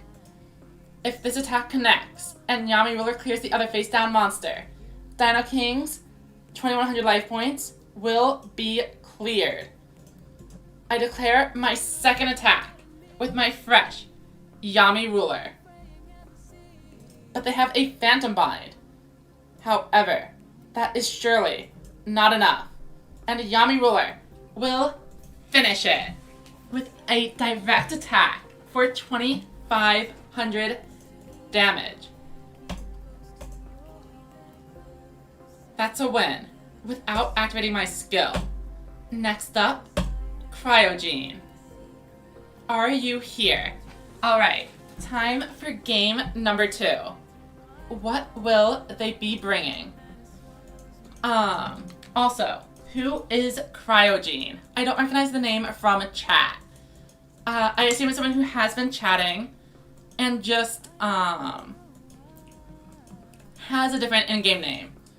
An interesting opening hand. I'll set this card face down.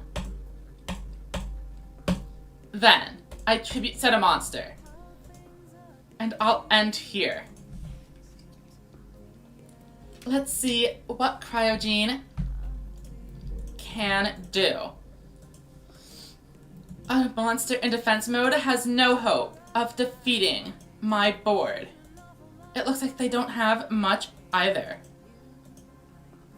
Which means it's time to go on the offensive. I summon Harpy Lady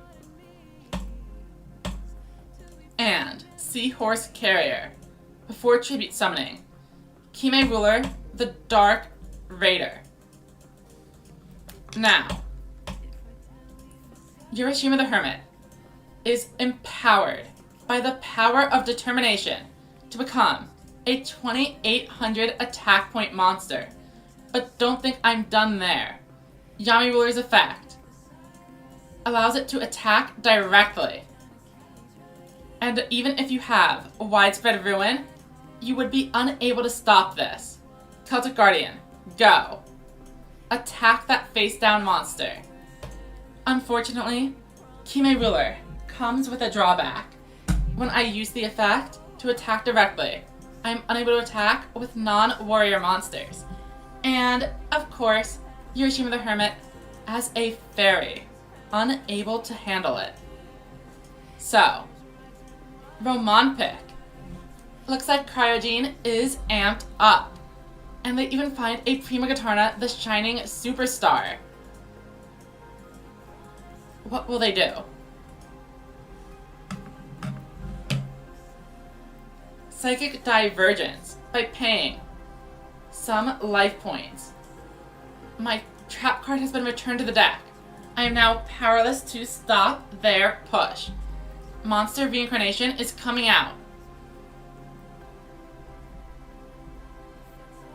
And I can see where this is going. Prima Guitarna tossed away. But do they have the cards to do it? There's a Urashima the Hermit with 0 attack. Will they be able to translate that into a victory? Without an Aqua monster to power the Seahorse Carrier, it's not looking great. 3100.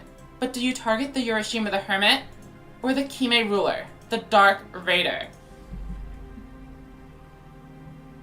A tough decision. But Cryogene goes in for maximum damage. Let's see if it pays off. It's my move. Interesting. I summon Babysitter Goat. Oh, this is quite interesting. How do I want to do it? It's gotta be like this.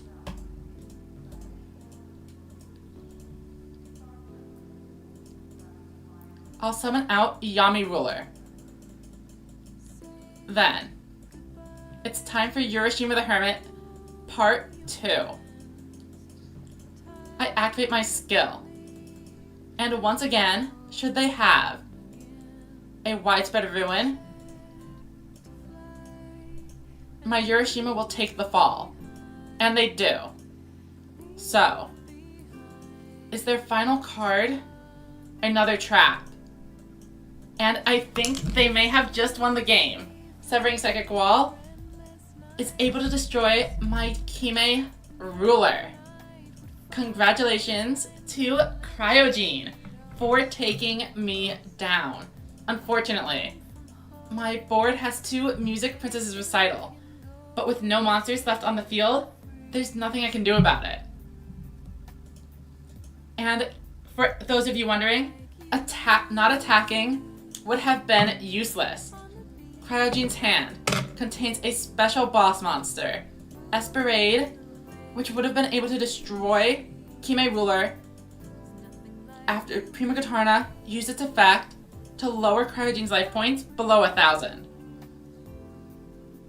Next, I know Red Fire was in the room for a while, so we're going there next. And then, of course, Zen Spiral. Good game, Cryogene, and good game, Dino. We will get back to you as the loop continues. Looks like we have a Luke player. And we are up first. Interesting. We could use another low-level monster here. We don't draw it, but we draw something else that is pretty good. I'll set my entire hand face down. How will Luke respond to this?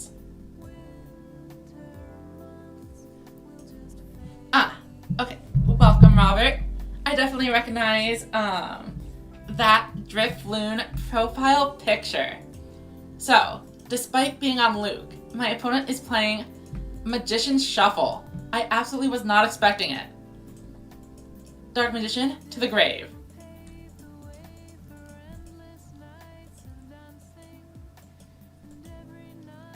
How will they maneuver? And then Dragonic Pressure out of nowhere. My field is being wiped.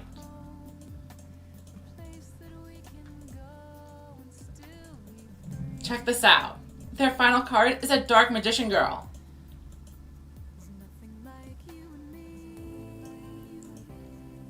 But I wouldn't count me out yet, for I have the Legend Trap card. A card so powerful, only one copy is allowed in the deck. And now it's my move. I summon 2 Grace Princess Kana. And I tribute summon. For Yami Ruler, the Dark Delayer, a 2500% attack beat stick, alongside Harpy Lady, to inflict serious damage to Red Fire's life points. Let's see how Red Fire responds to this.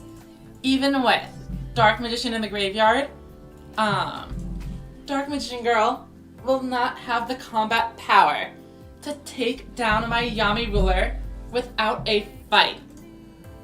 Setting a monster, huh? Will playing defensive work? Oh, and no problem about being active in chat. Was just wondering if it was someone I recognized or not. 3 set monsters, and unfortunately, that is going to be it. For in my hand, the card I saved last turn was none other than Akime Ruler, the Dark Raider. I activate his effect, allowing him to attack directly and finish this duel. Good game, fire.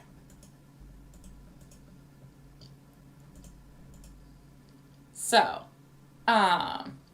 next up is Zen Spiral. And then I'll just go down the list again. I think that's a pretty fair way to do it.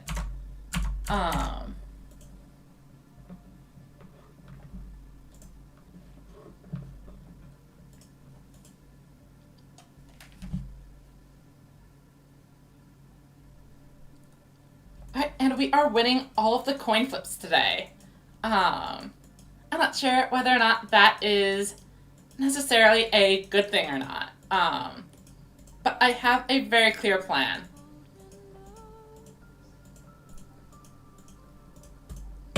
I set 3 monsters and end my turn. Let's see what Zen has to do about that. Black Dragon Rising, but nothing to debuff. Will they use the Black Dragon's chick to special summon Red Eyes, or will they keep the chick in the hand for use in the future? Let's find out. Alright, chick is coming down. So, does Zen have the 2 other monsters to support this? Only a defense mode monster. Could it be a second boss? No. A defensive start.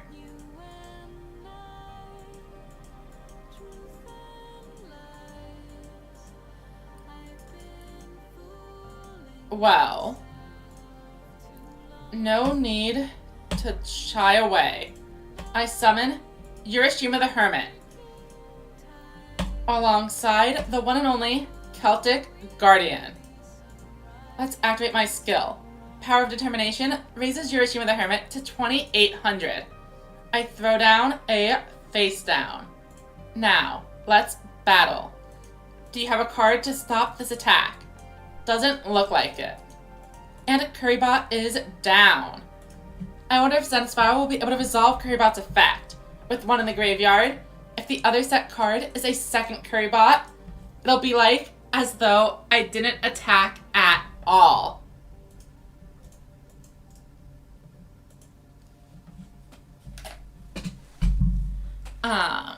So, it's Zen Spiral's turn, and I have a juicy 0 defense monster on board. But Black Dragon Rising is activating again, returning a card to the deck, and a second Black Dragon Chick resurrects the Red Eyes Black Dragon. Of course, this comes with a debuff. Urashima is already at 0, but Celtic Guardian falls to 1,000. The Chick is here again, and with the Chick, of course, comes the Dragon. A powerful creature. It's a ferocious dragon with a deadly attack. And now, Diabolic King Beetle is revealed. All of these monsters, I hadn't noticed, are level 1. The King Beetle is ready to provide a boost to any monster of Zen's choosing. What will it be? The Descendant of Titans. But, was that the right choice? Let's find out. Descendant of Titans is attacking. Oh, and that is clever.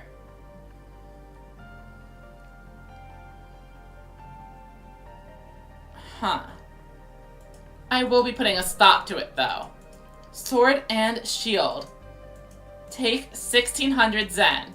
Unfortunately, this does mean the Red Eyes Black Dragon is around and ready to fight.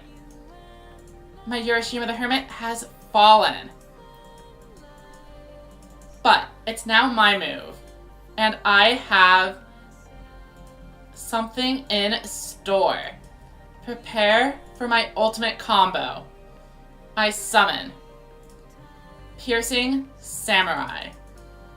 But Piercing Samurai is being tributed for Urashima the Hermit. And then I summon Grace Princess Kana. I activate Power of Determination. Urashima the Hermit gains 2,800 attack. And I use the Legend card, Shield and Sword, swapping all monsters' original attack and defense. Urashima the Hermit, who has 0 original attack, is gaining 2,000 points. It's time to battle. Urashima the Hermit, attack that beetle and end the game with a 4,600 damage strike. I ignore your dragon. Thank you for the game. And now it's time to loop back up to KoG. However, give me a second, as it is time to switch decks. I think we will be going for Luke. It has been a while, and I miss playing this deck.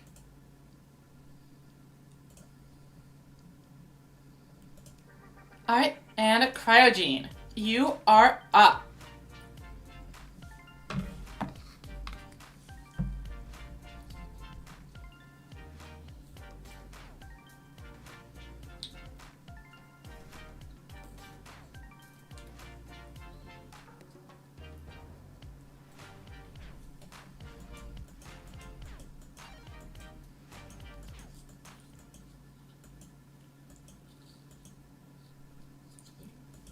Alright, we win the coin flip, but what do we even get out of that? Oh, I am being advertised to. Okay.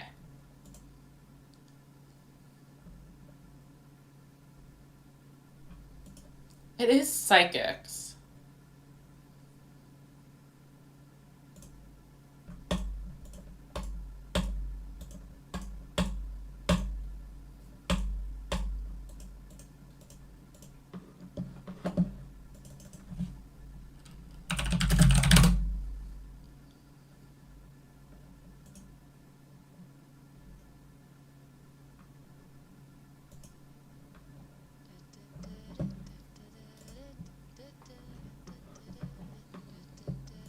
Okay, setting a monster. But will a boss be making an appearance? It is Prima Katana, the shining superstar. But just one monster. Is that gonna be enough? Let's see what I draw. Show me a boss. Oh, that is a good one. Try a Drago. Dragorite. Winged Dragon. My opponent controls a level 7 or higher monster, and I control 2 non-level 3 dragons, allowing Try a Drago to activate its effect. Then, I will be tributing off Try a Drago and the Winged Dragon for Dragonic Slayer, a powerful monster, whose effect you'll see momentarily. For first, I must activate Dragonic Resonance, boosting the attack of both Dragonic Slayer and Twin Edge Dragon by 500 points. Then, because Twin Edge Dragon has been raised to level 7, Dragonic Slayer destroys a card in the back row for free. I discard Try a Drago to allow Twin Edge to attack twice. Monsters that are level 4 or lower cannot have more than 1400 defense, so Howlingbird falls, and Cryogene takes 3000 damage. I end. Let's see what Cryogene has in store.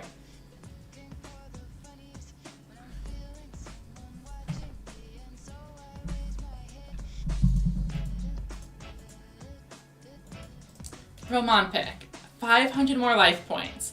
The lower Cryogene gets, the closer we are to finishing the game. Romanpic does send a Dream Gem to the graveyard though, and when a Psychic monster is sent to the graveyard by Romanpic's effect, any Psychic monster in the graveyard can be added to hand. Cryogene chooses Speedy Performer, a monster capable of providing a 400 attack point buff. Here comes Prima Katana. Speedy Performer is up next, and as expected, Prima Katana is gaining attack. Then, will they summon it? The final monster. Here it is. Esperade, the Smashing Superstar. If Cryogene's effect of a Rock and Refrain lowers to 900 life points, Esperade destroys my 2 monsters. And here we go. I'm down to just 100 life. But unfortunately for Cryogene, it is time for the comeback of the century. For my face down card is the fearsome Dragonic Pressure. I discard 3 cards from my hand to special summon the Triad Drago. Then, Dragorite takes to the field and finishes what remains. You can never tell the outcome of a duel until the end. As long as I have even 1 life point, I will not give up. Now, let's see what Dino King has in store. Oh, I'm being advertised to again. Oh, and this is way too loud.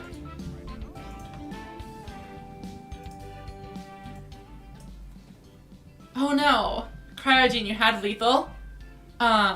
What was the play? Oh, you had an Amusey Performer. I see.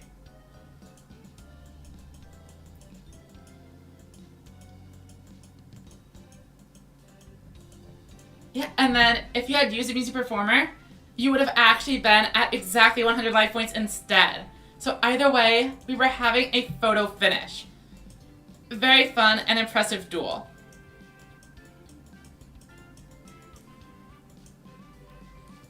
Alright, Dino King is going for a tea set.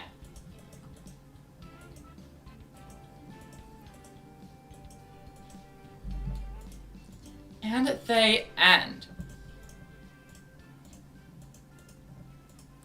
Naturally, I have prepared countermeasures for a simple board like this. Flare Forth, Dragonic Slayer, and then 2 Winged Dragons. Both of them shall rise in level and power due to the resonance of my dragonic tune. Slayer then destroys the face down back row. Phantom Bind is an incredibly powerful card against this deck, but the resonating roar shakes them to the core.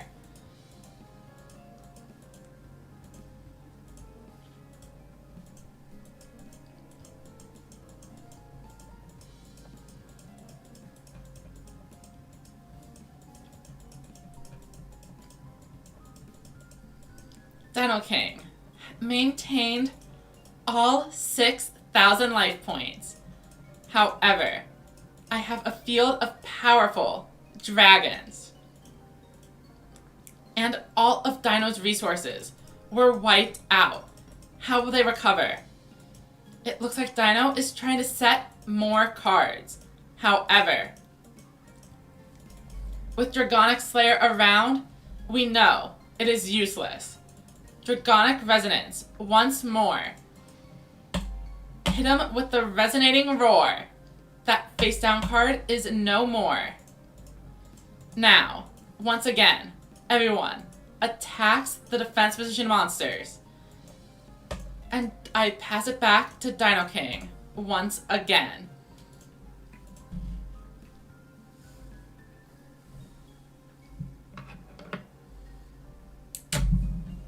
Dino King is not going down without a fight.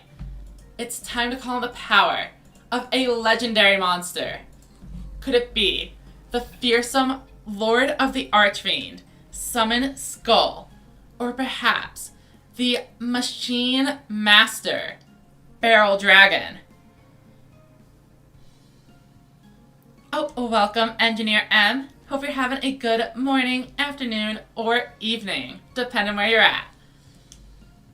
So, Dino King, Tribute summons an incredible monster, Multi-Strike Dragon Dragius.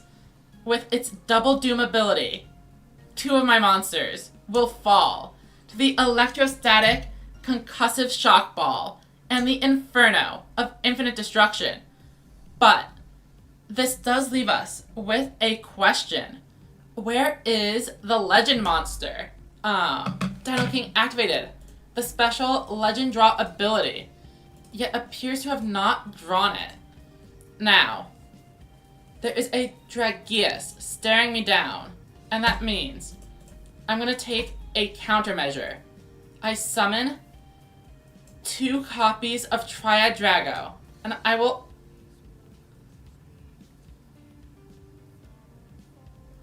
activate Resonance here. I boost 2 monsters, allowing me to draw 2 cards with Triad Drago. The card we're looking for has appeared. I think. Yes. Okay, so the Gravity Plus Dragon comes forth and activates its special ability. I will ditch Sports Dragon Slugger to reduce Dragius. Then, I set a card. Now,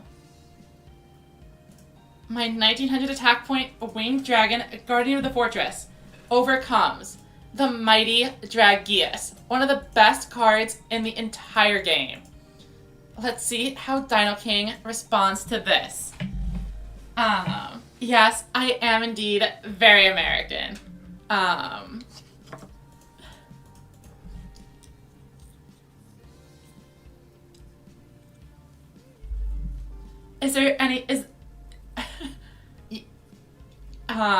You almost make that sound like a bad thing, though. So now I'm self-conscious. Shield and Sword. A powerful card against the Resonance strategy, as several of my key monsters feature 0 defense. However, my board consists of 3 monsters with fairly formidable stats. With a situation like this, all I need to do is Resonance once more. And now, we are ready to swing in for game. Triad Drago, start us off. Gravity Plus Dragon, ring your tune. And we'll finish this with an iconic monster.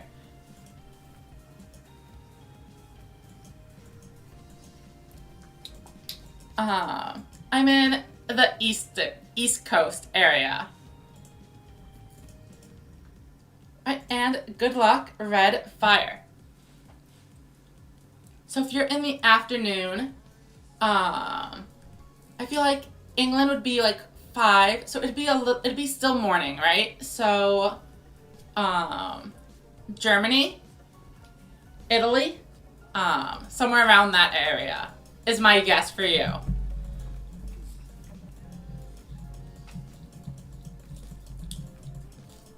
Assuming I'm doing the time zones right.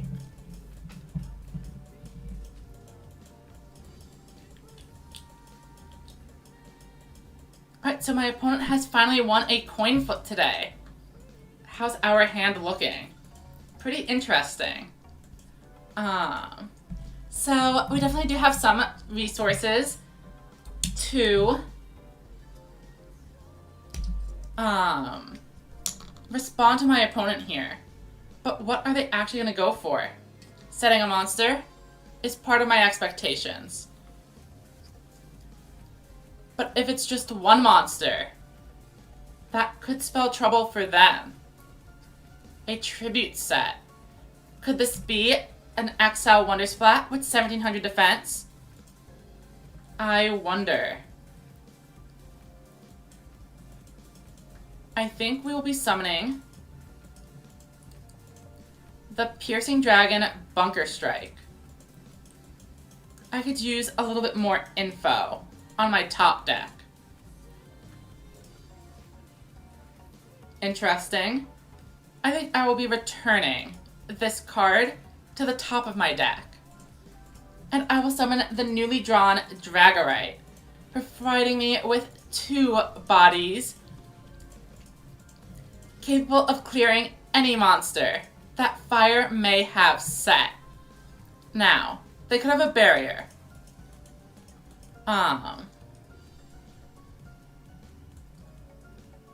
So I want to guarantee this damage. I'm fine with this.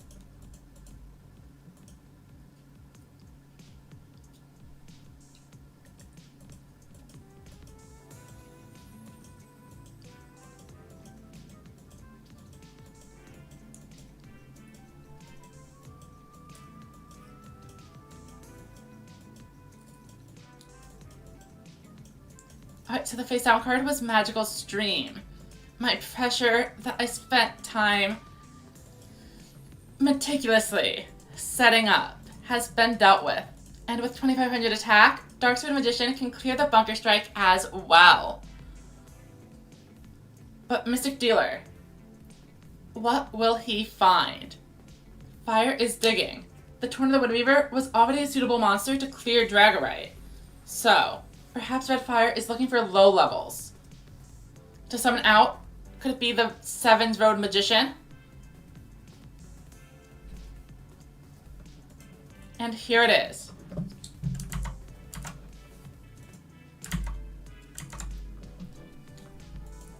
$3,600 attack. Plus Light Sorcerer for even more damage. Without the Dragonic Pressure, our chances for a comeback are starting to look slim. We'll need to find a way to out Darksword Magician and Seven's Road on the next turn. My pressure could have done this. But now, I'm looking to draw something like the Triad Drago if I want to get a double boss board. It's my move. And that is interesting. Quite interesting indeed. I summon Sports Dragon Pitcher, Triad Drago, and Dragorite. I draw a card.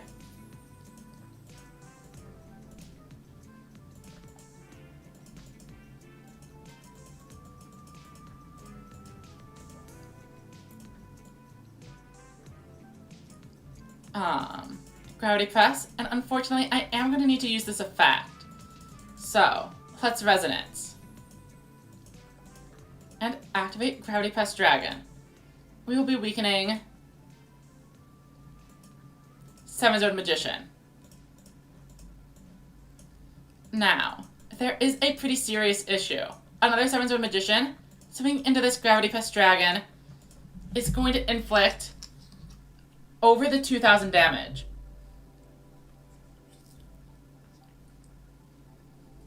So, does fire draw the out? Or will they flounder before the might of the Gravity Press Dragon?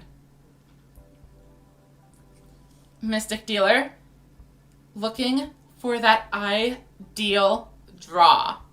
Let's see if Red Fire is able to get it or not. Oh, and they ditch a Seven-Zone Magician, showing off they are absolutely killing me this turn. I'm pretty sure they literally didn't need to do anything. They could have just Light Sorked and summoned the Sevens Road, and it would have been good enough. But instead, they're taking this extra effort to bring in the Witch. Just to make sure I know how doomed I was. And of course, Widespread Ruin as well. An absolutely perfect hand. Ready to take me out. Good job, Red Fire.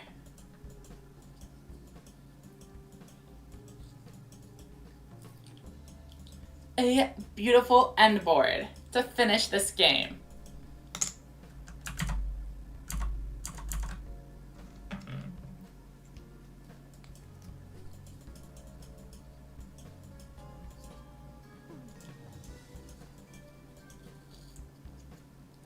And next up is Zen Spiral.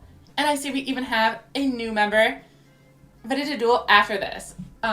Looking forward to see what Fox is bringing. I think we have seen a Yuga player, a Mimi player, a Roman player. I've been on Luke, but we haven't seen a Roa. And that'd be pretty interesting. But it's probably more likely that it is a repeat character. Alright, this is a fantastic opening hand. Let's go ahead and set our position up. What can Zen Spiral do against my amazing T set? Welcome to the room, Pilot. And thanks for I know you've been in the chat for quite some time. So thanks for sticking around the stream. I really appreciate it. So, the Beetle comes out, revealing a rocker. Is this a heavy metal deck? It is Black Dragon Rising. Oh, and they hit the Sports Dragon Pitcher, my 0 attack bluff monster. So, it's time for me to unleash my full power. Dragonic Slayer. Flare 4th, alongside not 1, but 2 copies of Dragorite. Dragonic Resonance boosts them both up, and it is time to battle. Dragorite, swing into that face down monster for me. And then, Dragorite number 2, take out the Beetle, leaving Spiral wide open for Dragonic Slayer's direct attack. I end my turn. It's your move, Spiral. But my board is simply too powerful. There are no cards that you could possibly draw to deal with a situation this dire. Let me show you why Luke is the king of duels. Red Eyes Black Dragon. Sure, it may have more attack than Dragonic Slayer, but it is a mere triviality compared to Dragonic Slayer's impressive ability.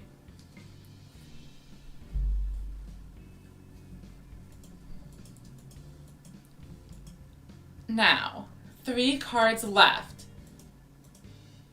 A Royal Rebel's Growl. Exactly. The Red Eyes Black Dragon wasn't even able to stick around for the entirety of your own turn. So how could I ever possibly be threatened by such a weak dragon? Here comes the Diabolic King Beetle, boosting itself up to 2100. All that for just 1600 damage. It's my move. And it's not gonna be pretty. For I activate my signature spell card, Dragonic Pressure. Go. All monsters into the grave. Then, Sports Dragon Pitcher is revived, and Sports Dragon Pitcher brings with it its most valuable teammate, the Sports Dragon Slugger. Then, Flare Fourth, Dragonic Slayer, and another Sports Dragon Slugger. Dragonic Resonance activates. And now, it's time to swing in. 2800. With just 100 life points remaining, there is nothing Zen Spiral can do.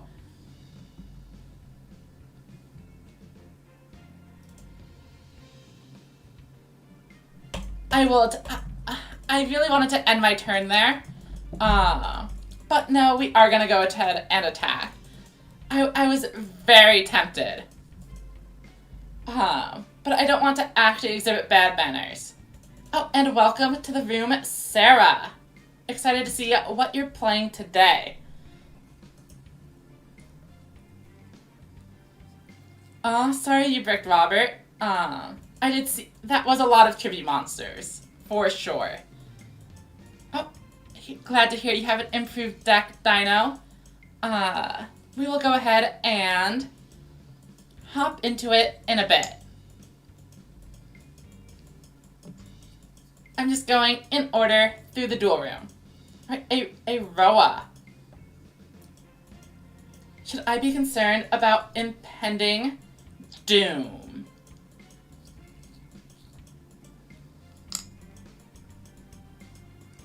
Well, I have a plan for this.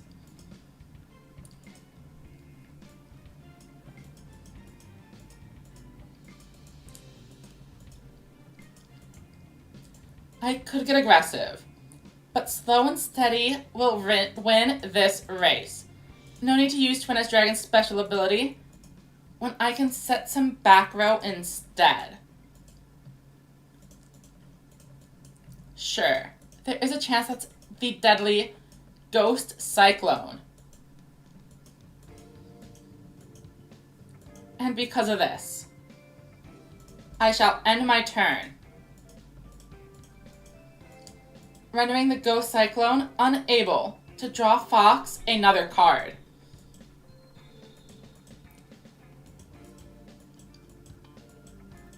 Though, I mean, it could be a recital, in which case I'm absolutely getting destroyed.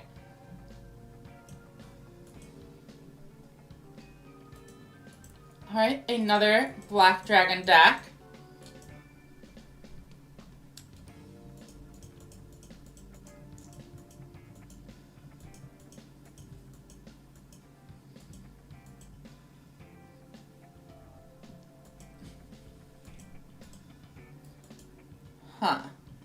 Debuffing this one, it makes me think there might be a heavy metal coming in my future. As otherwise, wouldn't you want to debuff the Dragorite so your other monsters can beat over it? Or maybe they don't have enough. They just didn't have enough power. So, Gravity Fest Dragon and Lesser Dragon have fallen. But as it says in the name, that was a lesser dragon. My superior dragons are still primed and ready to fight. But maybe not this turn. We're gonna go ahead and set a few cards. Alright, go ahead.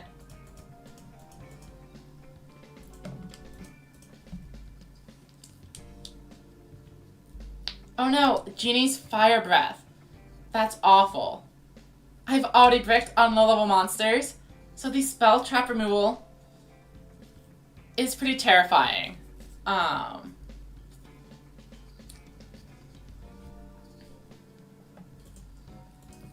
Putting it back into my hand, huh?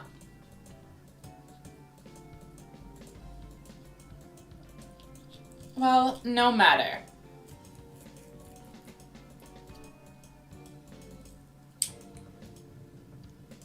Interesting. This is certainly the correct play.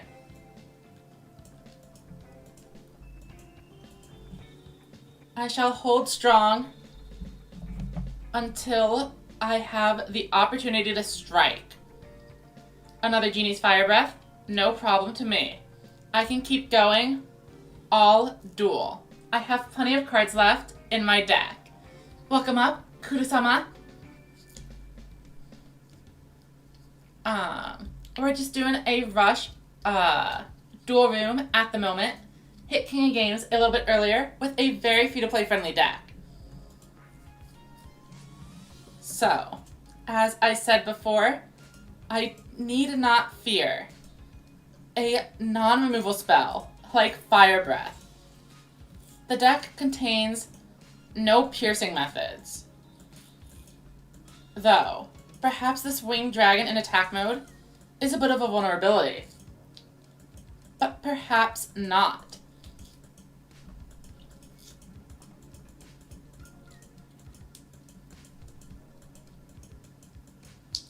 It's my move now.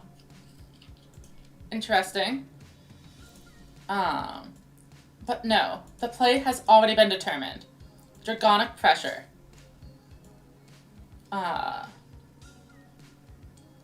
1, 2, 3. Special Summon.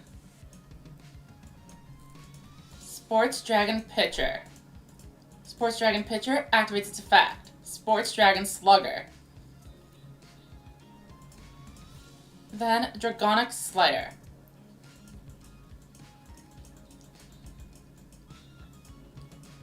Summon the Lesser Dragon. I activate my skill, Dragonic Resonance. And that means that trap card is getting destroyed. Say goodbye to the Widespread Ruin. My opponent has been reduced to only 1,300 life.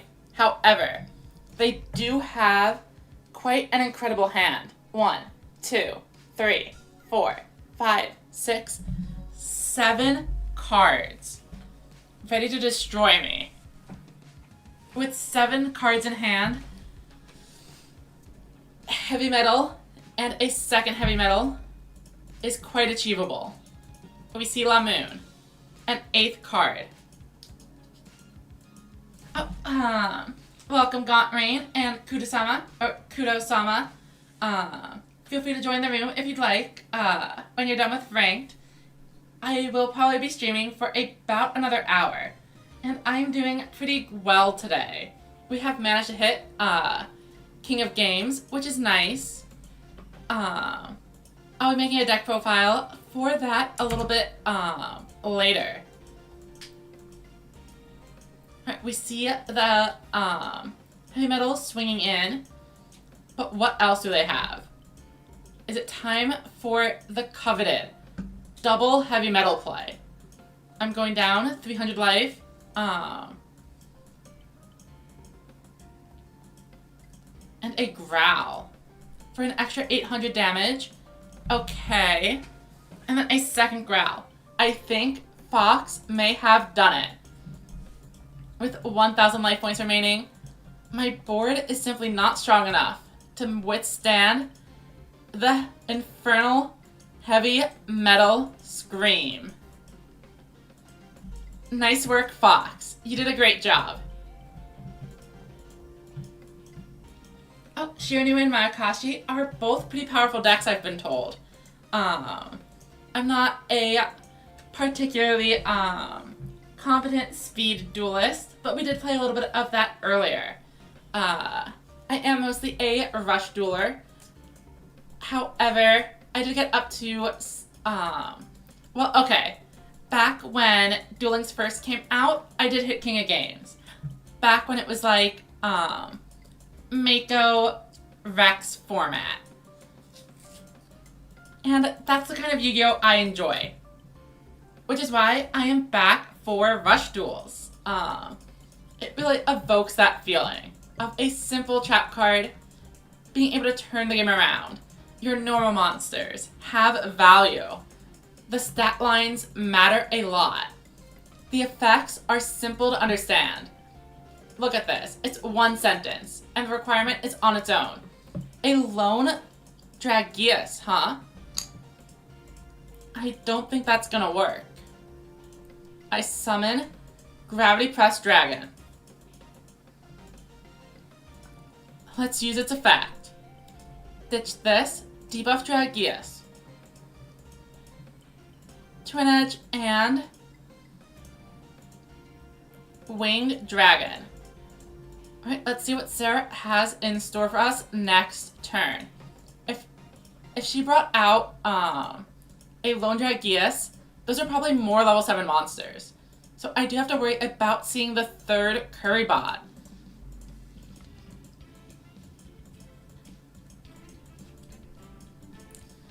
Okay, so there's a difference between an archetype using a normal monster for their plays and normal Summon Skull attack being a very good play. Like, Summon Skull, it's not a Summon Skull deck. This is just, I have 2500 attack, and I am a good monster. I think it's a lot different.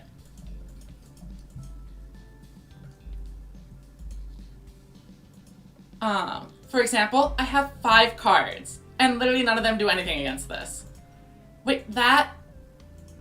Well, okay, that wasn't what I meant to do, but that is actually the right play. I wanted to get rid of that. And then this one.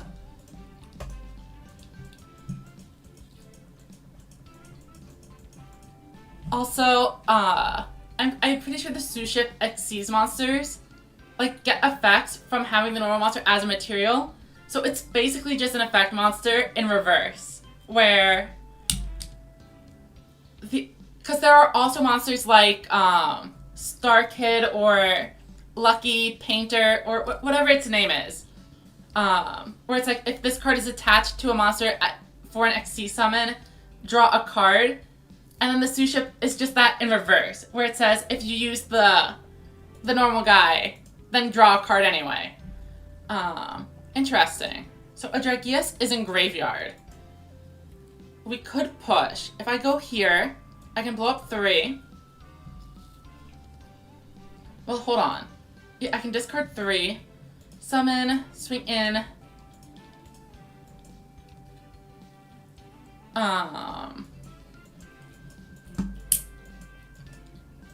I could go for the big value play. But then if I get hit by another Dragius, it's kind of an issue. However, I think it's worth it. We are going to greed. Okay, we don't have a triad, do we? No. Okay. I will set and pass. Let's see what Sarah has in store.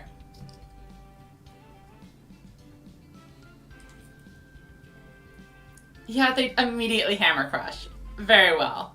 I am punished for my hubris. But that is fine. There's more where that came from. So you cannot count the pressure out yet.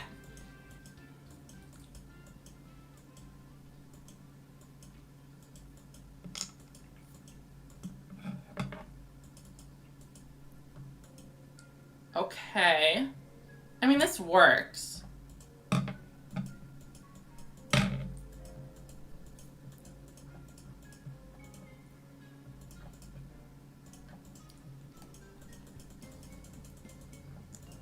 I'm at pretty little risk of dying here. And I still have 2 pressures left in the deck, and a Widespread Ruin. Plus, Sarah's precious little trap card is going to the grave. Or another Hammer Crush. I probably actually knew it was Hammer Crush. Anyway, let's take this out. And of course, Ancient Arise Dragon is the one that has to go. I end here. 1800. Looking suspiciously low. Even without setup, a Dragonic Pressure is capable of dealing 2,000 damage easily. All I need is a Gravity Press, or a Dragorite plus Triad.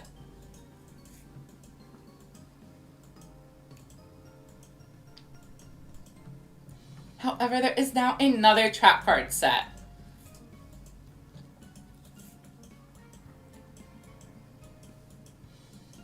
So we'll see how it goes.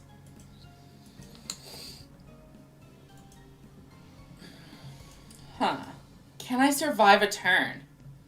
I mean, Monster Reincarnation is gone. Oh, but that is so risky.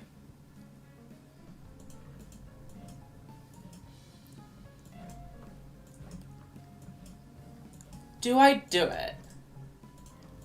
I'm committed to greed.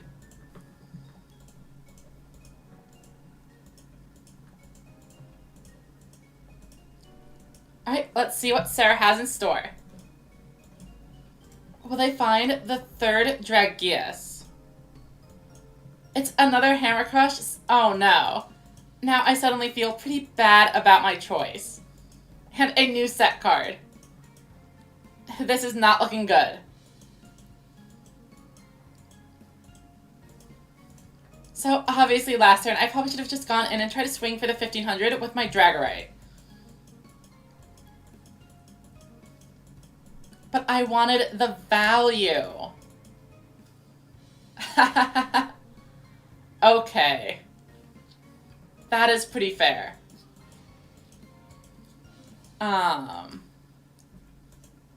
Good job, Sarah. You got me. For sure.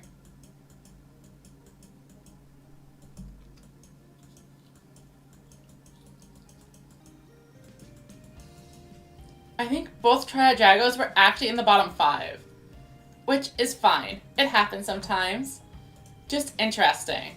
So, oh wait, I made it back to the top. So, it is time to switch deck. I think I will be going with Disco Fever for the next run through.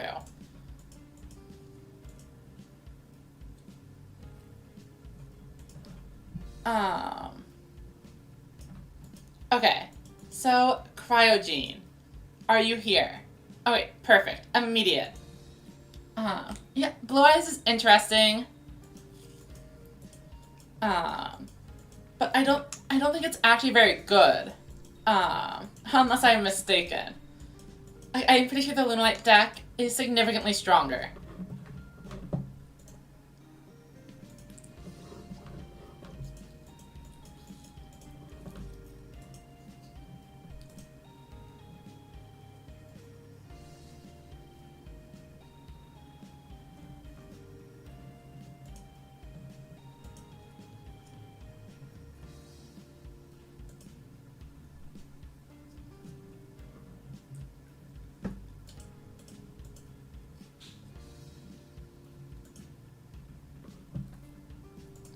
Alright, so Cryogene starts with a normal set 4. We don't have much in the way of our own offensive prowess. So, I think I'm just going to bring in the Summon Skull as a stopgap. We do know they are on a Psychic deck, so maybe leaving myself exposed here is a bad plan. Giftarist and Primogatarna both provide pretty significant jumps in power.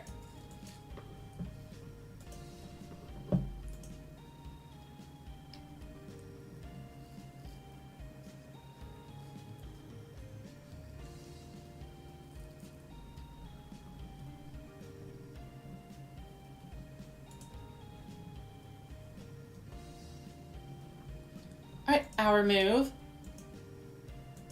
And interesting, it seems to have gone pretty well. I mean, there is a lot of back row, but I'm okay with that. Let's start here. Seahorse Server. It's definitely going to be serving me up some life points. And then Dion Kiddo the Boogie Master comes on down.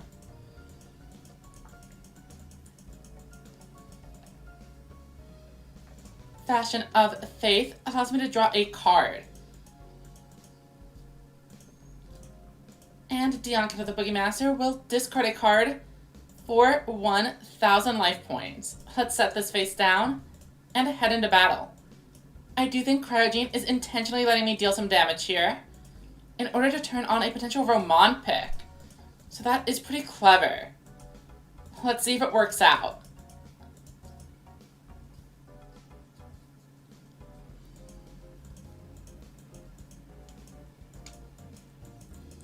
They are amped up, and they are drawing 3 cards. The Roman pick is coming down, but I have gained 1,500 life points. There is no way a deck like Psychics is going to be able to burn through me in 1 turn.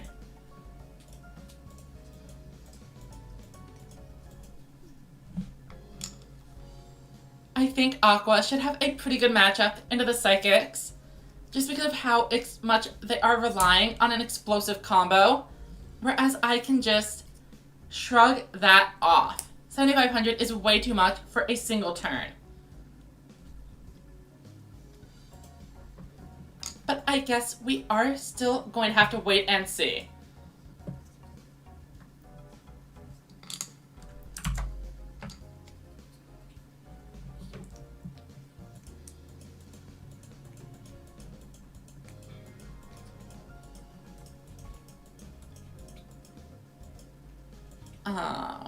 They are thinking. What do they want to add back with Roman pick? Let's give them some time while we listen to the music.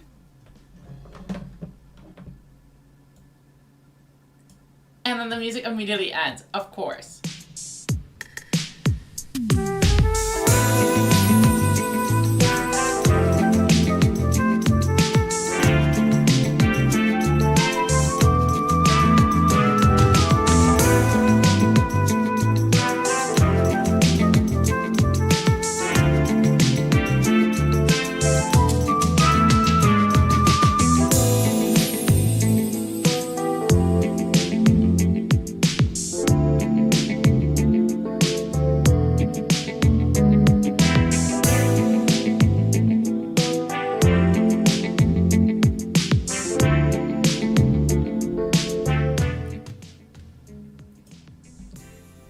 Okay, and we are back after I got distracted by the music. And it appears I am taking 8 billion damage. But like I said, we are still very healthy here. So I could reincarnation. That's interesting. I'm not sure how much value I get out of that. It is a draw. That sounds pretty good, actually. Okay. La Moon. Seahorse. Let's gain some life. Reincarnate. We'll send away the Kanan for Fashion of Faith. And here's where things get tricky. We summon this first, allowing us to activate our Triple Threat Thunder and reduce Esperade to 0. Then Dianketo is coming in next.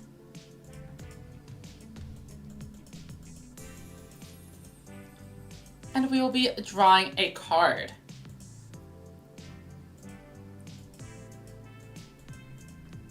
Let's go ahead and summon the Tough Striker here.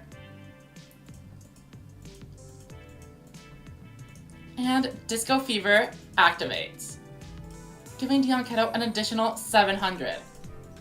3,600 into Esperade is a game-ending blow. Will it connect? 7 Psychic Wall is not enough, as 3,600 minus 500 is 31. I think that probably is a pretty bad matchup. So I can't take all of the credit when my deck was the one putting in the work. Alright, Dino King is up next for sure. Bum, bum, bum.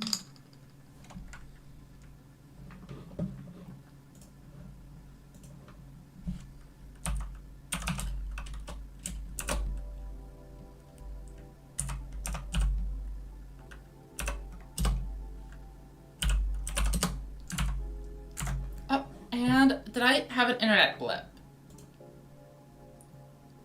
No. Dino, are you here? Or not? Okay, nice. Here we go. Good luck and have fun.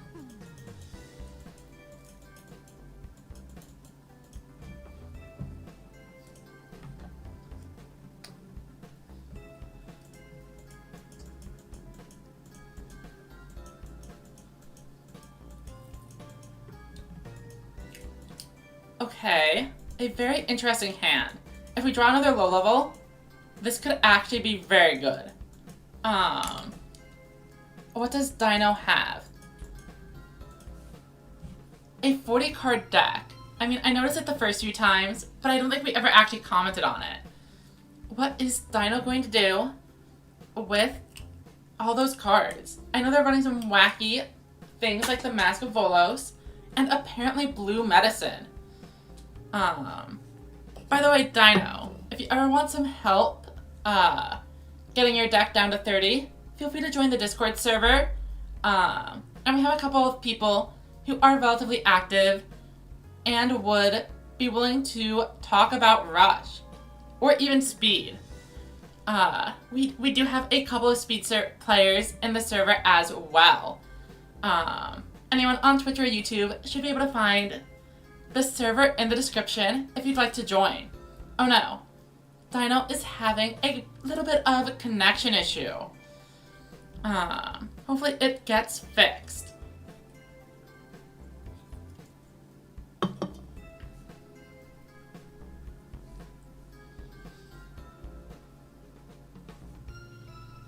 Unfortunate. I actually really like that hand too. So, Robert, Zen Spiral. I think you are up next. So, let's go ahead and see how this duel goes.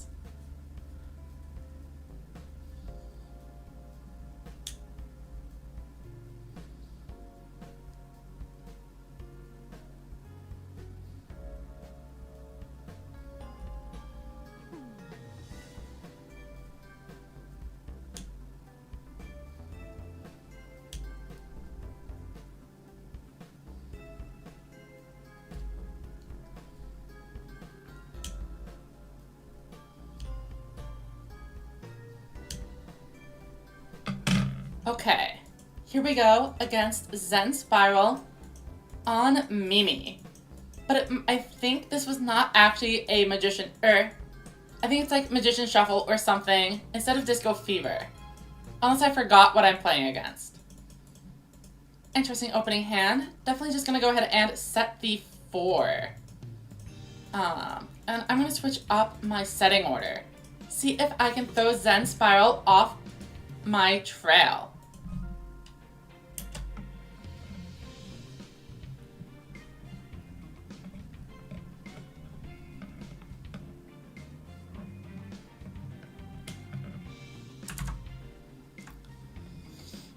Okay, Gargoyle.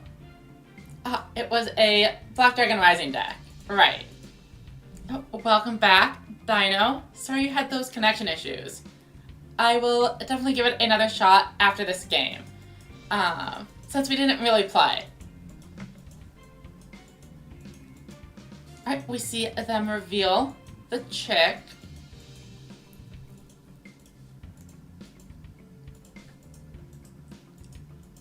And they get Growl plus chick. Not a bad start at all.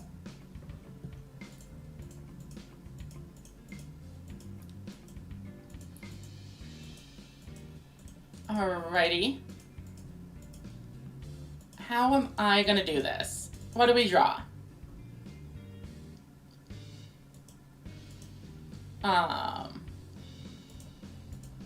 Well then.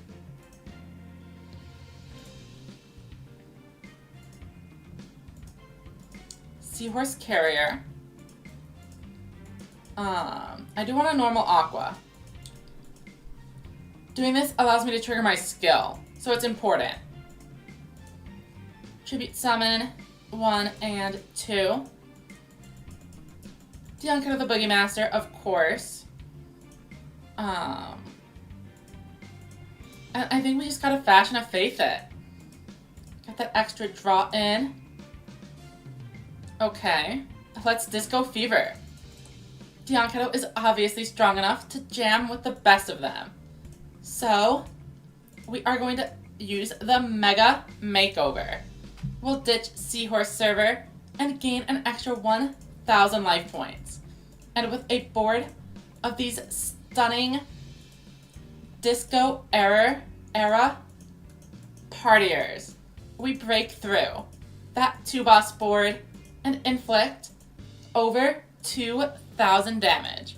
Good morning, Axel. Hope you have a good day. Got any plans coming up?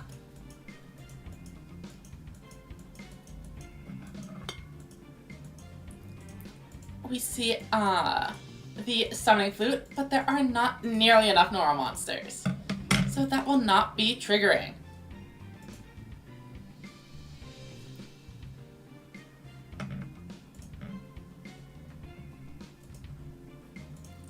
Here comes the Beetle. Milling another Beetle. Unfortunate.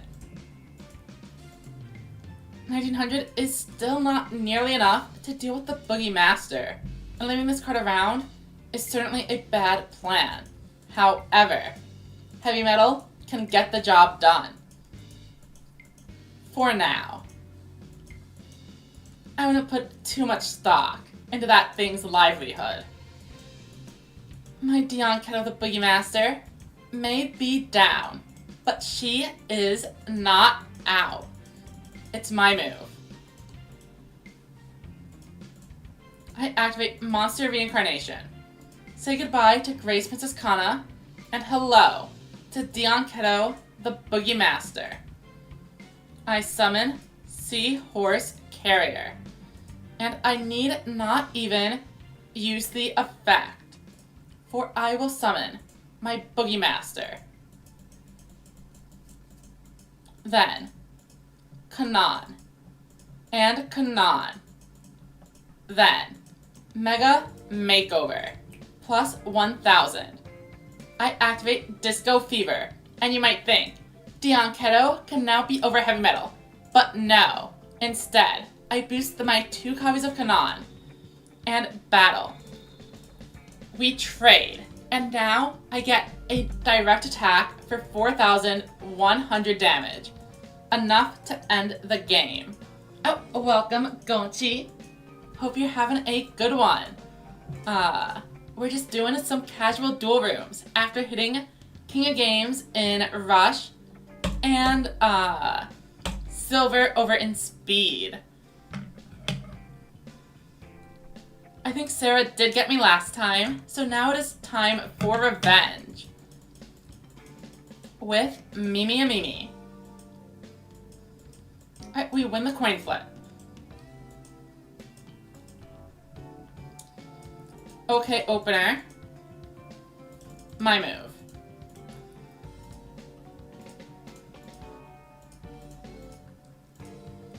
Oh no, Sarah. Wait, oh no, you had a widespread? Oh no, Robert.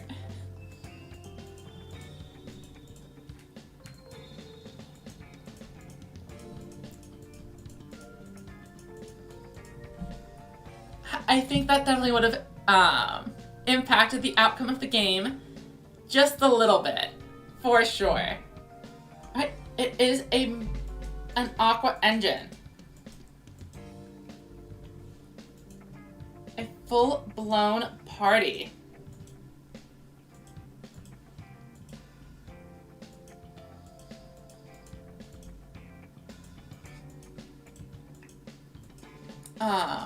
This is fine. This is actually a pretty solid hand. Okay. I think we go Grace Princess.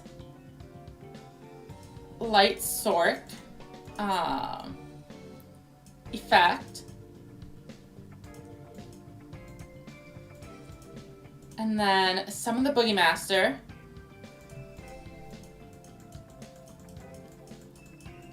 And next up is Monster Reincarnation. Let's toss the Kana and grab the Fashion. This not only provides a buff to my monster, but also lets me draw a new card, establishing an even stronger board. Or in this case, as it is a low-level monster, I'll activate the effect of Dion-Keto the Boogie Master to recover 1,000 life. Now, what's next? I think naturally I should play Triple Threat Thunder. This will reduce Red Eyes Black Dragon all the way down to 0. And Disco Fever empowers my board to take out this threat, no matter what is set. Swing into that Red Eyes Black Dragon. Then swing here. And here. We actually did miss out on 300 damage from the Light Sorcerer, but it wouldn't have made a difference. So, with Sarah down to just 600, and myself at 67, they will need to make an incredible play to turn this thing around. Seahorse Carrier is always a good start. Speed Performer, not a bad card either. With a double boss board, this Speed Performer could buff up something before being tributed off itself.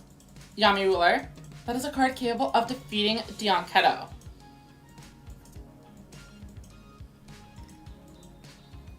$2,900. But Sarah's going to need to get rid of the Speedy Performer, or it will be a liability.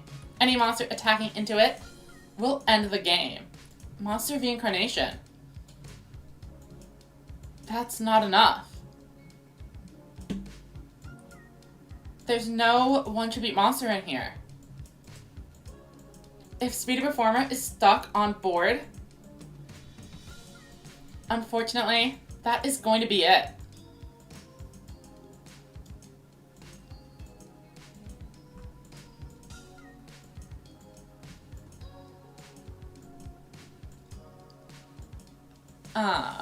Thank you for the game. I need to go back to Dino, for sure. Since we didn't actually get a real game, I will actually give Dino 2 matches here to make up for it. I think that's the best play.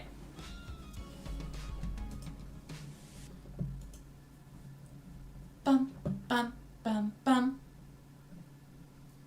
Oh, did it finish? No. Okay. Here's the next one. Bum, bum, bum, bum.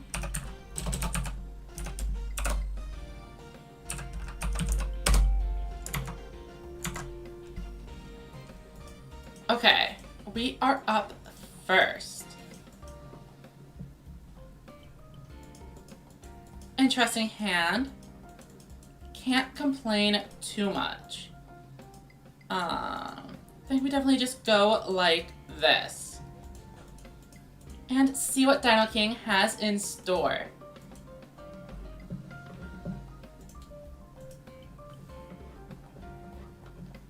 Bum, bum, bum, bum, bum, bum, bum.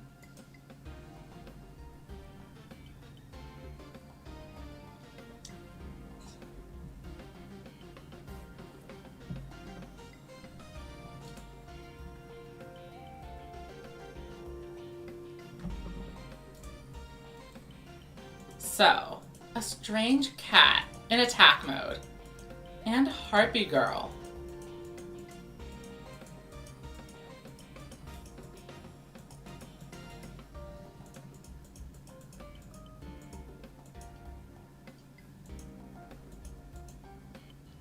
I mean, Harpy Girl is technically capable of defeating my face down monsters. But I certainly wouldn't want to end on this board.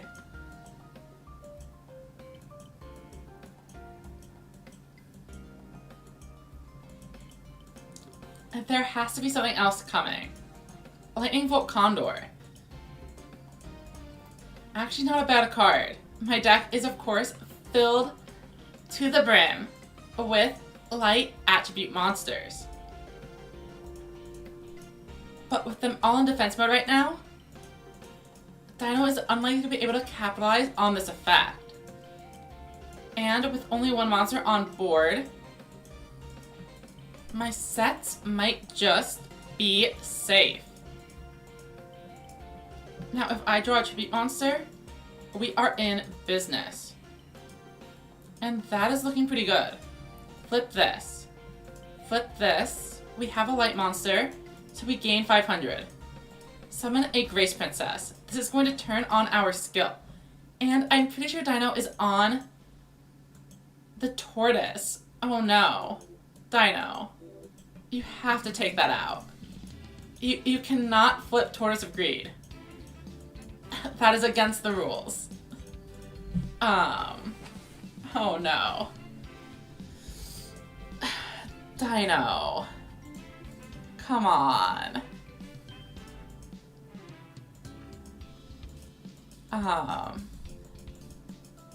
Boogie Master, let's just finish this up, I guess.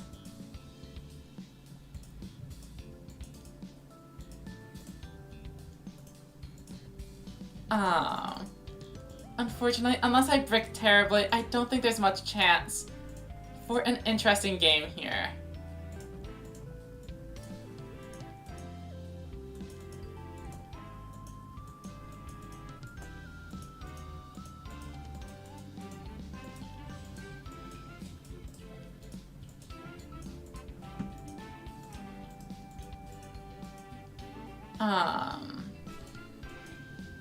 So for those of you who might be speed duel oriented, I mean, you're already familiar with Jar of Greed, not seeing much play, but this one does draw 2.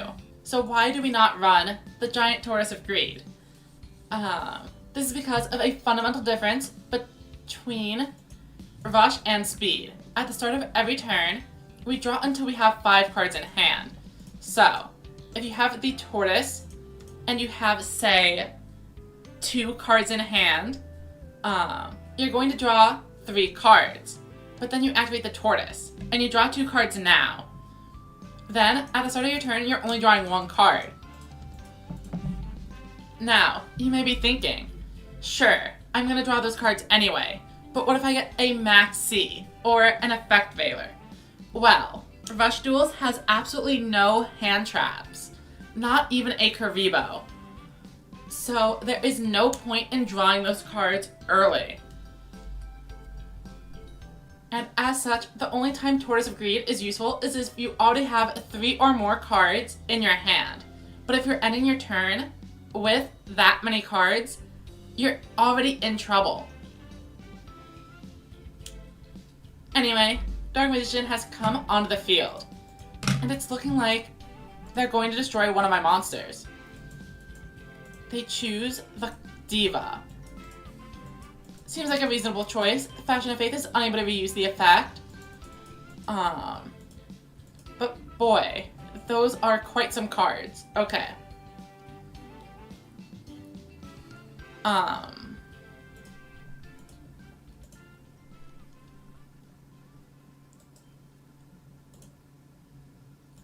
Yeah, I think we bring in Summon Skull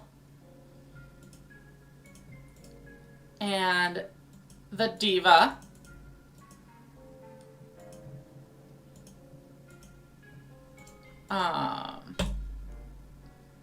And a Dino hits us with a Concede. So I think let's move on to Red. Well, if Dino King wants to play a run back, we can. But it looks like they have left. So, Red Fire is up next.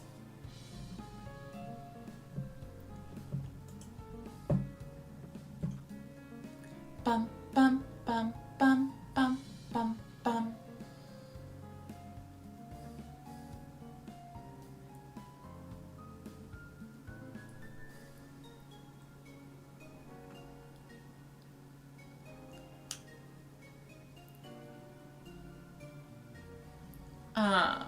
Red Fire, are you here? Okay, nice.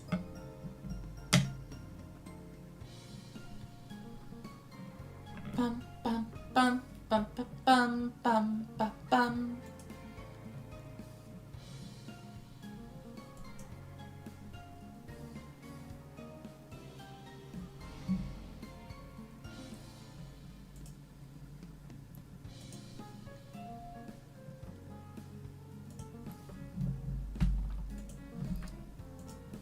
Okay, Fire is up first, with that clean looking sleeves and mat. But I'm countering with the Goha Rush Festival. Showing off the event I definitely put the most time into. Fire starts with a set card, and we don't know what it is. Now, you might notice our hand is not looking great.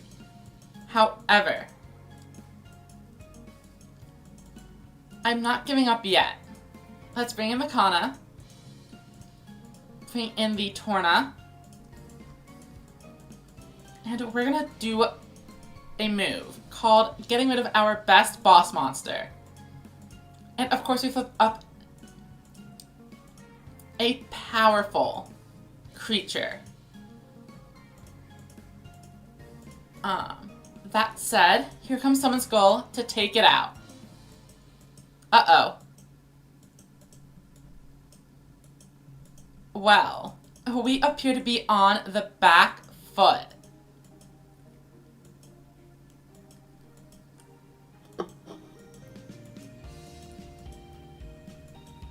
Yeah, thank you for the games, Dino King. Now, so Valkyria and Torna are evenly matched. However,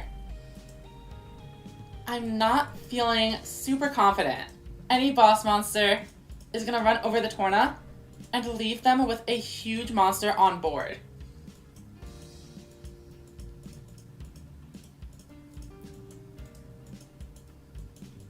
Okay, Boogie Master coming in. I think this might actually be an Aqua Mirror match. And funnily enough, the two legends clashed, but the trap card was able to turn the tides.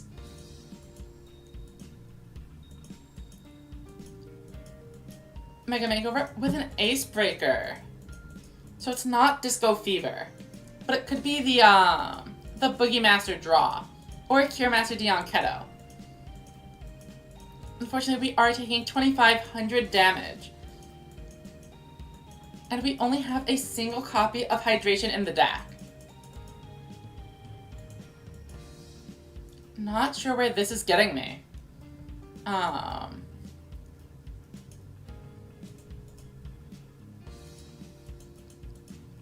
Go here. Go here. Let's gain some life, because we desperately are going to need it. Torn the Windweaver, of course. Effect. I think we gotta just rotate this. Set a card. Let's buff up. And can we clear it? Okay, not bad. It looks like all three of those cards are spells. What could they be? Monster Reincarnation. No, it's gotta be Shield and Sword for one of them, which is incredibly threatening. Maybe Triple Threat Thunder. Maybe some spell trap removal. Those are my guesses. It depends how dedicated this Aqua engine truly is.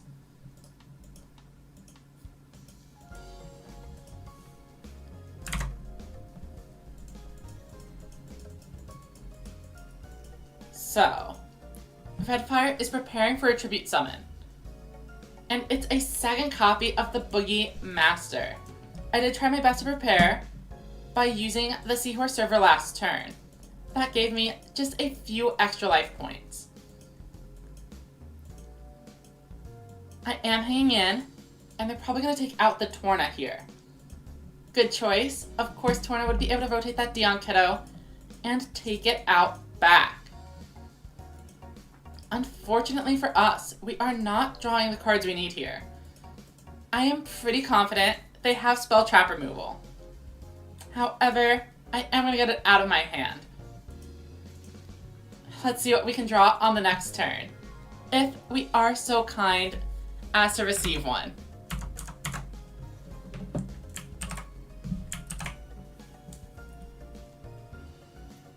Bum, bum, bum, bum, bum, bum, bum.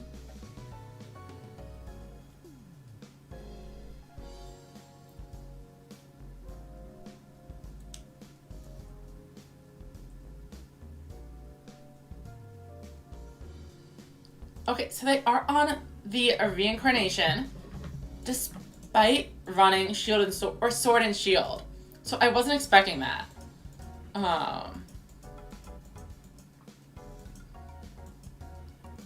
But I mean, it might be working out for them. 2 Dion Kiddos is a pretty big board, and they can heal for 1,000,000,000 life points. And now there is a chance for an actual trap card over on the right side. Tribute summon a heavy metal. Was not expecting that either. But that means the final card is the reincarnated Boogie Master. So why was that added to the hand? It must have been to make space for a widespread ruin. So, we know what we must do. And that is apparently called not draw the card I need. We'll be setting 2. And passing. Alright, we are holding out until we find another boss. We have gone through 1, 2, 3, 4. So we have 2 more Dion Kiddos. And maybe like a tough striker or something.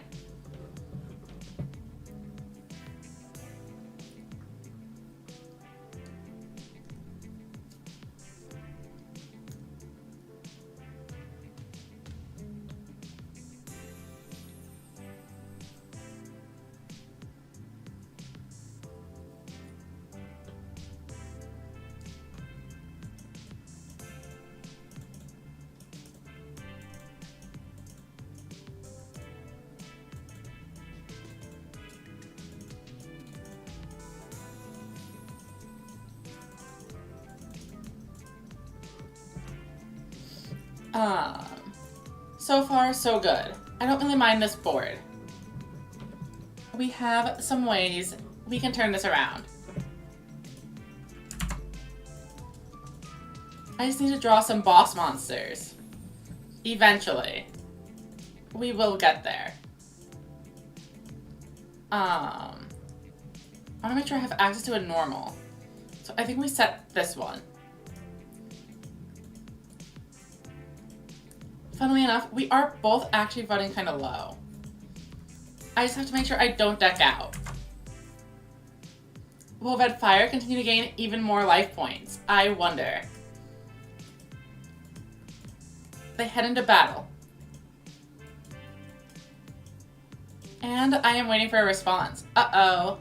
Hopefully they didn't disconnect. That'd be an anticlimactic.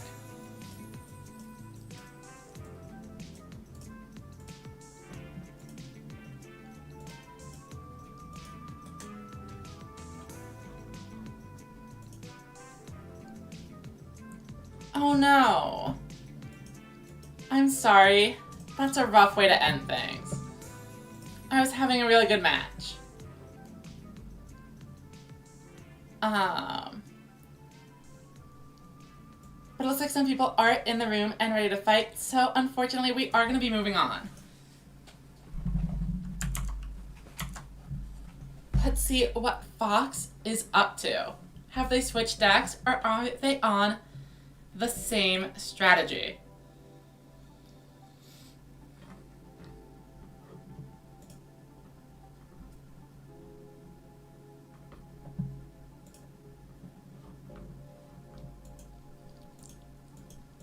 Alright, they are up first. What are they going to bring down on us?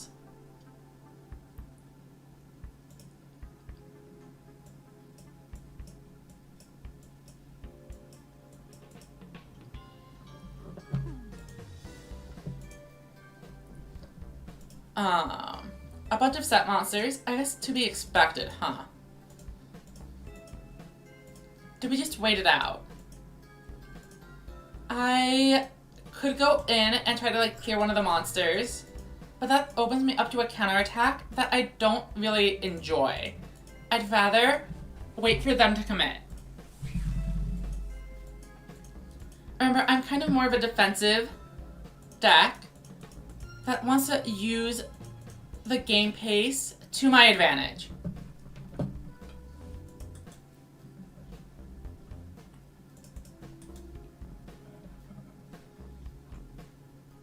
Okay, this is what I mean. Seventh Magician would absolutely be blowing up a Dion Keto, but by having my monsters in defense mode, I'm relatively safe. Unless I summon a Torn of the Windweaver. This is fine with me. Swinging in, sure. And they managed to artfully dodge the 1400 Kana. But now it's my move, and I can make a counterattack on their board. Interesting. And then we have to go here, here, and of course the Boogie Master is coming in. With Fashion of Faith, I'm going to be able to draw an additional card. And Fashion of Faith even protects me against the barrier. So we are off to a pretty strong start. I think we want Summon Skull. And I'm just gonna heal up. Let's activate the effect of Mega Makeover. Then we can boost even higher. Disco Fever for an additional 700. We swing in. Do they have the Widespread Ruin? They do not. Let's take out the Tiger, as there is Beast Synergy, much more likely to appear than Pyro Synergy. Now, Trick Pigeon means we might be fighting a Volt Condor deck. And unfortunately, our monsters are light. But on the plus side, we did gain a little bit of life points. So a full 7,000 point blast is unlikely. So like I said, this is the kind of stuff why we were clearing the Beast Monster, but they managed to draw 2 anyway. My monsters are going down a little bit. Now, are they setting up like a Dragias play, or just regaining this one for something else? It's a mystery. It's a Volt Condor, kind of as expected, but this suggests to me that they might just have a dark monster in hand. No. Lightning Shift, okay, that makes sense. Adding the Pigeon. And here comes the big debuff. Okay. Here comes the big debuff. Debuff. Huh. Maybe they actually just wanted to Darkness Crested Hawk. I mean, this works. That is a clear. So I can't really fault it. That looks pretty good to me. I mean, if I had a barrier, they'd be in a lot of trouble. However, I didn't. So they are not. I draw. Interesting draws. Definitely starting with the Seahorse Carrier. Activate the effect. Let's add in Kanan. Summon you. And then we need to be hydrated. We will be destroying that face down. Thank you. Reincarnate. And of course we are getting the one and only Dion Keto, the Boogie Master. Let's go ahead and summon it out. And we have 2 copies of Fashion of Faith, allowing us to boost Dion Keto by 800 points and draw 2 new cards. I forgot I was running this. Definitely not using it. Oh, I should have used it to switch position with Torna. Unfortunate misplay. But we'll get through it. Let's go ahead, Disco Fever up. And we are going to be boosting this one.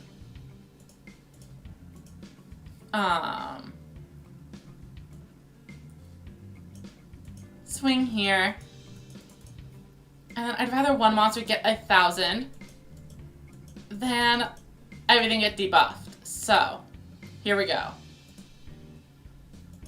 But I should have been able to clear the whole board. If I didn't set a party, Torna would have been able to switch this to defense mode, clear it, and with the Fashion of Faith, and then Dion would have even dealt an extra 100 damage.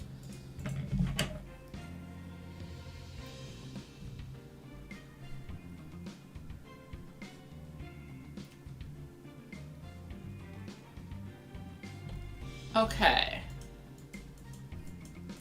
7-zone Magician. I mean, that's definitely a power play. Will it be able to deal 5,000 damage, though? Interesting. Do they have anything else? Fox is actually kind of running out of cards in deck.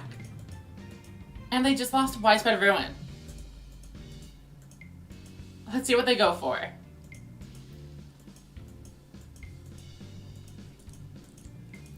That is a full board clear. Of course, I am being majorly punished.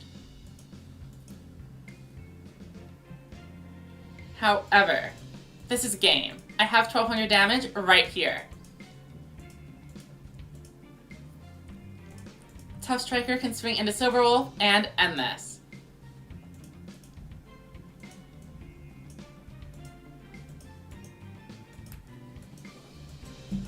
Thank you for the game, Fox. That was a close one. I did misplay a little bit, but what an interesting counterattack. Let's go to Zen Spiral.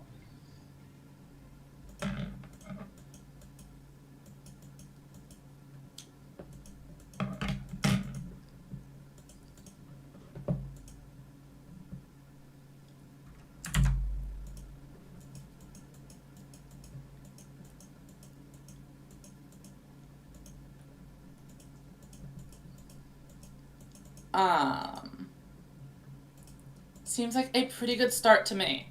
Oh, I could have gained more life, actually. Yeah, I think this is the best play. I already messed it up, but I'm gonna go for it anyway. Let's party.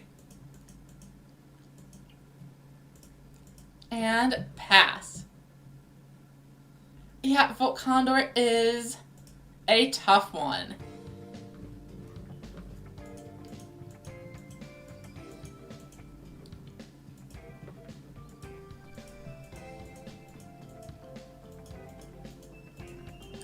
Out of curiosity, do you have the third copy of the structure deck or no?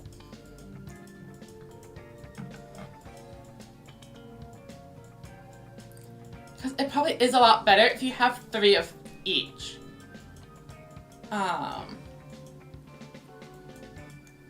I would not recommend buying it though. Okay, Black Dragon coming in. Oh wait, no, you're talking about this deck, aren't you? Not the previous Volt Condor player.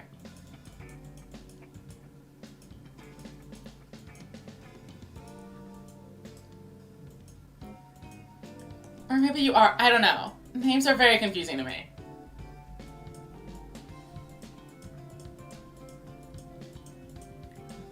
Okay, let's see. I mean, they can clear 2. That all makes sense. And we have the carrier. So as long as we draw some good cards. I mean, those are some good cards. Seahorse Carrier for sure. Activate the effect. We'll grab a 1,400. Seems pretty strong to me. Let's Boogie Master. And then summon 1. Summon 2. Reduce Red Eyes all the way down to 0 for free. Because they thought that was just a totally reasonable card to put in the game. After that, we're going to gain an extra 1,000 life. Disco Fever boosts both low-level monsters. Again, a totally normal and reasonable thing for them to have access to. It's only a 1400 boost. Don't worry about it. Alright, they negate the attack with Dianketo, sure. But we are still clearing the board. And inflicting 2500 damage. So, I mean, they did manage to stop a very big push. Without that, they would have taken an additional 2500. So, what will Zen Spiral do next? Right, Zen Spiral is Robert. Right, okay. I'm remembering now.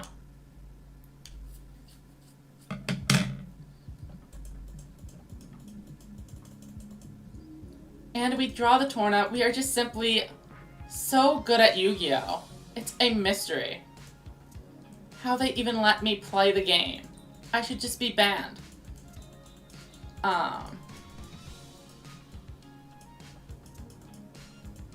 Definitely gonna bring in the Torna. And this is a Beetle deck. We're absolutely hitting a gold mine here. Yeah, 0 attack. Unfortunate. I'm sorry.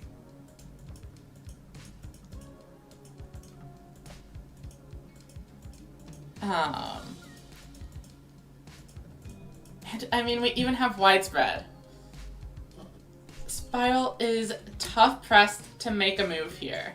I have nearly 8,000 life points. And with Torna and Dianketo, no matter what I draw, like, if they play defensively, they are going to die immediately. Okay. Could this be the heavy metal play?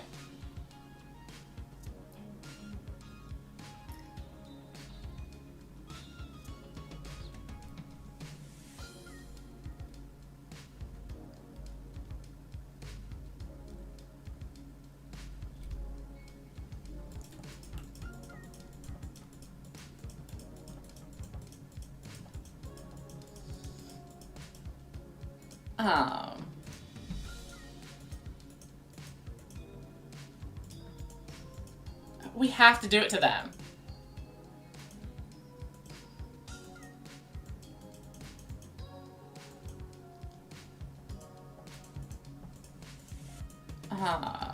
Activate the effect.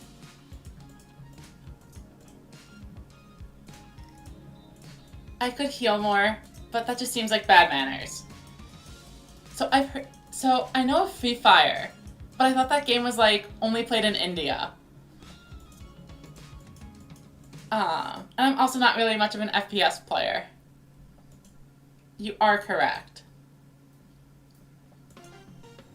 The only shooters I've really played are Splatoon.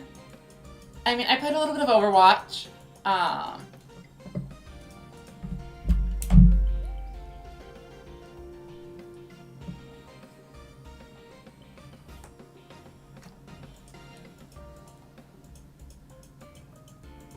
And this is an interesting opening hand. I guess let's just throw everything down. It is funnier this way.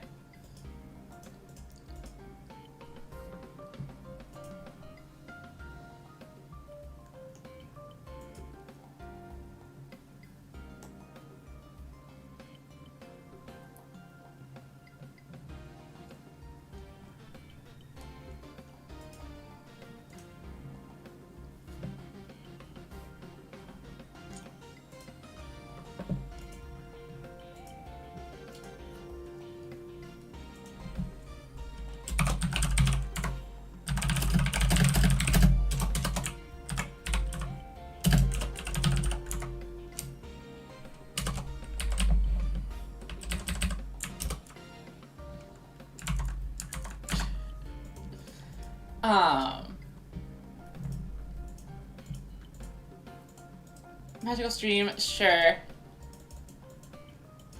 They hit which one? The Hydration? That's a pretty good card to hit. So, I actually don't have... Yeah, I need to maneuver this. Okay, check this out. We start with the Summon Skull. And then this puts the light aqua in the graveyard for Seahorse Carrier. So we can go here, activate the effect, Kana, and that's when we gain the 800. After that, Boogie Master is next. And I'm gonna go for the extra 1,000. Well, no, I think keeping this in hand is pretty reasonable.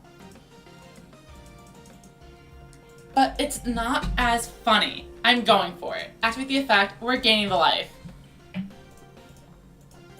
Always go for the maximum mega makeover.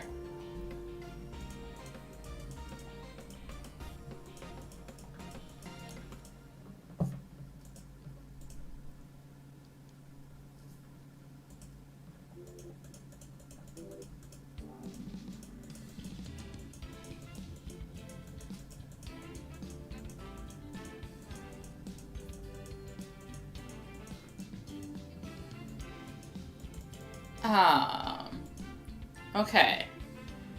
I mean, that's a card. So, I was prepared for this, actually.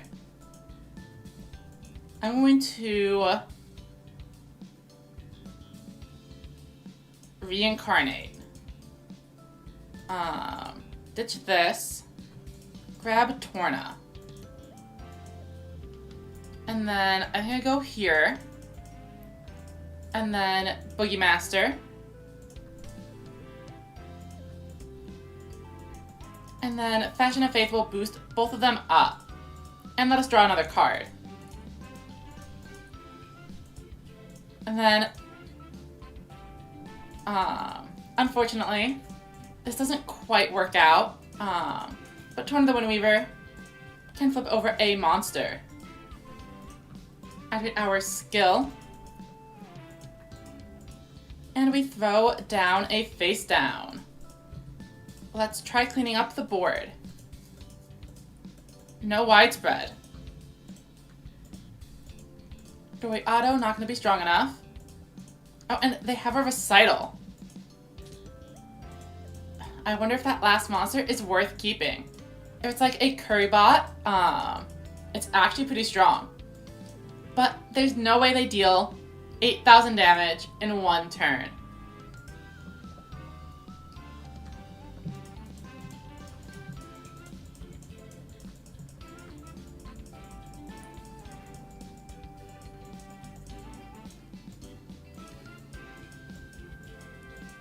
Bum, bum, bum, bum, bum, bum. Seven-Sword Witch. Will they summon the Magician?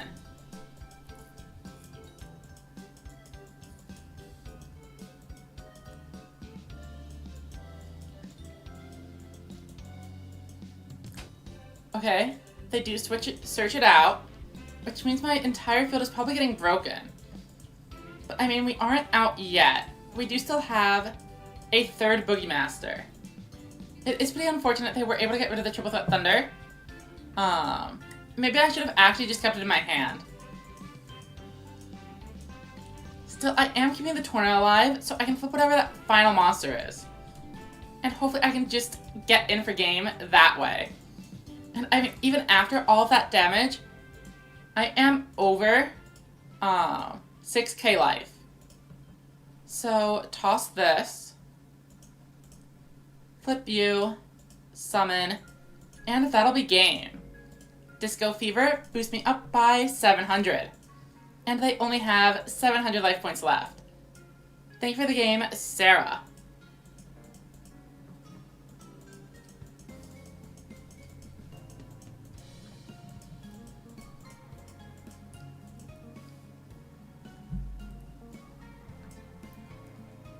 And okay, I think we're gonna go for one more round. Oh wait, but I need to change my deck. I've maybe played Mortal Kombat like one time in an arcade, but that's about it. I'm getting kind of tired, so I want to find my aggro deck and just kind of run through some quick games. But I'm not even sure I have aggro built anymore. Okay, here's something. It's definitely not optimal aggro, but it's what we're gonna run.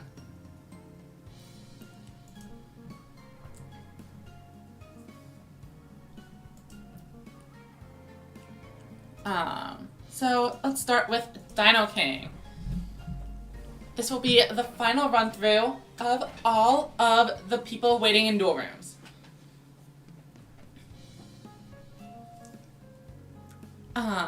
You're still allowed to join if you'd like, and you haven't played already.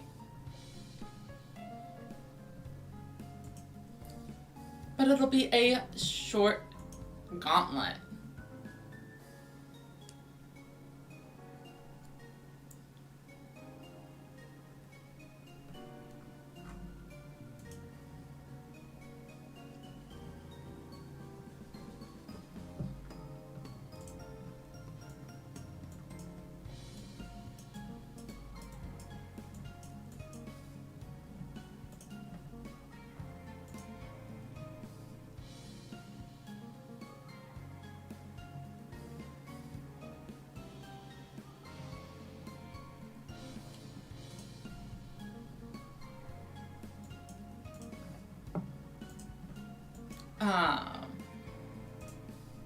Oh, is Dino King here?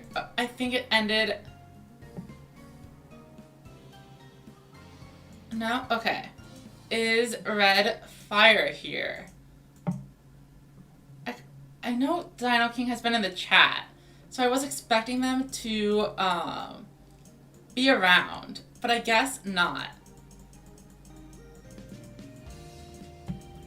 Alright, here we go. I'm second.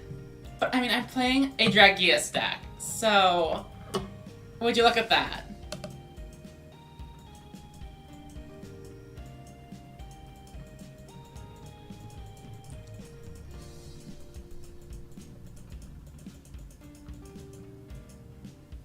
Oh, sorry, Dino. We are already in the game.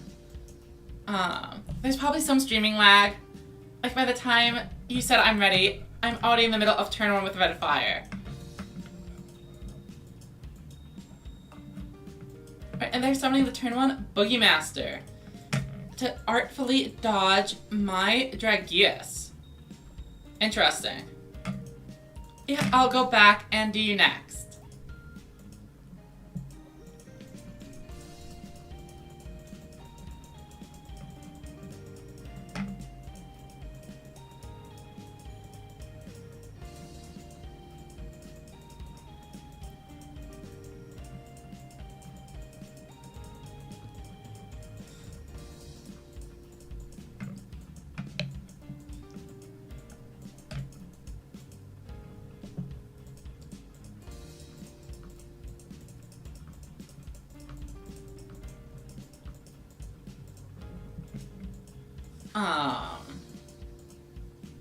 Okay.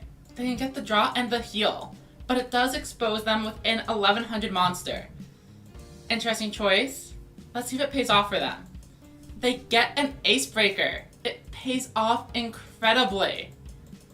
Wow.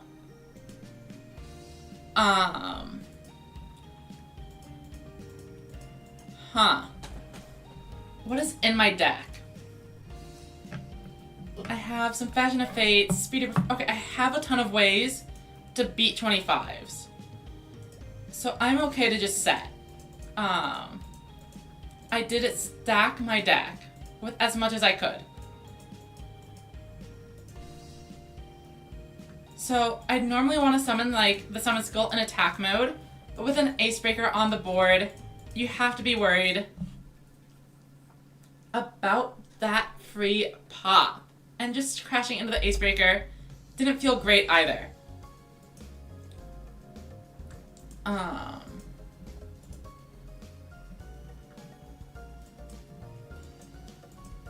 They get a back row. Or two. Was kind of hoping they'd just drop a bunch of low-level monsters and not be able to do anything. But they are reinforcing quite nicely.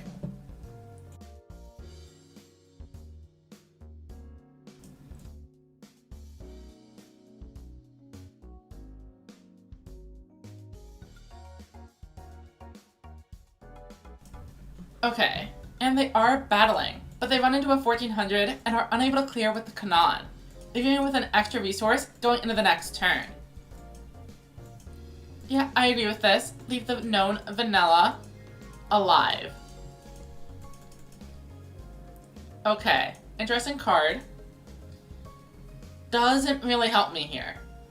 That is a bit of an issue.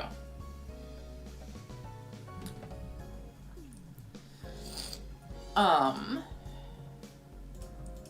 guess we go here. And then we just kind of, cope and see if we're able to do it.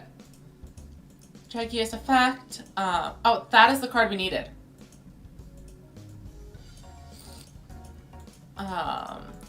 Obviously, widespread is a big issue. And that is game. Red Fire, feel free to just swing in.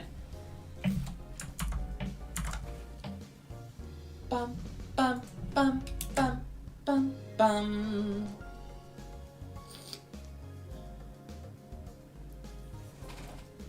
Or play some cards. Okay.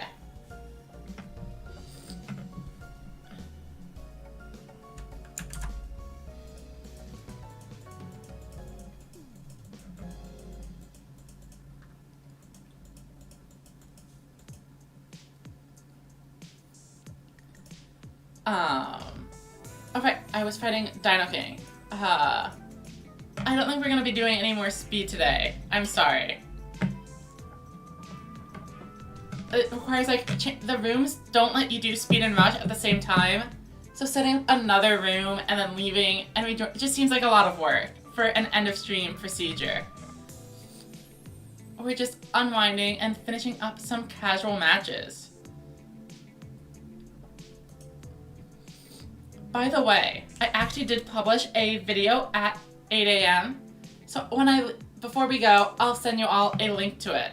Very huge drama alert. Very important, very serious, true business. For sure.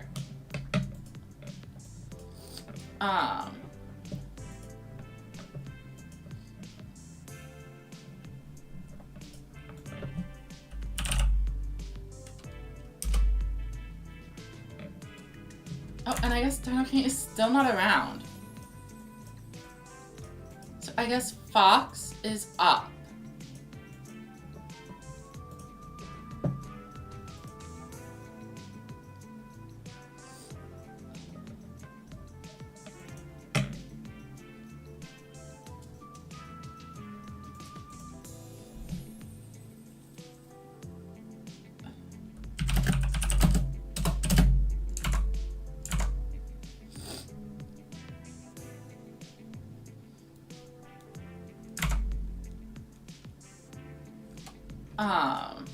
Oh, are you still there? I was in the challenge screen for a little bit. And then, okay, if you're here, then yeah, it's fine.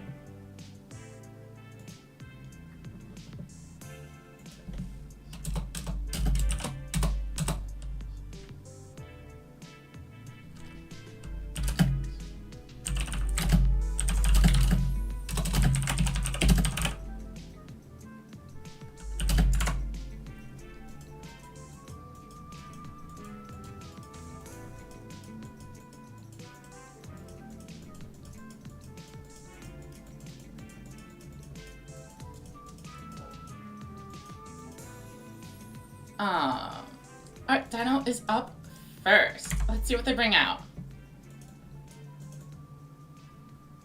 Congrats on the win, by the way, Red Fire.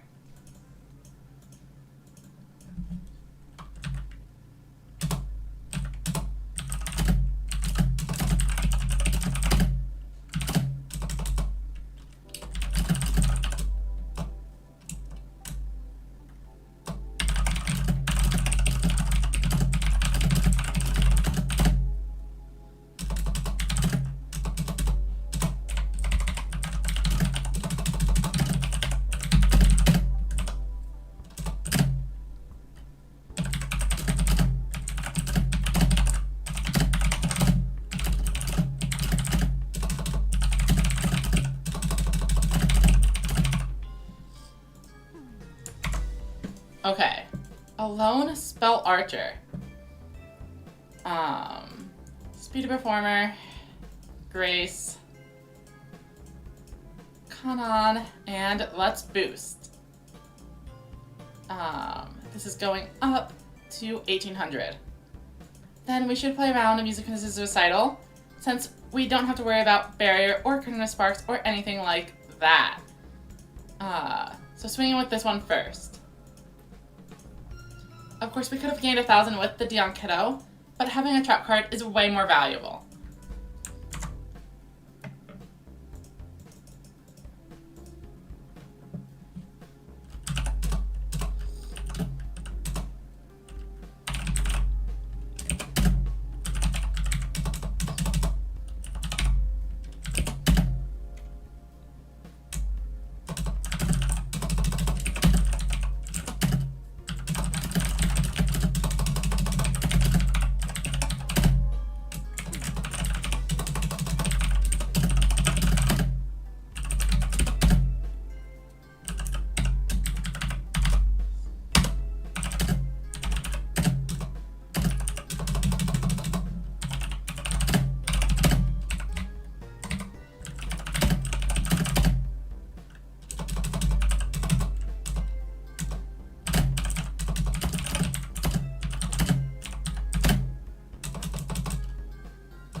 Oh, Cure Master is a pretty good skill, though it's definitely less popular nowadays. Alright, so we see a Darkness approaches to flip that Dion Kiddo face down, discarding some interesting cards. But Darkness approaches isn't going to do anything. I guess it was just to get rid of some of those excess cards. Let's Fashion of Faith. Funnily enough, we actually don't have a ton we can do here. I mean, it should still be game. Let's just swing in.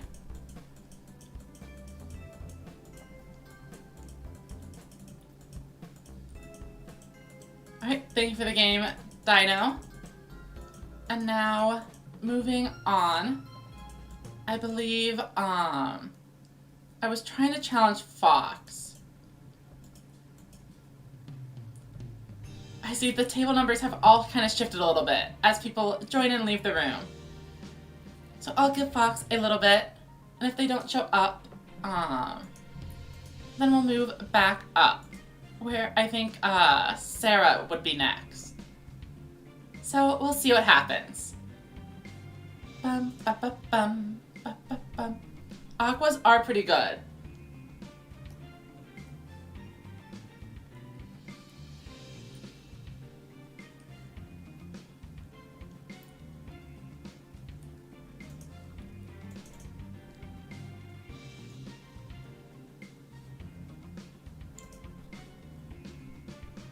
Bum, bum, bum, bum, bum, bum. Okay. I think Fox is officially gone. So, Sarah, if you're around, you are up. And then Zen Spiral, and we will be done. After, it's been 6.5 hours.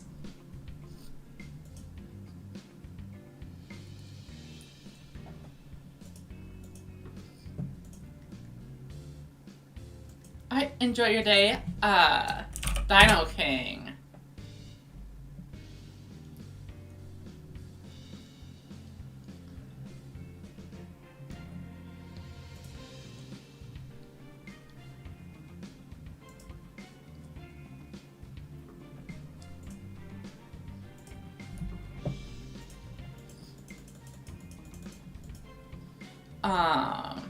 Okay.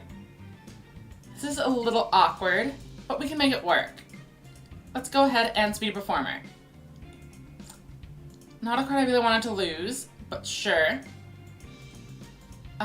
Seahorse Carrier. And I mean, this is acceptable. We get a Dragias, we can clear through this board. Oh, and there's the aqua for later. Swing in, and 2,500.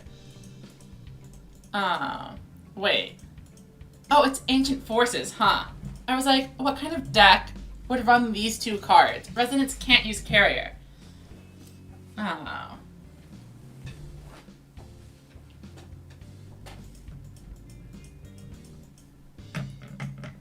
I mean, I don't know what your deck's level is at. I don't really own the cards to do that. I mean, I can, like, try looking at... I mean, I probably own, like, the structure deck or something. But your deck is, like... I can't handle Rebellion with a random pile of cards.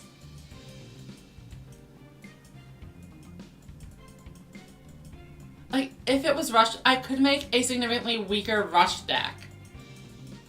With speed, I don't know how to match things, because everything is either OTK, or like a billion trap cards, or bad.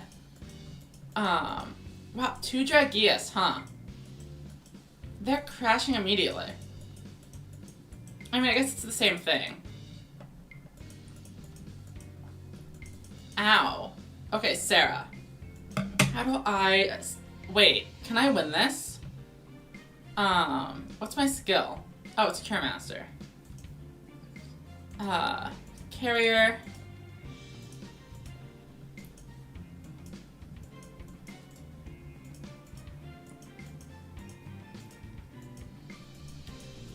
This, and then I don't think this is actually game. So, Cure Master, we're gonna be putting back this and this. We need those life points, for sure. Triple threat. Here we go. Let's play around Recital. And here we go. 28, wait. That's exactly lethal. For some reason, I was only counting them as 1100s. Sorry for the extended play, Sarah. Alright, let's go to Spiral and finish things off. I should probably go look at Twitch, see if there's anyone to raid. It's pretty rare.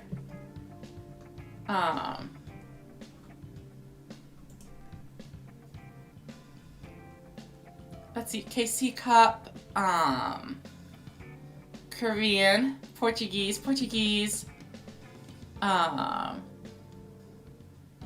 looks like a Speed Dueler, Spanish, no clue what that is, and Portuguese. Yeah, so nothing to raid. So, let's put our all into this duel against Zen Spiral and see how it goes. Okay, I mean, drawing legend cards is good. So, I mean...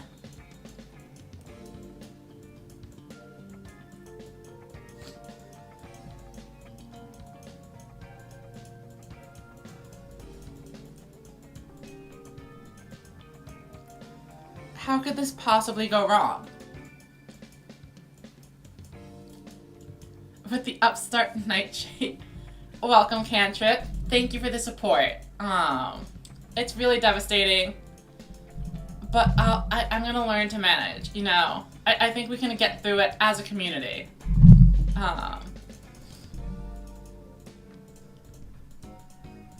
So we're definitely being in the skull. And there's a tribute set monster there. So we are absolutely swinging in at that one. They might have a widespread variant, but if they do, that's fine with me. I have not been hit with a widespread in a while. Like, are you all running it? I mean, I'm gonna say that and then I'm gonna die to widespread. Very much so. Absolutely. I just I guess,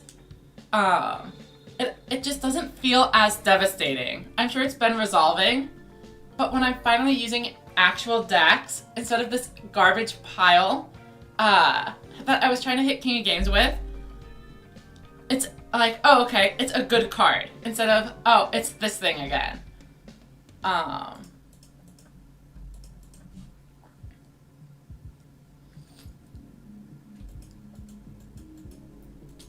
Heavy metal coming in. Interesting. But that's not good enough. 5,000 attack? I scoff. Your numbers are meaningless in the face of ruin. And now, there's just a lone set monster.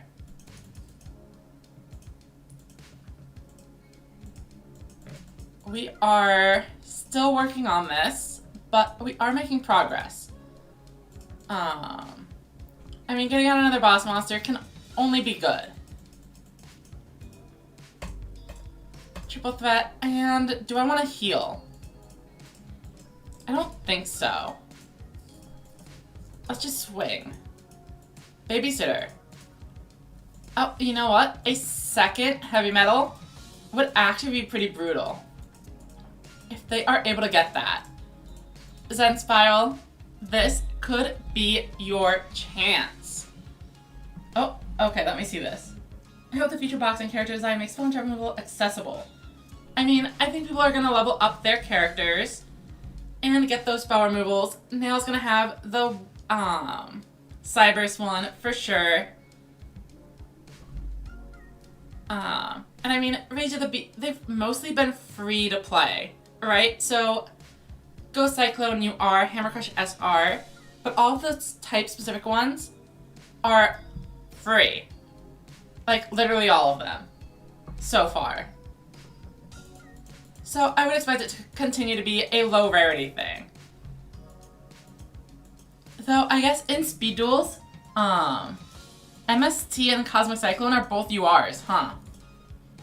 So that's probably why they made Hammer Crush and Ghost Cyclone high rarity cards to mirror that. I don't know though. That's just a guess. A game theory. Okay, so the Red Eyes is coming in. I'm okay with this so far. Are they gonna bring in another heavy metal? This is the card I'm worried about. Growl is fine. Like, they summoned a significantly weaker monster to get the debuff. Like, whatever. That's okay.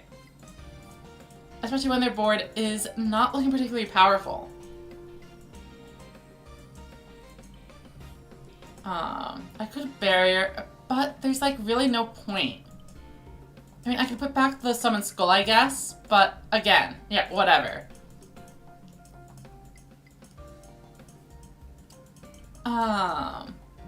Hello, Currybot. Always a fan of you dropping by. Let's bring this in. Definitely Boogie Master time. And then, what? This is actually an insane turn. We resolved Currybot. Then, we're resolving Triple Threat Thunder. Then, we're getting a 7th card with Fashion of Faith. And then, we're summoning Dragias.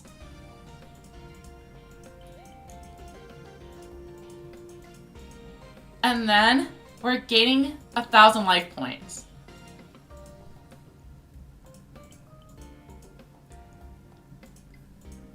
And then we're getting another 1,000 life points. Alright, let's battle.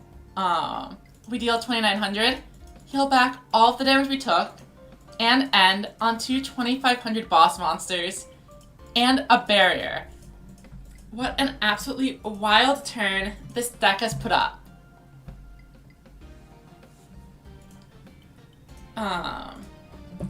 So, let me head here. Gotta click that for sure.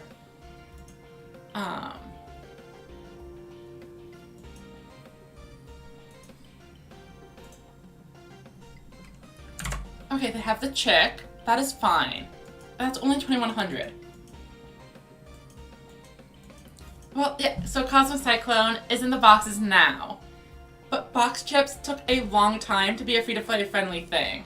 Cosmic Cyclone came out, like, what, 6, 7, 8 years ago? Something ridiculous. It's been around for a long time. And box chips have not. Okay, so it makes sense. They are going for Dragius here. If they have to choose one. But maybe. Perhaps Zen Spiral will have the ability to clear 2. I mean, there are a lot of level 1 monsters in the graveyard at this point. A beetle could do something good. Or heavy metal. Hello? Incorrect. You shouldn't debuff the one that you're destroying, because you get fewer attack points. Anyway, I'm gonna barrier here. I want my Dragius back. Or maybe the Curry Bot. Or maybe the Summon Skull. We're just gonna grab Summon Skull. Just a thing that can beat over this. Okay, let's draw for turn. Wow. Seahorse Carrier. Effect. 1400. 1400 serves as fodder. 1, 2. We get to draw a card.